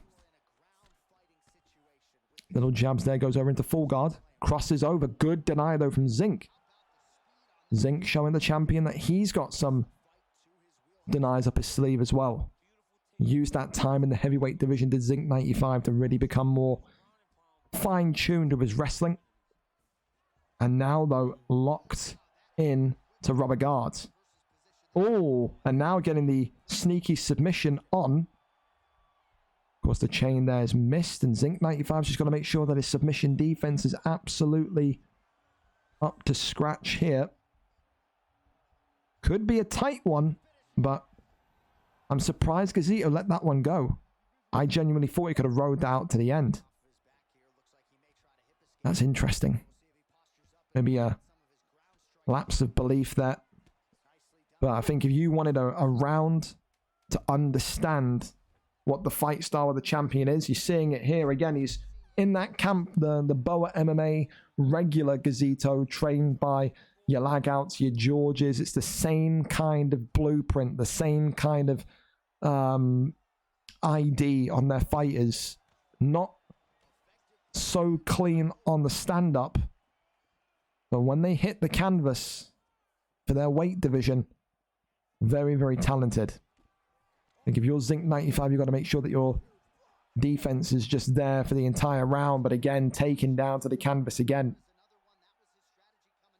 And now Zinc has to wade through another barrage, goes for a submission, and now looking to maybe take the leg home. And this one is looking a lot more promising. Zinc's got to really be careful here. The submission archetype of the calf may be too much. No doubt the comes from the corner has been to lock in the leg lock. And I think the champion tonight has done it. A round 2 victory. And Zinc 95, not happy with that one. He's let that one go. And that's the Boa MMA training coming out tonight from Gazito. He is still the light heavyweight champion of the world. And his next destination going to be a light heavyweight unification bout against UFC's either CJ12 or Lil Del next Thursday. That could be a very, very big fight indeed. But again, still your light heavyweight champion Gazito. For Zinc 95, it's just one bridge too far. He's been incredible since coming back into that light heavyweight division. The title just out of reach. Gazito will have to work on that stand-up if he wants to go into that middleweight division, but his grappling now very much clear is beyond light heavyweight level. He will have his final light heavyweight fight next week for the dual belts, and then he will be up and away, unless, of course, he's not getting UFC 5, then it'll be one hell of a way to end his career in general. But he gets it done, a round 2 submission. I missed the time, I have to go and get the time off of the VOD, but again, congratulations to him. Another impressive fight and another impressive performance by a guy. Again, 7-4. You think about the leaps and bounds that Gazito's taken since coming into this division. His 11th fight, first fight at VFL 80, the 27th of June, and look at how crispy he is on the ground already. Congratulations to him. Another big performance against another opponent on a big winning streak. Going over to our next title fight before our intermission, you could call it, our break of title fights, and it's going to be It's Rapids against Chub Naldinho. So It's Rapids coming in tonight. I don't know if Chub Naldinho Rapids will actually happen now because he may not be home yet. I'll be back from work soon. If you have to push my fight after Mark, Jeff, I'll be back then. Are you are you home yet? Or so he's working as Rapid, so Rapid's going to be coming in cold to this one. So we may have to flip this, go to Mark the Shark, and then come to this one. So we'll see. He's resetting his Xbox. Okay, cool. Of course, if you would like an integrity check, Rapids, then you can ask. It's completely up to you. If not, then yeah. We're ready. Okay, excellent. Okay, so we're going to go and do the build-up of this one first. And 15 minutes early, apologize about that. But listen, hey, everyone's on time. You have to love it. Rapids and Chub Nardino, the middleweight championship of the world. So for Rapids tonight, he comes in with a 7-5 kickboxing record, 4 wins in his last 5. The champion tonight having his first title defense. He said he doesn't want any breaks, any rest. He wants to go in and immediately take on all forthcomers. Of course, Chub Nardino coming in with a 7-4 record. Of course, Kiko not available tonight. All Jokes was in for a fight, but not here. Zhao Hu, of course, was just not tested enough yet. So the only realistic challenger would have been Chub Nardino, a guy that brings the knees, brings the elbows, brings the dairy farm to the UFC octagon. But Rapid's a guy that's faced cheeses, a guy that's faced wrestlers. Of course, Chub Nardino will say that he's more primed and ready for his middleweight title fight now compared to against old-timer Jamie or Frenchie when he didn't have that grappling. Boa MMA continuing to work with Chub Nardino and looking to combine that cheesy strike I don't know what you could call it, that he has with effective wrestling and takedown defense, because they believe if you add that to Chub Nardino, he may be one of the most unstoppable middleweight contenders or champions that we've seen. Tonight, though, can he do it against a man that has started off horribly in the middleweight division? You talk about guys that were not fully there in middleweight. He's had 4 wins in a row as Rapids. You take that 4 away, he was 3-5 before this title run. He's now 7-5, looking to make it 8-5 tonight. But can he do it against an annoying and pesky contender in Chub Nardino? The champion takes on the number 2 ranked fighter. We are off and underway. Chub Nardino and Rapids set to brace for a big one. And the connection to your opponent has been lost as we wait to go again. Messages galore coming forward, of course. I will reply to you all afterwards. Is there one card tomorrow, or is this the last one? Tomorrow is Wednesday. There is no card ever on a Wednesday. Don't know where that's come from. There's no one card tomorrow. Please don't get confused. Please don't. Again, thank you as well to BDB Batman earlier on with a follow as well. So there you go. Wolfsburg, I'm good, man. Hope you're well. Hope you're well. But we're just waiting for this one to kick off and get underway.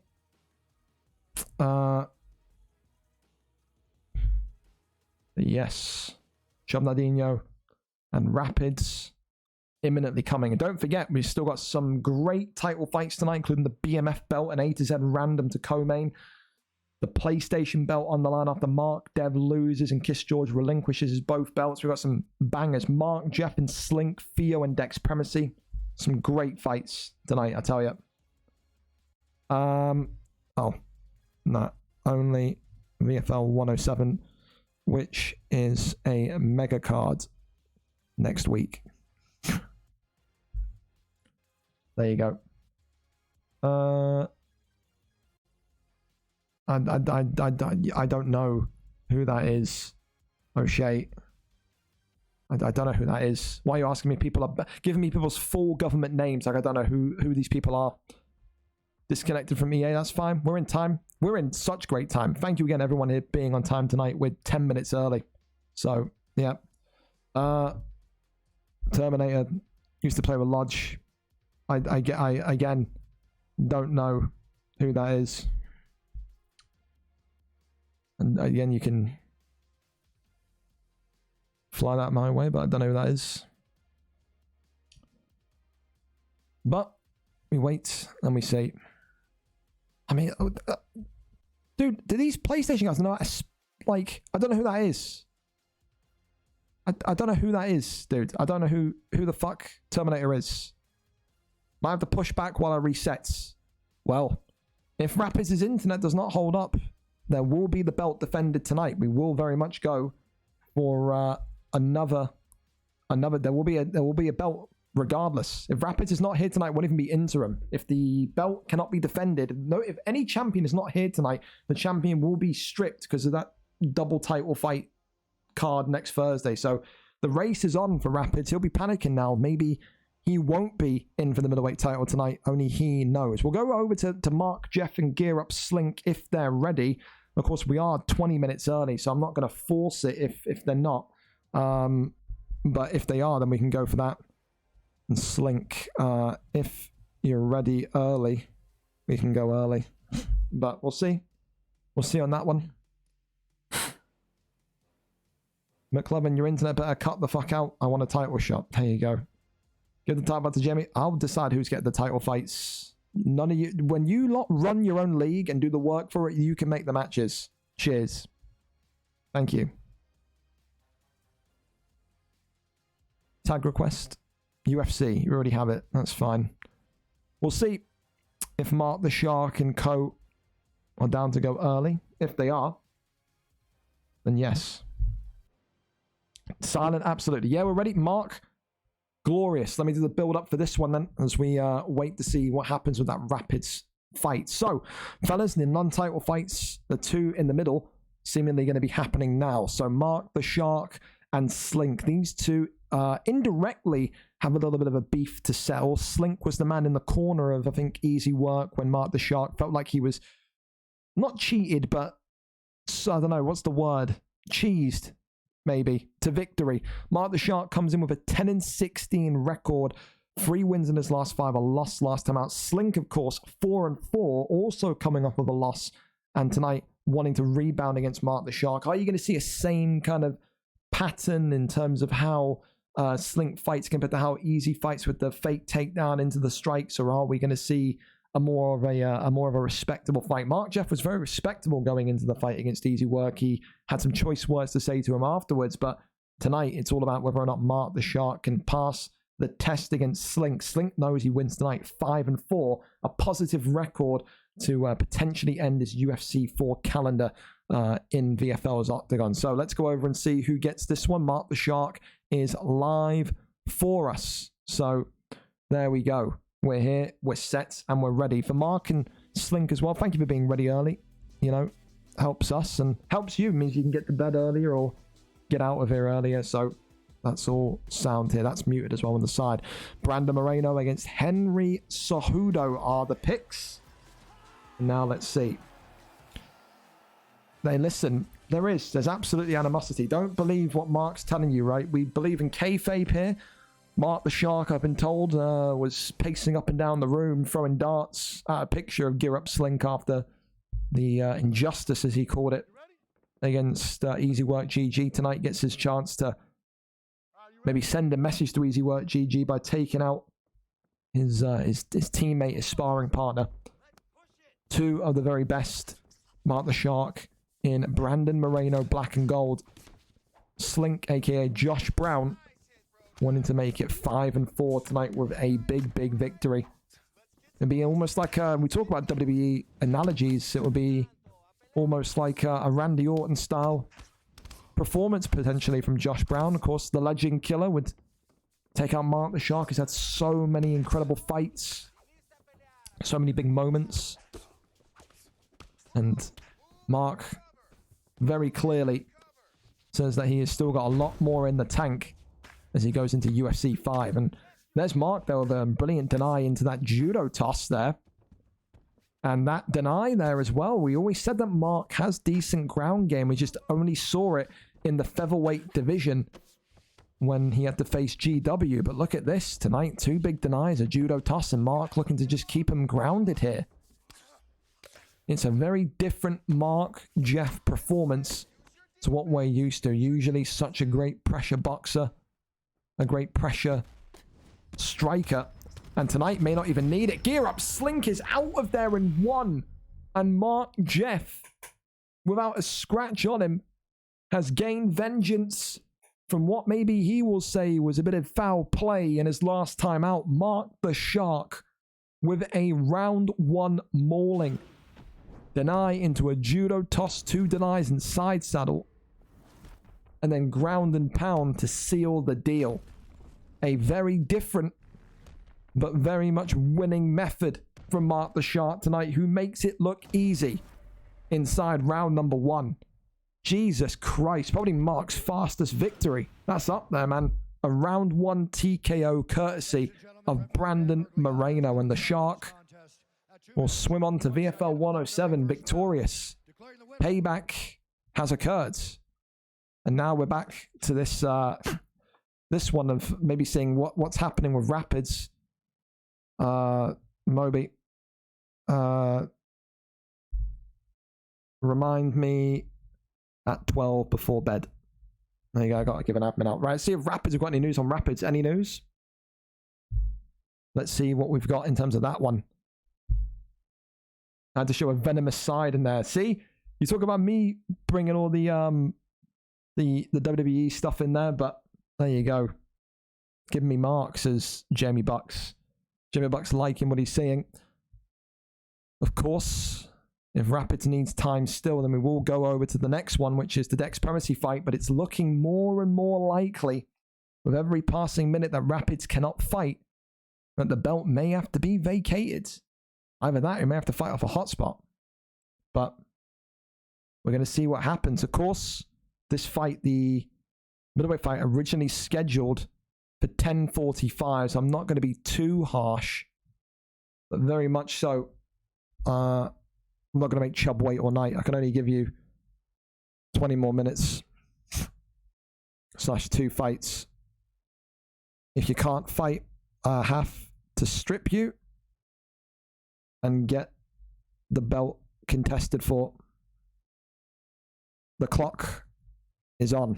So there will be a middleweight title fight tonight, but we have to wait and see who it's going to involve. That's the big thing. Of course, if Rapids can't defend, then it will void that fight in your predictor card. So there is some good news. But listen, if your internet's shitting the bed, usually we would do an interim fight. We got no room for it now with the big card next week. But we'll go over to our next non-title fight then, of course, which is another big one. Theo James coming back in against Dex Primacy. And what a performance by Theo last week. Performance of the night was won by him, a 7-6 kickboxer, 2 wins in a row now. He says he wants to make a push for featherweight gold. If Theo wins here tonight, same as Dex Primacy, if whoever wins here tonight will be the backup next week in case one of the featherweight contenders cannot produce an appearance. So let's say Saliba, McLovin can't fight next week. The winner of this fight would be in for the double gold. So it's a big stakes matchup for sure. And if not, then they'll be one of the first to compete for featherweight gold in UFC 5. Theo James tonight, 7-6, 2 wins in his last 5, a 2-fight winning streak. For Dex Primacy, he continues to knock on the door and say, I want the very best. Give me the hardest fights. There is no one harder from a kickboxing front in recent form than Theo James. Dex Primacy putting his 0 on the line. If he wins today, it is a perfect 5-0 at 145. One of the fastest rising stars that the Americans have got, and one of the fastest rising stars of VFL as a league has got. Dex Primacy, the American, takes on Theo James, the Brit. We go over and we see together who is going to win. Let's see here. Again, the safety thing of the server. So many people joining the server in the last kind of 2 weeks. That is always going to happen. So Theo is live for us as well with Dex Primacy regardless. And we'll be in and over to this one. And of course, we're going to see what is saying in that middleweight title fight after this next one. But the good news is that we're looking like we're going to be early in terms of a finish tonight. So it's not all bad news for people here today. Of course, 5 stars are legal in this division, of course, since it's the main card. So it's not going to be out of the realm of possibility to see a Volkanovski come out to roost here. So I wanted an integrity check. That's fine. I missed that. Okay. Before you ready up, Theo, I need to do an integrity check with you. So clean up your room. I'll hide the screen and I'll call you up now. So an integrity check being requested. Hide the screen. Where's Theo? Where?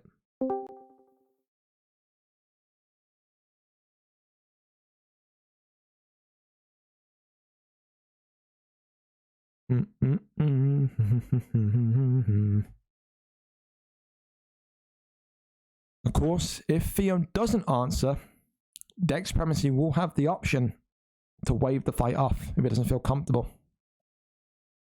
So we'll see.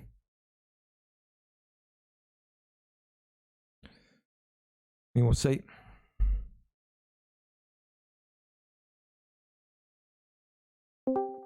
Hello. Hello. He wants an integrity check, so I've hidden the screen, unless you want me to show the screen. But yeah, you need to see his setup and all that stuff. Wait, has he got an integ check? Yeah, he's asked for me to integrity check you. Oh, yeah, I don't mind. Hang on. Do you want me to turn the screen on or keep it off? I'm asked. It's up to you. I have no idea, mate. I'm old. I don't have Discord on the phone. Oh, there we go. Right. Yeah, it's me. That is looking like a keyboard from the 1970s there, Thea. What is that about? No, it's not. Oh, is it a glowy keyboard? One of them fucking light ones. Oh, fair enough. Well, listen, I'm happy it's you. Anything to say to Dex Primacy for the integrity check? Any words for him? Oh, it's just the middle finger. Right. There you go. Right, well, good luck to you. I'm happy with that. They're off. My account. They're off and on their way. Theo clearing the integrity check. He's there and he's set to go. Here we go then. It's his right. Of course, you can request for an integrity check at any point. It's totally legal. Nothing wrong with it, but there's always a little bit of banter that's back and forward when you are requesting one. You start to maybe feel like you're in your opponent's head slightly. But listen, a big one. Dex Primacy, of course, you'll have him on comms with you. I may talk over him, he may talk over me. Hope you're well, Dex Primacy. But a big one here, effectively, the winner of this one, the chance to become the first featherweight champion of UFC 5, or the chance to be the backup in next week's undisputed title bouts. Dex Primacy opting with Ilia Topuria in the black. Theo J opting for Conor McGregor in the white. You didn't see the sparring record as well. 3 wins to 1 in favor of Dex Primacy. This is a guy that has unfounded levels of confidence. He said he wanted to go for that featherweight belt before the turn of UFC 5, but listen, what's better than potentially becoming the featherweight champion for the first time on UFC 5? That there would be something special, wouldn't it? Body shot into the straights. Tries to follow back through of the 1-2s. Yeah, I could tell. This is shoots the takedown, gets the land. Nah, bro. You got this. Dex Primacy, like I said, one of the most impressive stories. No doubt you talk about potential fighters of the year or improved fighters of the year. Dex Primacy right up there for me with Fish 14 as one of the standout newcomers into the league, and he's done it in such a rapid time.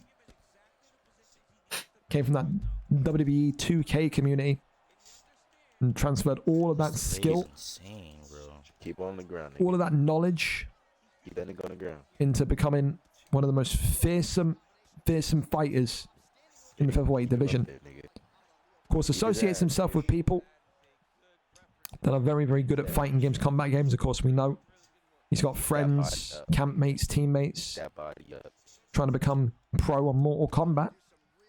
So he's kind of grown up and existed in that kind of fighting, combat gaming world where he wants to become one of the very best. This delays. But listen, you talk about people that have the ability to make fights difficult. Look no further than Theo J with Topuria. No, against Topuria, should I say. When Theo gets his hands on a McGregor pick, it's a dangerous, dangerous world to be in. Because he just uses that McGregor pick with all of its range and all of its power in such a difficult way. He can pressure you, he can fight on the back foot, he can do a little bit of everything, can Theo. I mean, you saw him absolutely spark out the LW lads last week. LW Walker, I think it was. And you see him just annihilate him, butcher him within 30 seconds, 40 seconds. You truly understand how good he is. But so far, Dex Primacy going with a very correct, and I would probably say my favorite way to cope with a McGregor, which is to kind of work the body shots. That sprawl position, some people say, is so boring and is so pointless against McGregor with a limited gas tank. For me, it's very much the correct decision to kind of sit there and just to plug away. Body shot there, and round 1 in the books. I think, again, for damage and in terms of connected hits, I think you've got to give that one to, I think, despite 5 significant strikes to 3 significant strikes, I think you still got to give Dex Primacy that one. I do. I think Dex Primacy, for me, on my scorecards, 10-9 up. But you can almost sense this this seriousness about Dex Primacy tonight. Don't know, that's just me. Maybe that's just me manufacturing stuff in my head, but Dex Primacy always so loose, always so vibrant in terms of how he approaches fights. He's got that Kevin Holland feel about him, trash talks the opponent during the fights. Last fight out was singing Shawn Michaels' theme song, and today he may well be singing it again. Theo J knocked against the cage. Dex Primacy nearly going 5-0 there. Theo getting a little bit too overextensive. But when you're talking about a potential UFC 5 title shot, when you're talking about a potential backup spot for the undisputed gold next week, you can see why these two are maybe so locked in, so dialed in. Oh, could have been a pullback there. Yes, you got this shit, bro. You have more stamina. Off the jab still, but uppercut there, comes in, flies in. Arguing and shit, bro. Tries to go for that slip straight. Tries to go for that front kick as well. Beautiful work so far from Dex Primacy, just being, oh, an avoiding counter striker who works the straight well. Stack guard gained, and Theo could be in big, big trouble here. Theo J, is he out of here? Not yet. Come on, one more round, Dex. Beat him out this round. Dex Primacy so far looking the absolute sharpest that he's looked so far. In arguably his most difficult and toughest fight yet. And you just look at how more polished he is compared to when he fought Bass Inferno and won the belt about a month ago. Every single fight, he just improves, improves, and improves. Shoots the takedown. Theo there, denying him. Big knees to the body. Oh, Theo J coming back into this one, knowing his stamina's low. He's got to look for some sort of killer blow quickly. Let's go for that front kick. Goes back to the body. Goes high, goes low.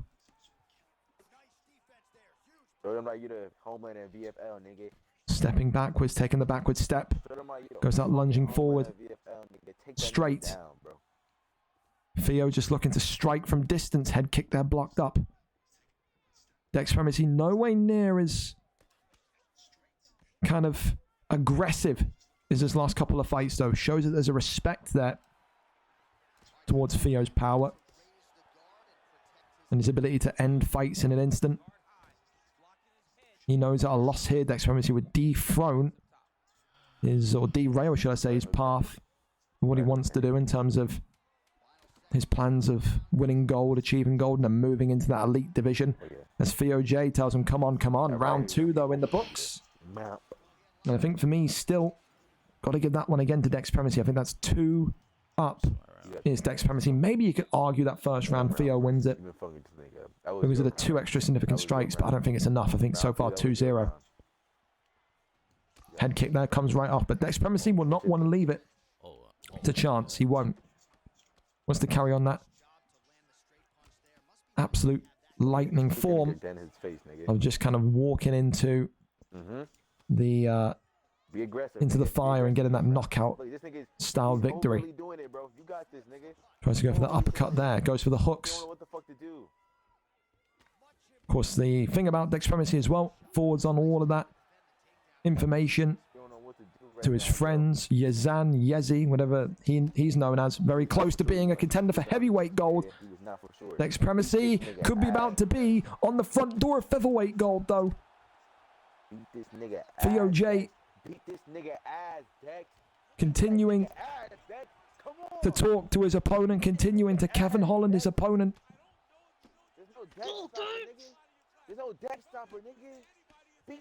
And you can hear the shouts, the commentary. It makes him a loved fighter. It makes him a hated fighter. He's one of those, Dex Primacy. You either love the guy, you hate the guy for how confident and cocky he is. My little brother, man. Yes, sir. That's big pro right He's got his whole family in there. Pressure Ice in the background there, his younger brother, I believe. Goes over into backside. Sprawl is gained. Works the shots to the body again, continuing to absolutely mince that McGregor body down into rubble. Tell that nigga there's no deck. Can't get up and away can I Theo. back. Trust me, I back. Thank you very much for the resub. Appreciate you massively. Next Supremacy just taking his time here. Come on, David. Continuing to just drop that stamina of McGregor. Referee stands them back up. And I think Dex Supremacy now knows it's going to take one body shot combination and Theo could be in deep trouble. Theo on very limited stamina. Can't really throw too much of a combination. He's going to need a Hail Mary shot here. He is. Body shot. Connecting once more. Knee to the body. Knees and elbows coming in from Theo. Give that nigga the hug. Swinging to the left and to the right. It's 40. It's 40. I won the fight. Like, it's Dex Supremacy not wanting to wade in. He says, I've won this fight. I've won this fight. He knows it. Yeah, don't No doubt his corner know it. don't let yourself lose this. And you cannot stop this train that this young man is on. One of the most hot prospects. Come on, Dex Stopper, what? Fraud checker, what? Fraud checker, what? Play the fucking music. Play the music. 30-27. Yo, stop. Yo, come on, bro. Come on, bro. Come on, bro. I had a bad day. My mind wasn't even on the game. I had a bad day, and I'm still whooping ass, bro. Stop playing with me, bro. Stop playing with me, bro. Stop playing with me. The king's here, nigga. The king's here, bro. Stop fucking playing with me, bro. Stop playing with me, bro. You cannot stop the train. Stop playing with me. Yo, Gringo, I want to call out somebody. I want to call out somebody, Gringo. I want to call out somebody, Gringo, and listen to me. Listen to me, Gringo. Listen to me, Gringo. Listen to me. Listen to me, Gringo. Listen to me, Gringo. Driscoll! Driscoll! He's calling for Driscoll. 3 years ago, I was 15, Driscoll. Remember me, Dival? Remember Dival, Driscoll? Remember Dival? Remember Dival, Driscoll? 3 years ago, I was 15. You blacklisted me from the Daisy community when I was the greatest Daisy player of all time. You got me banned on every server. You got me banned on every server. You lied on my name. You had fake screenshots of me. You had fake screenshots of me. You had everything when I was 15 years old. I know you remember me, and the past always comes back to haunt your future, Driscoll. So please win your title shots. Please win your title matches, please. Cause I wanna face you UFC 5, bro. I wanna face you UFC 5, Driscoll. I wanna face you UFC 5, Driscoll. There ain't gonna be no running to Michelle. There ain't gonna be no faking screenshots when we both in the octagon, man. Fuck out of here, bro. Driscoll, we want the smoke. There you go. They're calling for Driscoll. Fuck out of here, bro. They're calling for Driscoll, but he still has a lot to go still. But I mean, listen, away from Driscoll and on to Dex Supremacy. 5-0 now, this young man. And like I said, who can blame you when you talk about someone that is on the cusp of potentially being the award winner for the greatest newcomer to the league? He lit the lightweight division on fire, and he continues to light that featherweight division on fire. And now wants the man with the most career submissions in the league in Driscoll. But again, is that going to happen? Is it not going to happen? Storylines prevail, but only time will tell. But there you go. There you go. Up next, then, we go over and back to the middleweight title fight. We're in. Okay, so the middleweight title fight is back after internet issues. No filling is required. Rapids, 7-5. 4-fight win streak with only 1 loss in his last 5. Chubnadinho, win. Patchy form, 7-4, the best contender we could give Rapids. He didn't want to miss out. He wanted to be here tonight.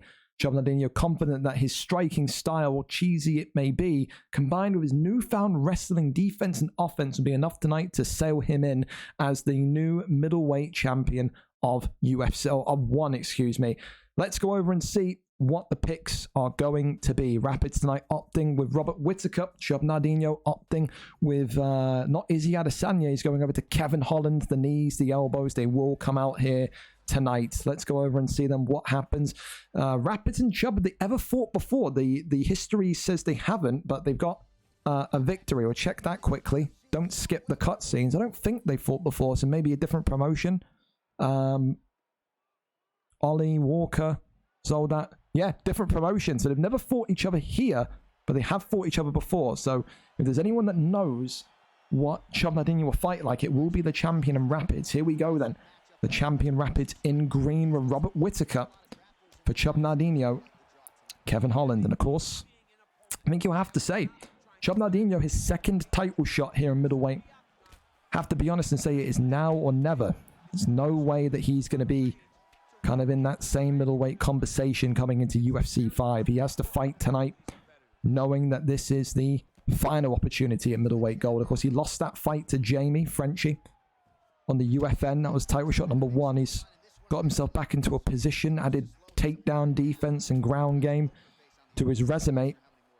And tonight, he's going to need to take out It's Rapids. And It's Rapids is a task itself, himself, because it's always so dangerous and difficult to fight someone that strikes like Chub Nardino. He's got no interest in polishing up his striking. He wants to be this cheesy knee bower because it works, and that's what he says. He says, I'm going to keep doing it because it works.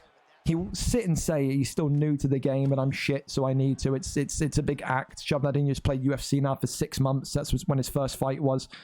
He doesn't want to learn anything new because this is what gets him victories. Now, when you combine that with the grappling that Boa MMA have taught him, then this could be big, and this could be very bad because Rapids here is in a very, very bad position here. He can't go for the rear naked choke, but we'll go for top mount. Rapids then not knowing that to slam him down, it's any face button, and this is what we talked about. Boa MMA have taken Chub Nardino in. They've not tried to fix the striking. They said, you strike however you want to strike. We'll teach you how to grapple, and that's exactly what he's doing here today. Chub Nardino with the posture up, running down the strikes. Pulls him back in, pulls him back down. Tries to go for the rotation through. And again, it's an interesting one because it could be 2 Boa MMA campmates going against each other next week for middleweight gold. It could be Morris potentially against Chub Nardino if this goes the way that it goes. But I think this is the thing tonight. I think you're really going to have to be, if you're Rapids the champion in green with Robert Whittaker, you've got to be confident in your wrestling. You've got to kind of sit there, keep Chub Nardino pinned and make him panic. Good defense there immediately. We always said Rapids is a balanced fighter, but I always like to think that his wrestling was a little bit more crisper than his striking. His confidence has grown massively in terms of being able to knock people out, but it's always been since his debut at middleweight. Even when he was losing fights, I was incredibly impressed with his ground game. And tonight now he's just looking to rain it down on Chub Nardino. But this is the dangerous thing, is that when you go against Chub Nardino, is it just takes one spin elbow, one knee elbow, and you can get flashed so quickly. It's not going to be so much of a problem on UFC 5, but while we're still in UFC 4, it very much is a danger. Round 1, a good mixed round between both. Chub Nardino will probably take that round of significant strikes. I think if you're Rapids looking at that round there, you know you cannot stand up with Chub Nardino for too long because that knee elbow is going to come forward. I think as soon as Rapids can get it to the ground, the better. Chub Nardino was locked up and the key thrown away in top mount there. It'll be interesting to know if Rapids' corner told him about that backpack in terms of slamming him down. Again, anyone that doesn't know, someone takes you back like that against the cage and they're riding you around like a horse. Hit any button on the controller, X, A, Y, B, or slam him to the floor. Easy as that. So, the more you know. Educating the heavier weight classes, eh? Goes back low to the body. Good body shots there. Rapids continuing to let the strikes off. Head kick there. Clatters off the dome. Chub Nardino losing a little bit of ground now. Knee and elbow coming back out to the forefront. Leg kick there. Comes off again. Knee and elbow comes off again. Overhand drops him. And the knee and elbow could be enough to do it, and no, not quite yet. I tell you what, Rapids cannot handle the cheese from Chubnardinho. He's got to stay out of that fire. Gets the takedown, gets the land. There's the deny. This is where he needs to keep the fight. He cannot continue to deal with Chubb upstairs. Keeps going for the shots to the body. Gets back up to the feet though, does Chubb. That's where he wants it to be. Knee to the midsection. Rapids. Almost fighting off the back foot now. Does not want to be in there. Knee, elbow. Again. The Nebo counter. Rising higher and higher. Big hook stops maybe. Rapids in his tracks. Leg kick comes off. Another leg kick. Hook there. Spinning elbow now into the elbow.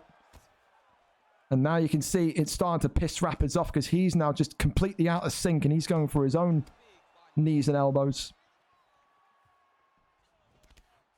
It's not really a surprise anymore of how Chubb fights. You just kind of accept it. You know what his strategy and game plan is. You have to just counteract it. And he very much did counteract it in round 1 when he had him top mount. Which is why I'm incredibly amazed that he's not continuing to try and wrestle him. It's almost like he wants to prove a point of standing up against him. He needs to watch his leg as well. Knee elbow, but it's the spinning elbow. Drops him. Dives into it. And I think this is going to be all she wrote here. It's Rapids is out. And Chubnardinho gets it done in typical Chubnardinho fashion. He will be next against Morris. And it'll be interesting to see if there will be potentially a camp v camp battle between the two. And if that does happen, how does Morris expect there to be as much cheese? Will there be any cheese from Chubnardinho because of the camp affiliation? Who knows? But there you go. Tonight, that's what it always comes down to. When you face a cheeser, you can lose your head. You can lose all flow of how you fight like. And tonight, Rapids very much felt that. The knees and elbows came in.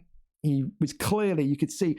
The thing to know when you can watch someone fight and you know they're pissed off by knee bowing is when they start to do it back. Rapids did it in that second round, couldn't keep his head, lost his composure, and in the end has lost his title because of it. The knee and elbow was always going to be the method of victory for Chubnardinho. That's what he fights like. And like I said, why would he change it? He'll look at this tonight and say, I've got the title shot by doing it. I've won the title by doing it. I've got no need to change it. I've got no need to learn anything else. So listen, that's what he fights like. It's never going to be a popular way. He's not going to get any friends from doing it that way. And it's just an intriguing one because when it comes to UFC 5, that on the beta, at least from what I can tell you, is not going to work. That style of fighting going into 5 is not going to work. And that's where I start to fear for people like your Chubnardinhos, like your Prime Jack 17s, like your Man with the Plans. It just doesn't work. It just doesn't work as often. It doesn't. But listen, it is what it is. I can't lie to you. I'm supposed to be unbiased. I'm not going to say well done to Chubb because, again, like I'm consistent. I think the fight style is horrendous. He'll be getting praised in his party with Boa MMA, but I think there's better ways to win that title. Worked on his wrestling. Could have easily out-wrestled Rapids there, but maybe was spooked a little bit by how good Rapids was in top mount. But for Rapids, he won the golds. He loses the golds. No doubt, though, what is next for him? Will it be a journey to welterweight? Will it be another run at middleweight? Who knows? But again, you feel for him. You always do. When you see anyone fight against someone like that, you do feel for him. But it's the name of the game. It's not illegal. Doesn't have to change the way he fights if it's not a breach of the rules. And tonight we saw exactly what he wants to fight like. So there you go. And new middleweight champion of 1, Chubnardinho. He will be there next Thursday against either Morris or Matty MCFCC for that middleweight strap. There we go. Up next, then the PlayStation belt on the line. Blaze Complex and Rossetti. We are 10 minutes early, so thank you everyone again for being on time. Blaze Complex and Rossetti fighting for the vacant PS belt. Blaze wanting to become a 2-time PlayStation champion. Rossetti wanting to become a 1-time PlayStation champion. Rossetti has this almost incredible reality where he become a triple champion, the first triple champion if all things go to plan. He could be the PlayStation champion, the one featherweight champion and the UFC featherweight champion. He needs to win tonight and needs to win on Thursday and then win next Thursday, and he would be one of the very first to do it, which would be groundbreaking history. 7-3 for the former PlayStation champion Blaze against the 6-1 wrestler / lagger in Rossetti, who is 3 wins from 3 in his last 3. So there you go. We go over and see what the PlayStation division has in store for us. Let's go over and find out together. The streamer here today is Blaze. We're there, we're set and we're ready. Of course, the division tonight set by Blaze Complex because he has the superior record on PlayStation. The guy that has the superior record or the champion sets the weight class. So there you have it. There you have it. Thank you as well. Midlar for the follow. Thank you for that. Thank you as well, Driscoll, for the resub as well. Appreciate that. Appreciate that. Are Blaze Complex and the old Blaze 2 different people? No, same person. Same person. Same person. There you go. While we wait for Rossetti to appear, we know, of course, yep. Need to see, of course, if Rossetti is good. Kimbo Slice in action. Bronson is the pick. Let's see what happens here then. Kimbo Slice, action Bronson. The prospect of making a Kimbo Slice graphic fills me with immense joy. It does. Kimbo Slice in the white against Action Bronson in the black. Kimbo Slice for Blaze. Shadow Hunter 7746 for Rossetti in the white. Of course, Rossetti, on the Xbox side of things, known as a dominant ground and pound wrestler. Won the bantamweight title, of course, on decision to a chorus of boos. Blaze Complex already looking like he's rocking up with Kimbo Slice, though, but right back to him goes Action Bronson. We know all about Kimbo Slice and his weak chin. His head health stats, not good. Big hook comes off there. Oh, Rossetti tonight and Blaze, of course, 2 Xbox primary contenders. They're not going to be sat there playing their usual style. I think if so, you would have seen Rossetti look to wrestle. Rossetti, though, with the ambition, the aim of becoming a triple champion. If he can win all 3 of his next fights, including this one. Blaze, of course, wanting to become the first ever Kimbo Slice champ. Who could blame him? What a story that would be. Action Bronson, I think, has had 1 champion before, but it was ages ago, a long time ago. I could be wrong. I don't think I am, though. Goes to the 1-2s down the middle. Big hook into the straights. Another big straight down there. Continues to hook away. Oh, nearly getting elbowed there by Rossetti. Goes back to the rib shot. Continues to just absolutely walk forward with his massive gargantuan frame. There's Kimbo Slice, but he eats another big one from Action Bronson. And these two are not wasting any time in this PlayStation title fight tonight. Continues to just absolutely let the hammer blow.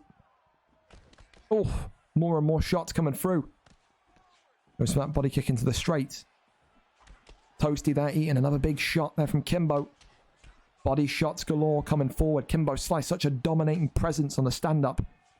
But it's a chin made out of sandpaper, to say the least. Off the jab. Another little jab there. Blaze using that as a rangefinder. He goes to the body. Swings and misses, but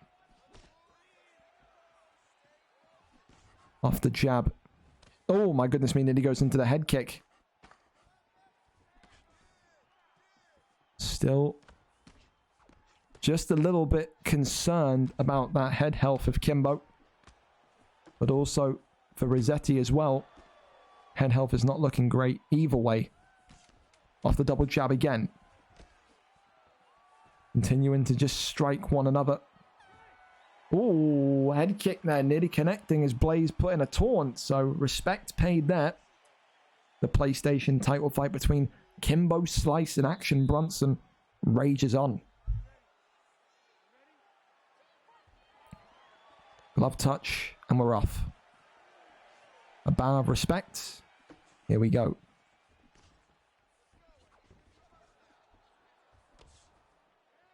The thing with this one is Toasty, of course, known as a dominant wrestler. He's really going to be forced to use his stand-up today. Of course, the head health is in critical condition now for Blaze, who's just got to make use more of his size of Kimbo, I think, and just work off the counters. It's wild to say that Brunson seems right now like he's hitting harder than Kimbo Slice, but it's the truth. Sways to the side. Head kick into the straight, goes back to the body. Off the jab, big hook comes in there. Uppercut. Still blocked up. Goes for that hook there. Ooh. Continues to show some impressive damage. Does Brunson. Goes low again. Stabbing at the body of Kimbo Slice, who's now starting to show more and more debilitation on his body health. Off the jab again. Sways to the side. Back to the body. Oof. Uppercuts and hooks. Flying in. Another body shot. Rossetti just happy to just take this one slow, then comes in with a massive overhand head kick, trying to go through the block there. I was just about to make the point of Rossetti looking like he's just happy to just throw a body straight and walk away, because he knows he's just zapping that gas tank of Kimbo. Big hook. Oh, clips him again. And Blaze coming right back into this one with Kimbo Slice. The block there gone now for Rossetti. No doubt Blaze will be aware of that one. But his stamina is shot. Oh, clips him. Uppercuts into the hooks and drops him. Kimbo Slice in the ascendancy. Head health and the block in deep and dangerous ways, but it's that body stab again of Rossetti. Blaze blocks up well. Works off the jab into the straight. Another big hook. And then stuns him. Oh my good God, heaven almighty. Kimbo Slice sends Action Brunson spiraling into the stratosphere. You load up Starfield now and fly through space. You'll see a wild Action Brunson floating around the galaxy. A vicious uppercut that absolutely takes the head off of Rossetti's shoulders. And for Blaze Complex, a Kimbo Slice winner's poster. A two-time PlayStation champion now, the man from Thailand. And he gets it done in lethal fashion. Kimbo Slice, PlayStation champion of the world. For Rossetti, he will now need to readjust his focus to Thursday night's featherweight title fight. There will be no chance of a triple champion. Still the chance for a double champion. A round 2, 4:31 knockout there for Blaze Complex. He gets it done with Kimbo Slice. Slice, slice, baby. Slive, can't even spell. There we go. That one there. Done, dusted, and settled. Going over then to our final 4 fights of the evening, and they only get bigger and better. Up next, one of the most incredible fights that I think that we're going to see tonight. Seek and Destroy versus Yardy Tricks. And this one is one that I've been looking forward to since matchmaking. Seek and Destroy comes in tonight as a champion, 10-6. The improvement in this guy is nothing short of scary. I can't really think of any other words or terms to describe it. His striking has only gotten better and better since his last loss. A 4-fight win streak now with a win and a title defense. It's fitting that he has the opportunity tonight to not only defend his belt, but then go into next Thursday's mega card to become the undisputed welterweight champion. But standing in his way, Yardy Tricks, a former middleweight champion, a former middleweight Hall of Fame fight earner. He's a guy that is explosive and has got some of the most wild combinations in that welterweight division that you will find. 4 wins in his last 5, a 3-fight winning streak, the biggest in the division before today, joint with Jamie 27. He tonight has the opportunity to sit there as a kickboxer and say to the champion, let's see who the better man is. A 10-6 record for the champion, of course, for the contender, the former middleweight champion, Yardy Tricks, the number 9 ranked welterweight fighter, 6-6, a chance to go even with his, to go positive, shall I say, from his even record this evening. Let's see who gets it done. The welterweight strap set for a big one. 2 of the best kickboxers that you will find at 170 here and ready to go. Cody Dank, thank you very much for the follow. I know a lot about you. I'm a big fan. I lurk. I do. Welcome in, man.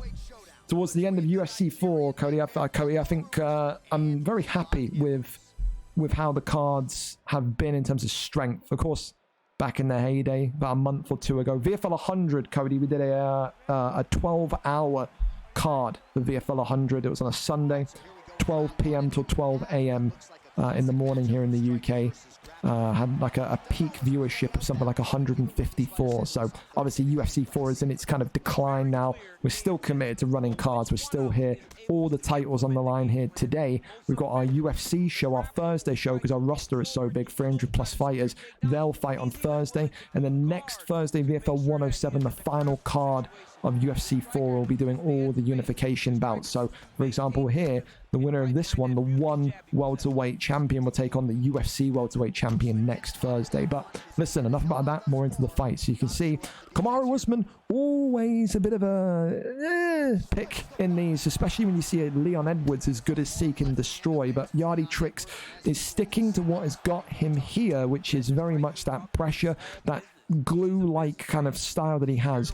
Yardy Tricks will stick to you. He will stay with you. He will operate in the clinch when he needs to, but he's more so about this dangerous level of kickboxing. But Seek and Destroy is a clone almost. The same way that you'll see Yardy Tricks fight, you will see Seek and Destroy fight.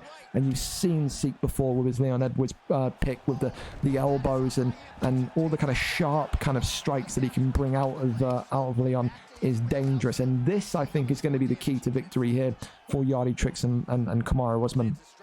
He's got to be able to keep him locked, keep him grounded, and make sure that he can just make the most of these exchanges in the wrestling department. Because if he does, then this is where Kamaru can ride you through into the goal. And no doubt about it, that's what Yardy Tricks wants to do. You talk about, again, Yardy Tricks, a guy that first played the league, first played UFC competitively back 1 year ago. He's had that incredible rise from middleweight to now welterweight. And it's just great to see new players, again, always coming in and just showcasing their talents. And with this way that we work weights, it's always going to be a beneficial way for anyone to come in and get involved. Everyone can fight here, no matter how good or how bad you are. You've got to improve somewhere. I will be that place, no doubt. Pulls him back in, gets back up onto the feet. Of course, both of these two as well, I'll be thinking, after their incredible stories in welterweight, will be looking at UFC 5 and be eyeing up a move into 155, into that lightweight division. They want to continue going up and continue fighting the best. And like I said, there's no better way to do it than to get lighter and lighter. Of course, for Cody as well, kind of outline that. The way that we work here, Cody, is the weights are skill based. So the heavier the weight, the more amateur the fighter. The lighter the weight, the more high quality the fighter. So your heavyweights, your light heavyweights, brand new to the game, very basic. Your bantamweights, your flyweights, the best of the best. Your Dirty Daves, your Jakey B's, your so on and so on. Your Kiss Georges, all those guys. So here, very much in the middle of that kind of that balance. So far though, Yardy Tricks, difficult to argue against him. I think that takedown boosts him a lot of points. The significant strikes clearly in his favor as well. I think Kamaru Usman so far in the green for the challenger, taking that round number 1. But this is no real knock on Seek and Destroy either. Seek very much used to losing first rounds when he's also won titles and also won title fights. He's not going to be too disappointed with that one. Just got to make sure that he can work this close proximity striking well, though. Just like that, just landing shots onto the block, making Yardy Tricks feel like he needs to shoot, because that's the panic button. When Yardy Tricks is shooting, it's because he's just feeling a bit overwhelmed on the feet. But again, the one thing that Yardy's done impeccably well since making that move from middleweight to welterweight is really sharpen up his ground game. You talk about someone that's looking more balanced every fight.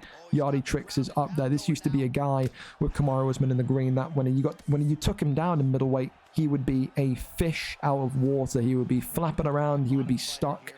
He wouldn't be able to do anything. Now you can see he's got the transition denies there. He's got that almost that smothering impact with Kamaru Usman that you would want, and he's looking like he's hungry tonight to claim that welterweight championship. It is. And I tell you what, for Yardy Tricks, you can keep this fight here for the entire round. It's a very good chance that you win it. It's going to be interesting to see what Seek can do to get out of this position. I think you've got the ability to roll into sprawl and then shoot the up transition, use the cage to get up in a really smooth way, but gains into top mount and now raining down the strikes here. Big impact once again. And he just cannot shake Kamaru Usman off. And now, of course, the top mount armbar, a weak sub it is, but we have seen submission victories come from it before, and you can see the submission defense absolutely impeccable. No danger there for the champion to be tapped out yet. You can just see more strikes coming in, but using the cage to get up there, it's always a tricky deny to get. He pulled out of it himself. I thought maybe he was going to get denied there, but no, he pulled out of that one himself. Posture up is denied. Goes for a transition to the left-hand side, as does the challenger. Posture up is denied again. Trying to get that flip. Oh, okay. Goes into back sitting. Now backside. 1:04 left. There's still time for a potential submission, but ain't going to be doing none of that when Leon Edwards gets right back to the feet and gets that kickboxing right back underway. 1-2s down the middle, but big straights. Goes to the body. Big hook comes in. These two just a little bit tentative going into round number 3. Of course, we've seen some long distance fights already tonight. Of course, the main card, every title's been on the line. We've seen fights go into round 5. We've seen some tight action between a lot of the guys fighting, but Kamaru Usman, Yardy Tricks looking to get this one done in round number 2, but no dice. The champion will live to fight another day. Round 3 coming up, and Yardy Tricks so far for me, the challenger, hungry as ever, and is 2 rounds up to 0. Again, he's maybe going to start to need that Leon Edwards corner. Going to need whatever friends, whatever coaches he's got in his Xbox party there to tell him, listen, you've got to pull it out here. You can just see he started off the round very aggressively, but that is not going to be the way. Yardy Tricks drops him with Kamaru Usman. 1-2s down the center again. Big hook comes in. Yardy Tricks looking to put his name on the gold. Oh, pull elbow from Seek and Destroy. Nearly. And that there's going to be a little bit of a reminder for Yardy Tricks not to be too overconfident. Can't get complacent. And that fight from that pull elbow just made everything a little bit more interesting. The takedown defense now absolutely coming to life here. Big knee there coming off. Uppercut there, whiffing again. Beautiful shots from the champion. Seek and Destroy continuing to just be exactly what he is, a traditional late starter. Yardy Tricks, good flurry of strikes again. More and more shots. Piling forward, big straight from Usman. Uppercut. Oh, it's a pull elbow again. Oh my God. Oh, sweet mother of Christ. I have to stand up. There's no way. There's no way. Oh my God.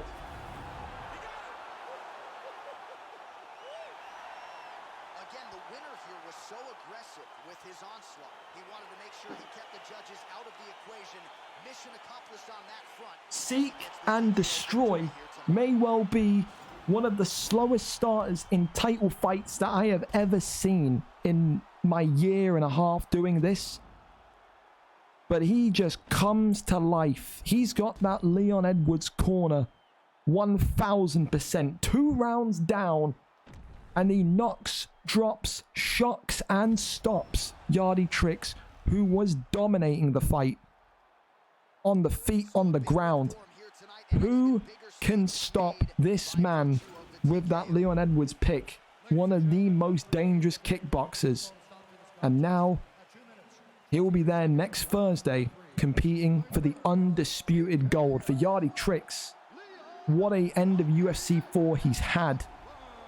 But it's just too much of a task to try and take out one of the greatest welterweight champions we've seen, one of the greatest kickboxers we've seen at 170. A round 3, 223 finish against the odds for Seek and Destroy. Wow. Unreal from Seek and Destroy. That's crazy. Look at this, 1-1. I thought he was 2 rounds down, to be honest. The wrestling judge had him 2 rounds down, but again, was Yardy Tricks maybe a little bit too greedy with the stand-up? Should he just kept on wrestling? That's maybe going to be the argument point, the argument factor, you could say. But listen, there's no argument here about the result tonight. He gets the job done. A round 3 TKO with that Edwards pick. And still welterweight champion. The final 3 fights tonight, though, coming up. And it's 3 big ones. And up first, of course, it's going to be Saliba taking on McLovin. This is going to be a big one here. Saliba and McLovin gracing the octagon. Of course, it was set to be Salt and Pepe. Salt and Pepe, I think, is accepted. Then, of course, McLovin has been waiting and waiting and waiting for this shot. He's been asking for Saliba.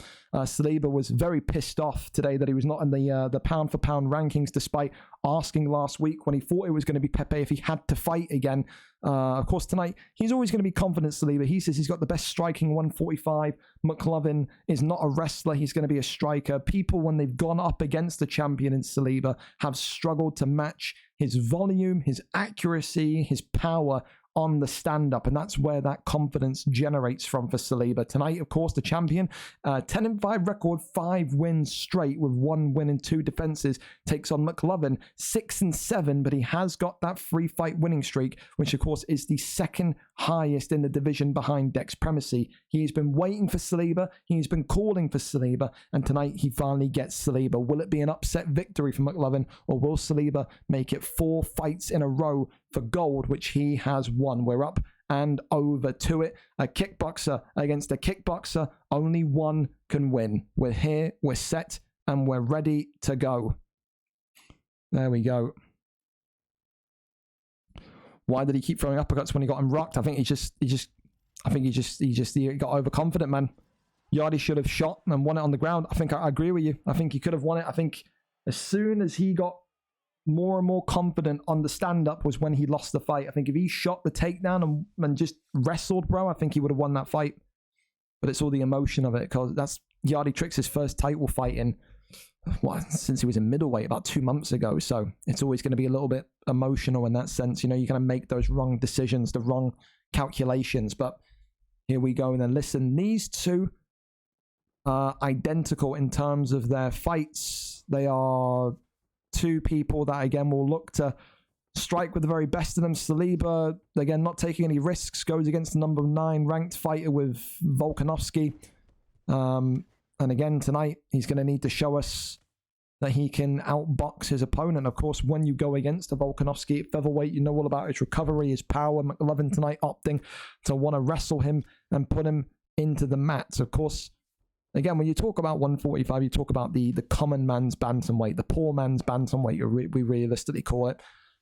And Saliba will argue it's a good enough and strong enough division where I am the champion. I will use Volkanovski if I see fit. Some people will look at it and say it's a boring pick and blah, blah, blah, blah, blah. But listen, some champions have sat there in time and decided to hold Volkanovski hostage. Other people will use that Volkanovski pick like Saliba does. He says he doesn't believe he can be beat on the feet. And maybe tonight he's going to show us again that that is very much the case. So far, though, a power bomb. Look at that. Wonderful. Not seen that in a while. Gains side control again. Does McLovin. Saliba there just getting the deny off, and McLovin being forced to stand back up. Leg kicks coming forward again. It's always difficult with an Aldo against a Volkanovski. How do you approach it? Do you fight the slow fight? Of course, it's a 3-round fight, so again, whatever happens here, if it goes to decision, we will do 2 extra rounds. Obviously, so much CTE from the champion, he doesn't know how to set up a 5-round clock, but that's fine. 1-2 down the middle. So as that slip straight overhand again, works off the double jab. Continues to throw strikes forward. That's what Saliba's going to want to do. Just pressure up McLovin, not leave him any room to breathe, and just let the power of Volkanovski guide him through. Spin kick there to the midsection. Off the jab. Again, I think if I'm McLovin with Aldo here in the white, I think he's just got to work the leg kicks, I think. Just work the leg kicks and go from there. I think too many people have tried to sit there in the featherweight division in previous time and try and outstrike Volk, which is a very dangerous thing to do. It is. Because you just know. We've all been there. OWC, spars with our pals. You know it just takes one flurry from featherweight Volk and it's game over. Continued strikes forward here. Sways round the side. Liking McLovin's movement so far. I am. Oh, and then he goes into the spinning back fist as Saliba now just trying to compose himself to go forward again. Of course, Dex Primacy no doubt will be watching this fight and be thinking what could have been, as will Sultan Pepe. Spinning back fist again. McLovin now just getting in the fire a bit too much there. See that head health nearly evaporating quickly. Well, listen, a very, very fast and action-paced round 1. Of course, there's always that kind of question, you know, going into like the 2nd and 3rd round, since you know that you're going to have to do 2 extra rounds if it goes to the decision. Do you ride it out? Is it a benefit? And of course, you know your opponent's going to fight if you have to fight again. It's one of those. Will this go the whole 5 rounds or to round? Oh, and McLovin stunning Saliba. The first stun of the fight. That is surprising. Saliba doesn't often take too much damage with Volkanovski when he picks him. And this fight just got very, very interesting. The block there for Saliba. Oh, it goes underneath that one. Goes back to the body shot. Uppercut into the hook there. Goes down the... Oh, big elbow. McLovin is coming to life here with his Jose Aldo. Look at him. He sat there and he asked for Saliba. He was begging for the fight with Saliba. And maybe we're finding out why. Some good shots landing off here for McLovin. He's just continuing to make Saliba whiff with Volk. Switch kick. Leg kick into the strike and he's clipped him again. Jose Aldo making the forward step towards Saliba, damaging the left leg in the process as well. McLovin fighting a really, really clean professional fight so far. Shoots the takedown, forcing Saliba to wrestle. This is the same Saliba who's often, rather than not, criticized the division for wanting to wrestle him because they could not handle his stand-up. And this is a big, big boost of confidence. McLovin even disengaging on the ground and wanting it back on the feet. He's that confident on the feet right now. Spinning back elbow into an elbow. Knee into the midsection. Spinning back fist still's coming in. He's turning into a human windmill here is Saliba. And he's caught him with one. And this is exactly what you don't need if you're McLovin. It's that flurry. And Volkanovski against Jose Aldo not done yet. McLovin here eating the pressure, but also eating the spinning back fists from Volk. And there it is. It's a spinning back fist that takes the face off the skull of McLovin, who was so close to defeating Saliba, but in the end, that Volkanovski pick is just too strong. And I think, again, it's another one of those where I don't really... I mean, you can call it Saliba hate. I don't think it's anything to do with Saliba being a better boxer. I think it's just how strong Volkanovski is. Because tonight, Tell you this, McLovin gave Saliba a hell of a run for his money and forced him into wrestling, forced him into turning into a wash machine and turning into a spinning back fist merchant. Saliba will probably thank his lucky stars here tonight that effectively he was able to get the job done with Volk, because that was the least impressive in all of his last 3 fights that he's been. But that's the thing, being a champion, you can be unimpressive on the night, win the gold, retain the gold, and that's the sign of a great champion. It's now 4 fights with 4 wins, which have included gold. McLovin will feel like maybe should he have disengaged in that wrestling when he had the ability to rain some strikes down on Volk and keep him there. Maybe he'll rue that mistake, but that there, the closest to that Saliba has come to losing a fight. And it's a round 2, 3-minute 40 stoppage for Saliba, who retains with Volkanovski. A round 2, what did I say? Round 2, 3-minute 40. There you go. 3-minute 40. TKO with Volk. And Saliba is still the 1 featherweight champion. He'll now gear up for a fight against either Driscoll or Rossetti next Thursday for that undisputed gold. There you go. I would have won this. Dex Primacy in the crowd, absolutely furious. Wishes he could have been in there, but not to be today. There you go. McLovin will feel devastated. So close yet so far. Up next then, fellas, our co-main event of the evening, and we are 20 minutes early. That is great news for all of the Europeans that have to go to bed. Dirty Dave taking on Rep for the BMF Championship of the World. Of course, tonight, the BMF Championship contested in A to Z random. It's typical BMF. Of course, anyone that doesn't know what our BMF tournaments are, they're once a month. Of course, we usually have them defended on the card every now and then. Dave tonight, a big draw, a big name, and gets to go up against the newly ranked number 6 pound for pound fighter, a very dangerous kickboxer in Rep. Of course, it will be a full MMA A to Z random. Dirty Dave, of course, will be able to pick the weight class that they go into. And the question mark is, can he retain that silver going into this month's BMF tournament, which will be on the global release day of UFC 5. Again, a reminder, the BMF tournament, the 27th of October, not only will it be for a cash prize of £350, $500, but it will also be a charity stream. We'll be doing a joint stream. It'll be a charity stream where all the proceeds will be going towards Gamers for Love, which is basically a charity which gives gaming consoles and video games to kids that are in intensive care and in hospital waiting for surgery for distraction therapy. So we'll be doing that on October 27th. It will be a great way to christen UFC 5 and bring it in, and a great way to kind of get some good charity work done. So make sure you're there for that. That's later on this month, the 27th of October, keep in mind. But for now, it's all about the BMF title. And let's talk about the career records. Dirty Dave, 102 wins in VFL, 19 losses. A hard man to beat. Rep, 11 wins, 7 losses, but 2-fight win streak in that elite division. Here we are. We're here, set and ready to go. The welterweight division braced for impact. Dirty Dave wanting to send off his UFC 4 career in style going into UFC 5. Welterweight is the division of choice from the champion Dirty Dave. But what are the picks going to be? CM Punk, random v random. And here is the confirmation of what we're going to see. Turn the volume up a little bit, get you a bit more audio.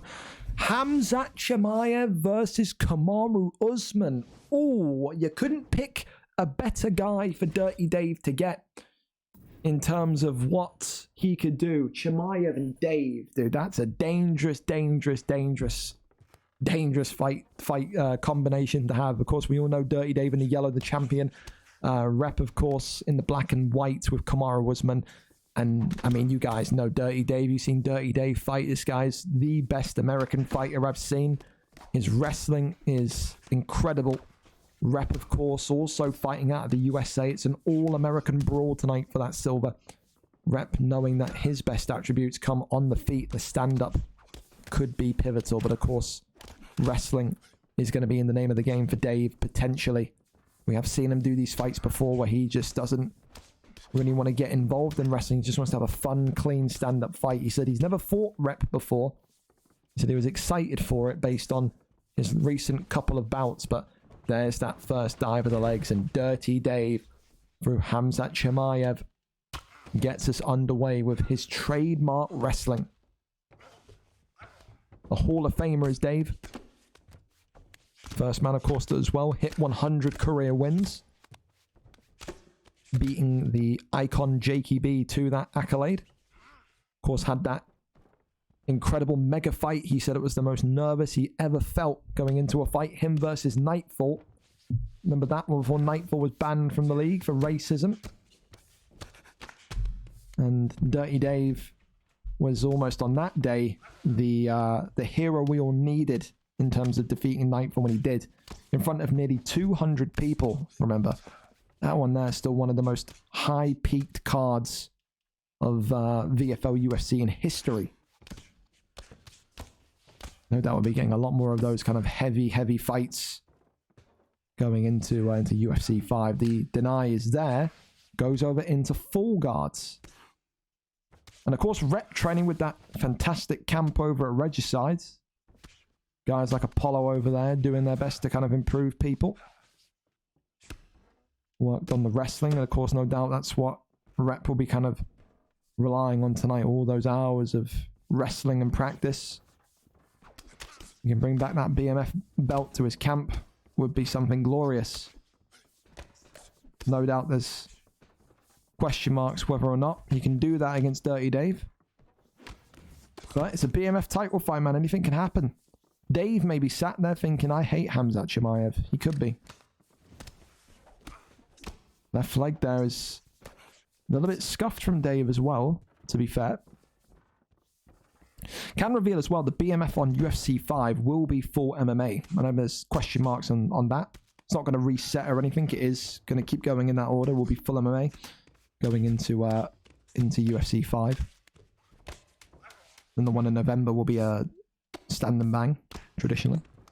Flip and rotate there from Dave. Gets dominant position to end the round, but listen, I think Rep so far has given a good account of himself, but I do still have to favour on the side of Dirty Dave that the most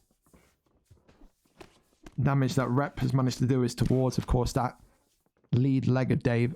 Wonder if that's going to be the bullseye for him the rest of this card. Goes with the big hook there, uppercuts. And still an air of tension almost. It seems interesting because we know Dave is capable of getting a knockout at any minute. Then he gets that big head kick, but there's that spear takedown, and that is a bold and brave move from someone like Rep to sit there tonight, shoot a takedown onto Dirty Dave. That is something. Elbows coming in here. Big question as well for Dave. I mean, how dialed into UFC 4 is he still? How disconnected is he from competitive play? How disconnected is he from league play? All great questions. Good deny is there. Tries to kick off, and he does. Continuing to circle rounds. Dave throwing in big shots here. Rep, a very connected strike though. Looks like he's getting more and more confidence. Takedown there, faked, and then goes for a hook there, but nothing to see as of yet. Goes for that 1-2 still. Big shots coming in. You can see that Rep just sticking to Dave as well. Not wanting to let Dave out of his sight, but it's right through the block there. And you talk about a robot of a man, an AI of a man. Dirty Dave is the guy. He knows all the stages of the rocks. He knows exactly where to hit you, when to hit you. He's got incredible knowledge. We've always referred to him as the friendly robot out of iRobot in 2004, Will Smith. He's one of those. But can he mastermind his way to a victory against a very, very dangerous up-and-comer in Rep? Because I thought Rep had a good round one. Second round, he's tried to pressure him, which I can understand, but doesn't seem like it's completely worked. Posture up is there. Continues to go back to the body. Ooh, Dave ducks underneath that one. That's the first bit of trouble Dirty Dave's been put into. Going to be interesting to get his thoughts and opinions on the Chimaev pick. course, we know Dave, a big fan of GSP. Oh, what's that strength from Chimaev, though? Oh, Rep coming right back into it. Off the double jab. Good shot again. Tries to go for that pull uppercut. Listen. I think Rep right now, very much going to be believing in himself. Another good round. But needs to see if he is able to secure this one. Third round. A round away from championship rounds. Dirty Dave is not too familiar with going the kind of distance. Guy that usually gets the fight done within 3. Is he going to be pushed to his limit tonight by Rep? Probably, for me, 2 rounds, two rounds down. Probably for 1-1, maybe. Maybe, I want to say 1-1. Oh, big hook comes in there. Dirty Dave whipping with that straight, but then again, another takedown from Kamaru Usman. Would have loved to see this fight in real life as well. Chimaev and Usman. Maybe we will, maybe we won't. Doesn't look likely, does it? Denies that. Strikes from bottom position. Tries to go for the flip and roll, and he does. Little taps. More and more. Trying to put that GA, goes for the... Wow, the up transition. Checking the stats here. Wow, Rep is getting cocky. He's getting cocky and confident. Checking the stats mid-fight. He's not impressed by Dave here. Wow. Dave's going to need to earn the respect of this young gun, it seems. Tries to kick off him. That says no. Denies him that. Continues to just kind of maintain position. Half guard there's denied. And rolls and rotates him through. So to have that kind of bold arrogance against the Hall of Famer, it's dangerous. Wake the beast up if you do that. Goes over into full guard. Fakes left and right. Gets the crossover. Little taps, goes over to side control. Elbows coming in. That one there is denied. Sprawl denied. It is a wrestle off between these two. Goes over into side saddle, does Dave.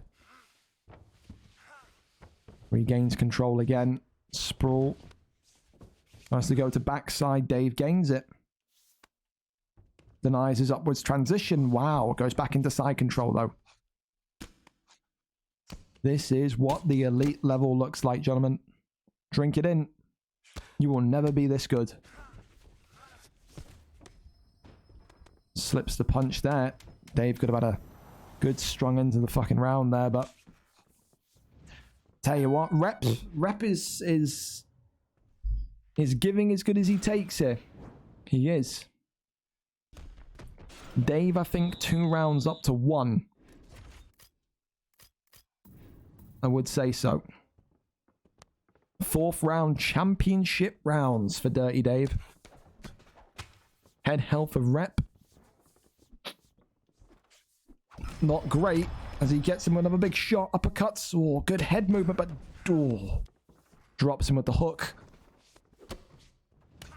Rep eating more and more strikes. Now into side control. Elbows coming in. Denied.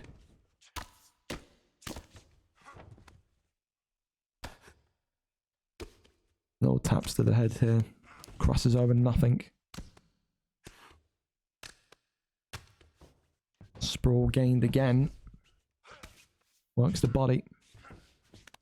Crosses over to backside. Head health now flashing for Rep.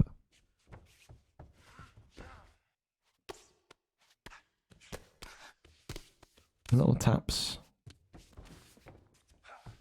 Goes to side control. It's fascinating to watch how Rep can get out of this situation. Because when Dave smothers you like he can, you almost begin to lose hope. Head health grinded into a pulp. As this fight looks more and more likely to be creeping towards a Dirty Dave method of victory. Maybe that pause and check of the stats during the transition, the disrespect there, woke Dirty Dave up. Certainly seems like it did. Denies that. Crosses over.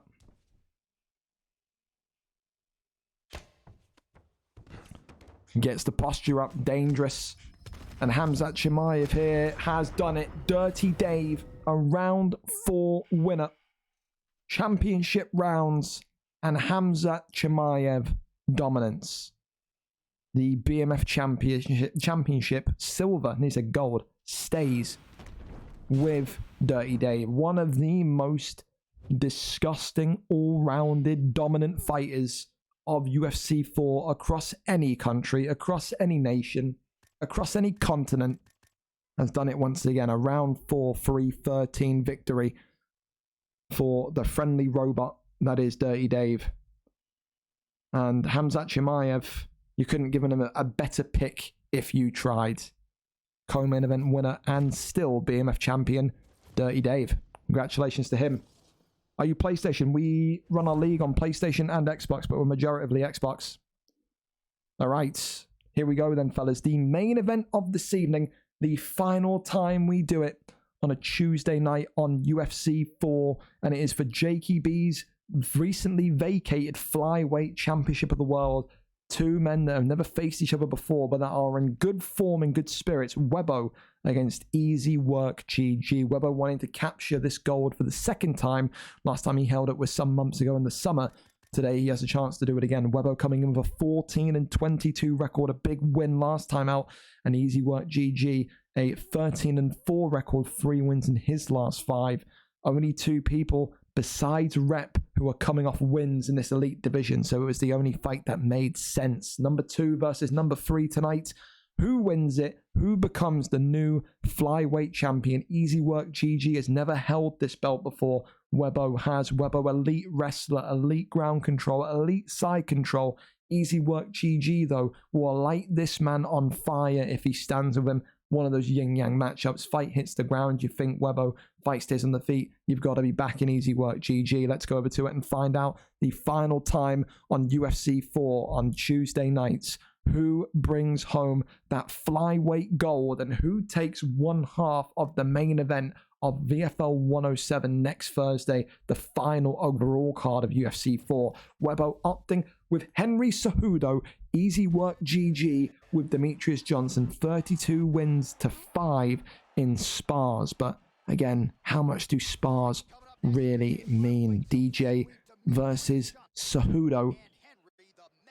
Of course, Demetrius Johnson, recently, fantastic pick. Guys like Kane Driz picked him up in terms to get the flyweight gold secured. What a championship run he had, but are we going to see a DJ graphic once again? EASYWORKGG in the white trunks, Webbo in the black with Cejudo, trying his best to become a 2-time flyweight champion tonight, but he's going to need to be very much alert of that pressure that EASYWORK fights with. Of course, for Easy, the last time that he was involved in a high-stakes matchup and he lost, his head exploded. Didn't know if he could take it, and then, of course, came back into the league a couple months later. Looks even sharper than his initial run in the flyweight division. Webbo, of course, has had that spell being a boxer, learning all the combinations, becoming a bit of a fearful threat on the feet. But, of course, his main bread and butter comes on the ground game.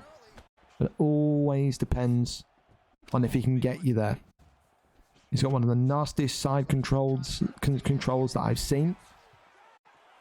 The EASYWORKGG is just so fluid, so flippant with how he can turn fights that look so difficult into easy pieces of work. He makes it look like easy work. He does. Lives up to his name. Leg kick there comes off again. Continues to work the body and left leg of Webbo. Obviously wanted to take away that takedown threat. See Webbo there kicking, but Webbo so far looking like he's off the back foot in this opening round of the title fight. For Easy Work, he'll be saying like this is the Ostigari denied. Good deny that from Easy. As I was saying, Easy Work will say that this has the feeling tonight of him being able to achieve not only one belt but two. He thinks that he can defeat anybody on that UFC roster in bantamweight. Of course, the main event at VFL 107 next Thursday will be a best of 3. Bantamweight, flyweight, and bantamweight. Wrestles him back down to the canvas. Now looking to go over to top man. That one denied. For a minute at least, Webbo is going to have some dominance here that he can make use of. But you go Webbo against Easy, you've got to kind of maybe look to get this one taken deep. You've got to go into those kind of round 4s, round 5s to really see if you can crack the nut that is Easy Work GG. So dominant, so resilient as well. Good flip through there. 16 seconds accelerated left in this main event here tonight of round number 1. Gotta say, for me, clear as day so far. Easy Work GG winning round number 1. Seemed very, very calm, very confident. Does not seem phased in the slightest by what he's saying from Webbo. Webbo's gonna have to make him a little bit more respectful, a little bit more aware. Ostigari off the fake glove touch, and there is evil Webbo, heel Webbo. Fake glove touch Ostigari. Webbo realizing that there's a time and a place, and that time and a place is right now. And there is this sickening side control, which is so horrendous to compete against. Pops out, but then gets into sprawl. Continuing to rip shots to the body, tries to get out through the side. That one stopped in its tracks. Just pausing and waiting, rolls through into back sitting. Top mount there is stopped. More and more shots coming off the dome, but again locks that back sitting position tight. Flips him over into backside. Just sitting patiently. Webbo continues to get a couple of ground strikes off here. Pulls him back down. Posture up is there. More and more shots coming in. Goes down into full guard. Denies him there. Posture up denied again. Fakes to the right. Posture up once more.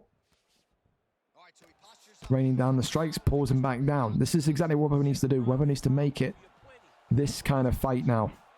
He's got to take all of that sting, all of that momentum away. But Easy Work is going to make that difficult work for Webbo.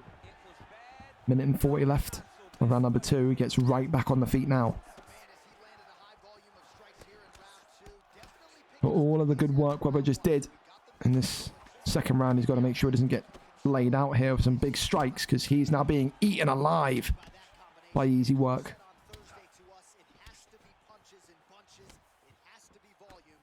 Sways round the side. There does Webbo. Leg kicks coming in. Oh, tries to go for that overhand, nearly connecting. Oh, front kick. Uppercut. Pull back. Oh, ducking roundhouse is good. Easy Work GG just continuing to just stalk Webbo and maneuver around the octagon with him. Again, I don't think you're going to be seeing any glove touching here in rounds 3 and 4 if we get that fake glove touch. Ostigari very much going to be a sticking point in EasyWork's head. Round 2, going to give that one to Webbo. A good recovery round for the former champion. 1-1 going into the third. Round number 3. Leg kick immediately checked. Off the double jab. Oh, there's the Ostigari though. Calls himself Hulk Hogan on Discord. Needs to change his name to Ric Flair, the dirtiest player in the game. That's Webbo. Elbows raining down. What's the potential for one of these two? Either Ginger Ninja or Crimmy at VFL 107.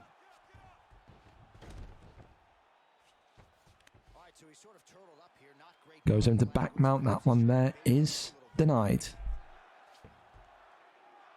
Rolls him through. Continues to just let those strikes go. Webbo using that GA build, but gets back up and goes straight for the Ostigari. There's no shame here from Webbo tonight. Leg kicks.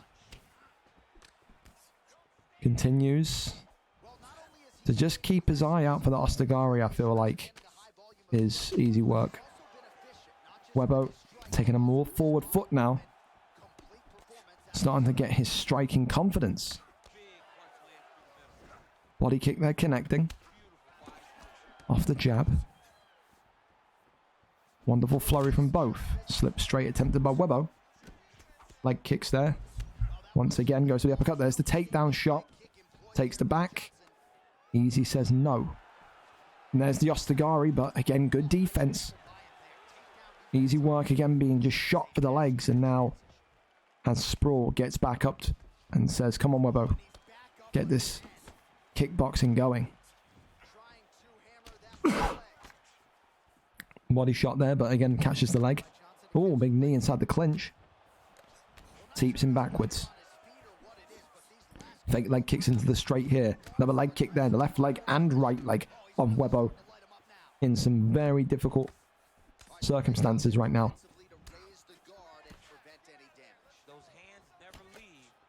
Off the jabs again.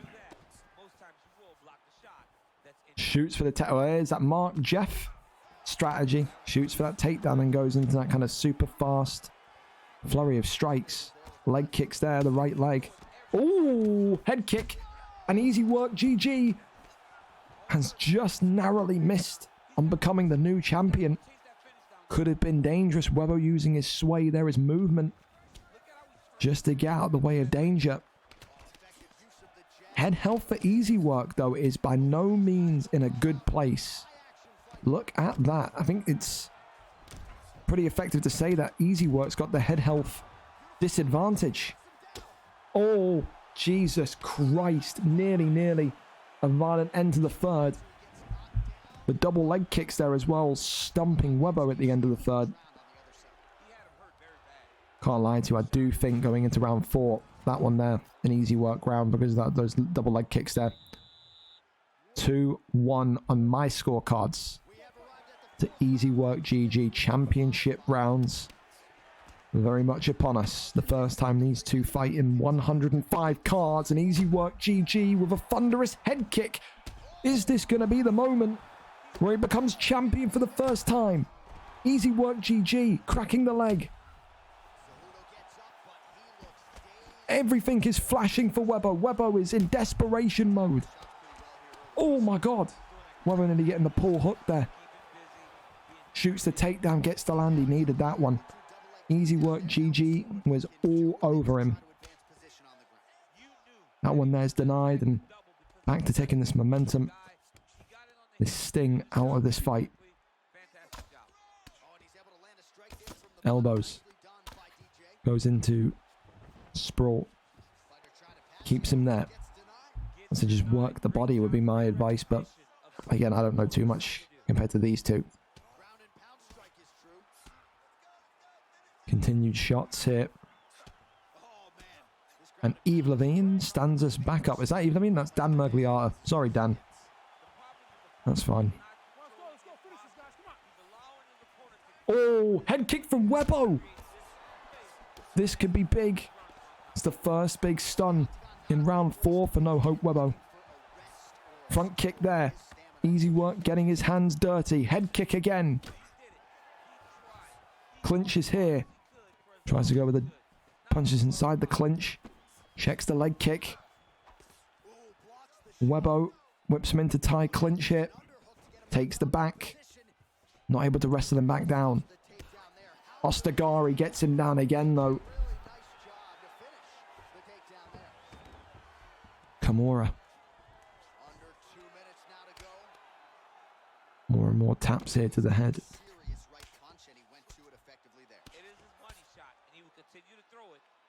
Works the body. Webbo, I think, he's got to get over into top man. He's got to find the weight. If he can, that could be the key. In this 4th round, sweeps the arm. There's the top mount. 1 minute and 15 to work. If Webbo can get a posture up, which he does, this could be bad news for EasyWorkGG, but a good little bit of head movement there. Saves the day. Back on the feet they go. Head kick immediately from Webbo. Leg kicks being peppered forward again. And another one. And another one. EasyWorkGG having his leg kick checked. The left and right leg of Webbo is absolutely in pieces. Shoots for that takedown into the uppercut. Swing and a miss on the leg kick. Head kick there blocked up again. Slips straight overhand by Webbo. Big hook coming in. Ooh. 5th and final round. EasyWorkGG with 2 more knockdowns. For me, EasyWork is 3-1 up. Webbo has to go for it. A bow of respect from both. A flyweight war between these two.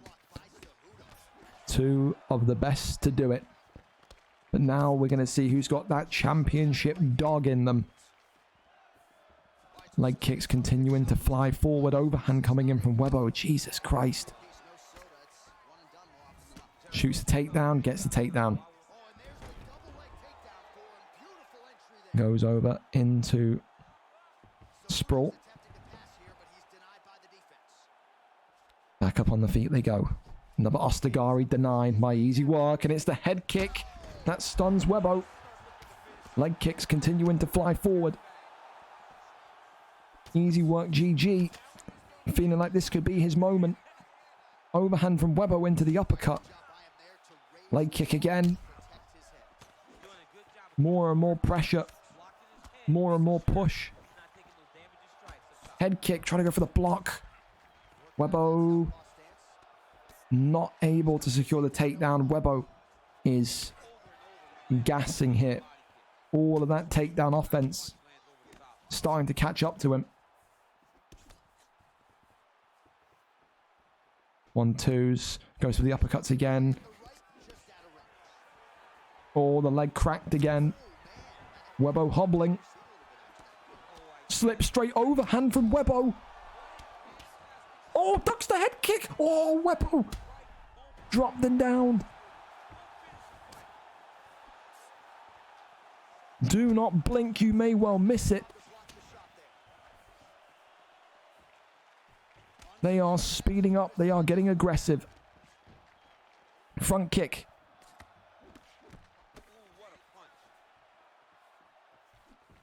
Leg kick. Leg kick checked. Easy Work trying to just defend himself. The kick goes through the block though. Webbo. Is he going to chase the kill? Feel like he has to. But how much can he really get off here with that limited stamina?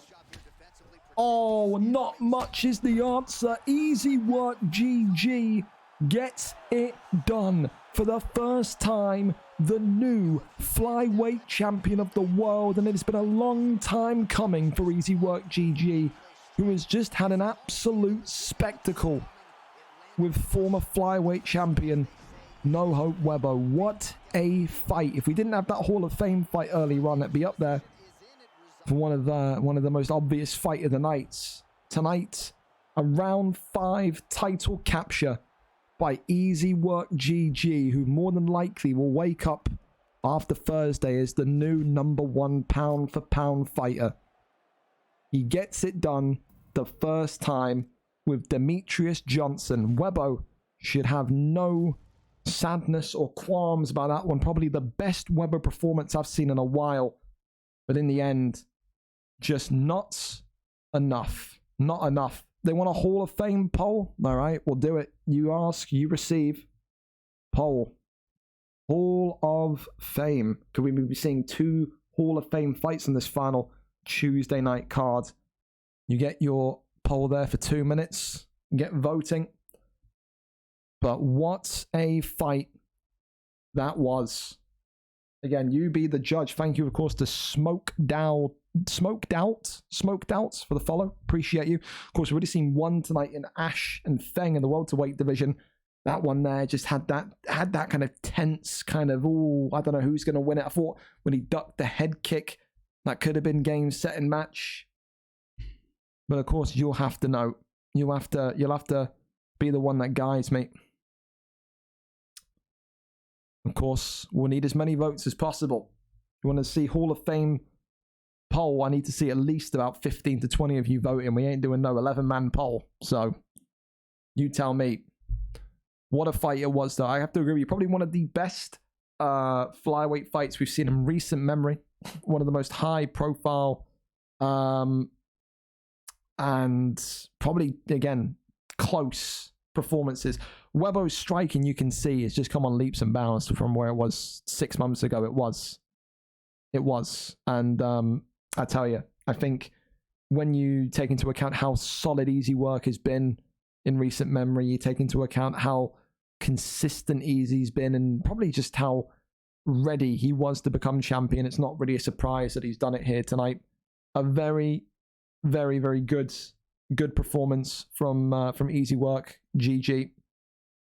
And I tell you this, I think whoever he has to face, whether it be Crimmy or Ginger Ninja next Thursday night in that main event for both belts, I feel sorry for whoever it is, because that is the most informed version of EASYWORKGG that you're going to see there tonight. Hall of Fame poll comes and goes. 14 votes, I'll allow it. 2 Hall of Fame fights tonight on the final Tuesday card of UFC 4.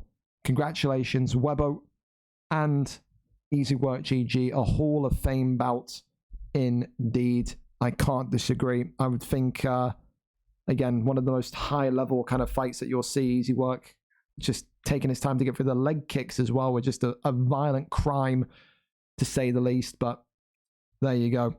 Listen, full results then for your title fights first, and then performance bonuses, and new flyweight champion of the world, EASYWORKGG, and still BMF champion, Dirty Dave, and still featherweight champion, Saliba, and still welterweight champion, Seek and Destroy, and new PlayStation champion, Blaze Complex, and new middleweight champion, Chup Nardino, and still light heavyweight champion, Gazito, and new heavyweight champion, IGC Shark, and new lightweight champion, Myth. Performance bonuses tonight.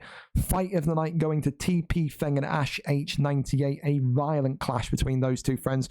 Performance of the night to RNG Melon. Sub of the night going to the Korean zombie pick of LW Noble, and knockout of the night going to, I think we've hit it somewhere, Jamie 27 with Anthony Showtime Pettis, the flying knee. Fellas, that is all I've got for you on this late Wednesday morning, this late Tuesday evening. And listen, again, thank you so much for supporting the UFC cards. As always, like I said, the fact that we're here in the final month of UFC form and still able to put on cards as strong as that is a testament to your urge to kind of be involved, but also how big the league has gotten. Don't forget, we'll be back here on Thursday evening, for the UFC card. Of course, some big fights on that one for you as well. 106, Ginger versus Crimmy, the main event. CJ versus Dell, Driscoll versus Rossetti, Skilled versus Jay, Jokers v Spawn Pekin, Morris against Matty, and Shire versus Koros. the big title fights on Thursday night. And then, of course, next Thursday, the 12th of October, the big mega card, the undisputed card, which should be an absolute barn burner. But for me, fellas, listen, I appreciate you as always, all of your support with the follows and the subs. I really do appreciate you all being here and making the league as good as what it can be. And I can't wait to do it all again on Thursday, next Thursday, and then for UFC 5. But for now, obviously, that's all from me. Have a wonderful evening. Have a wonderful night. We're done. We're set. We're out. No raid tonight. But I'll tell you this. There's some big fights on Thursday, so don't miss it. Don't miss it. I'll see you when I see you. Take it easy.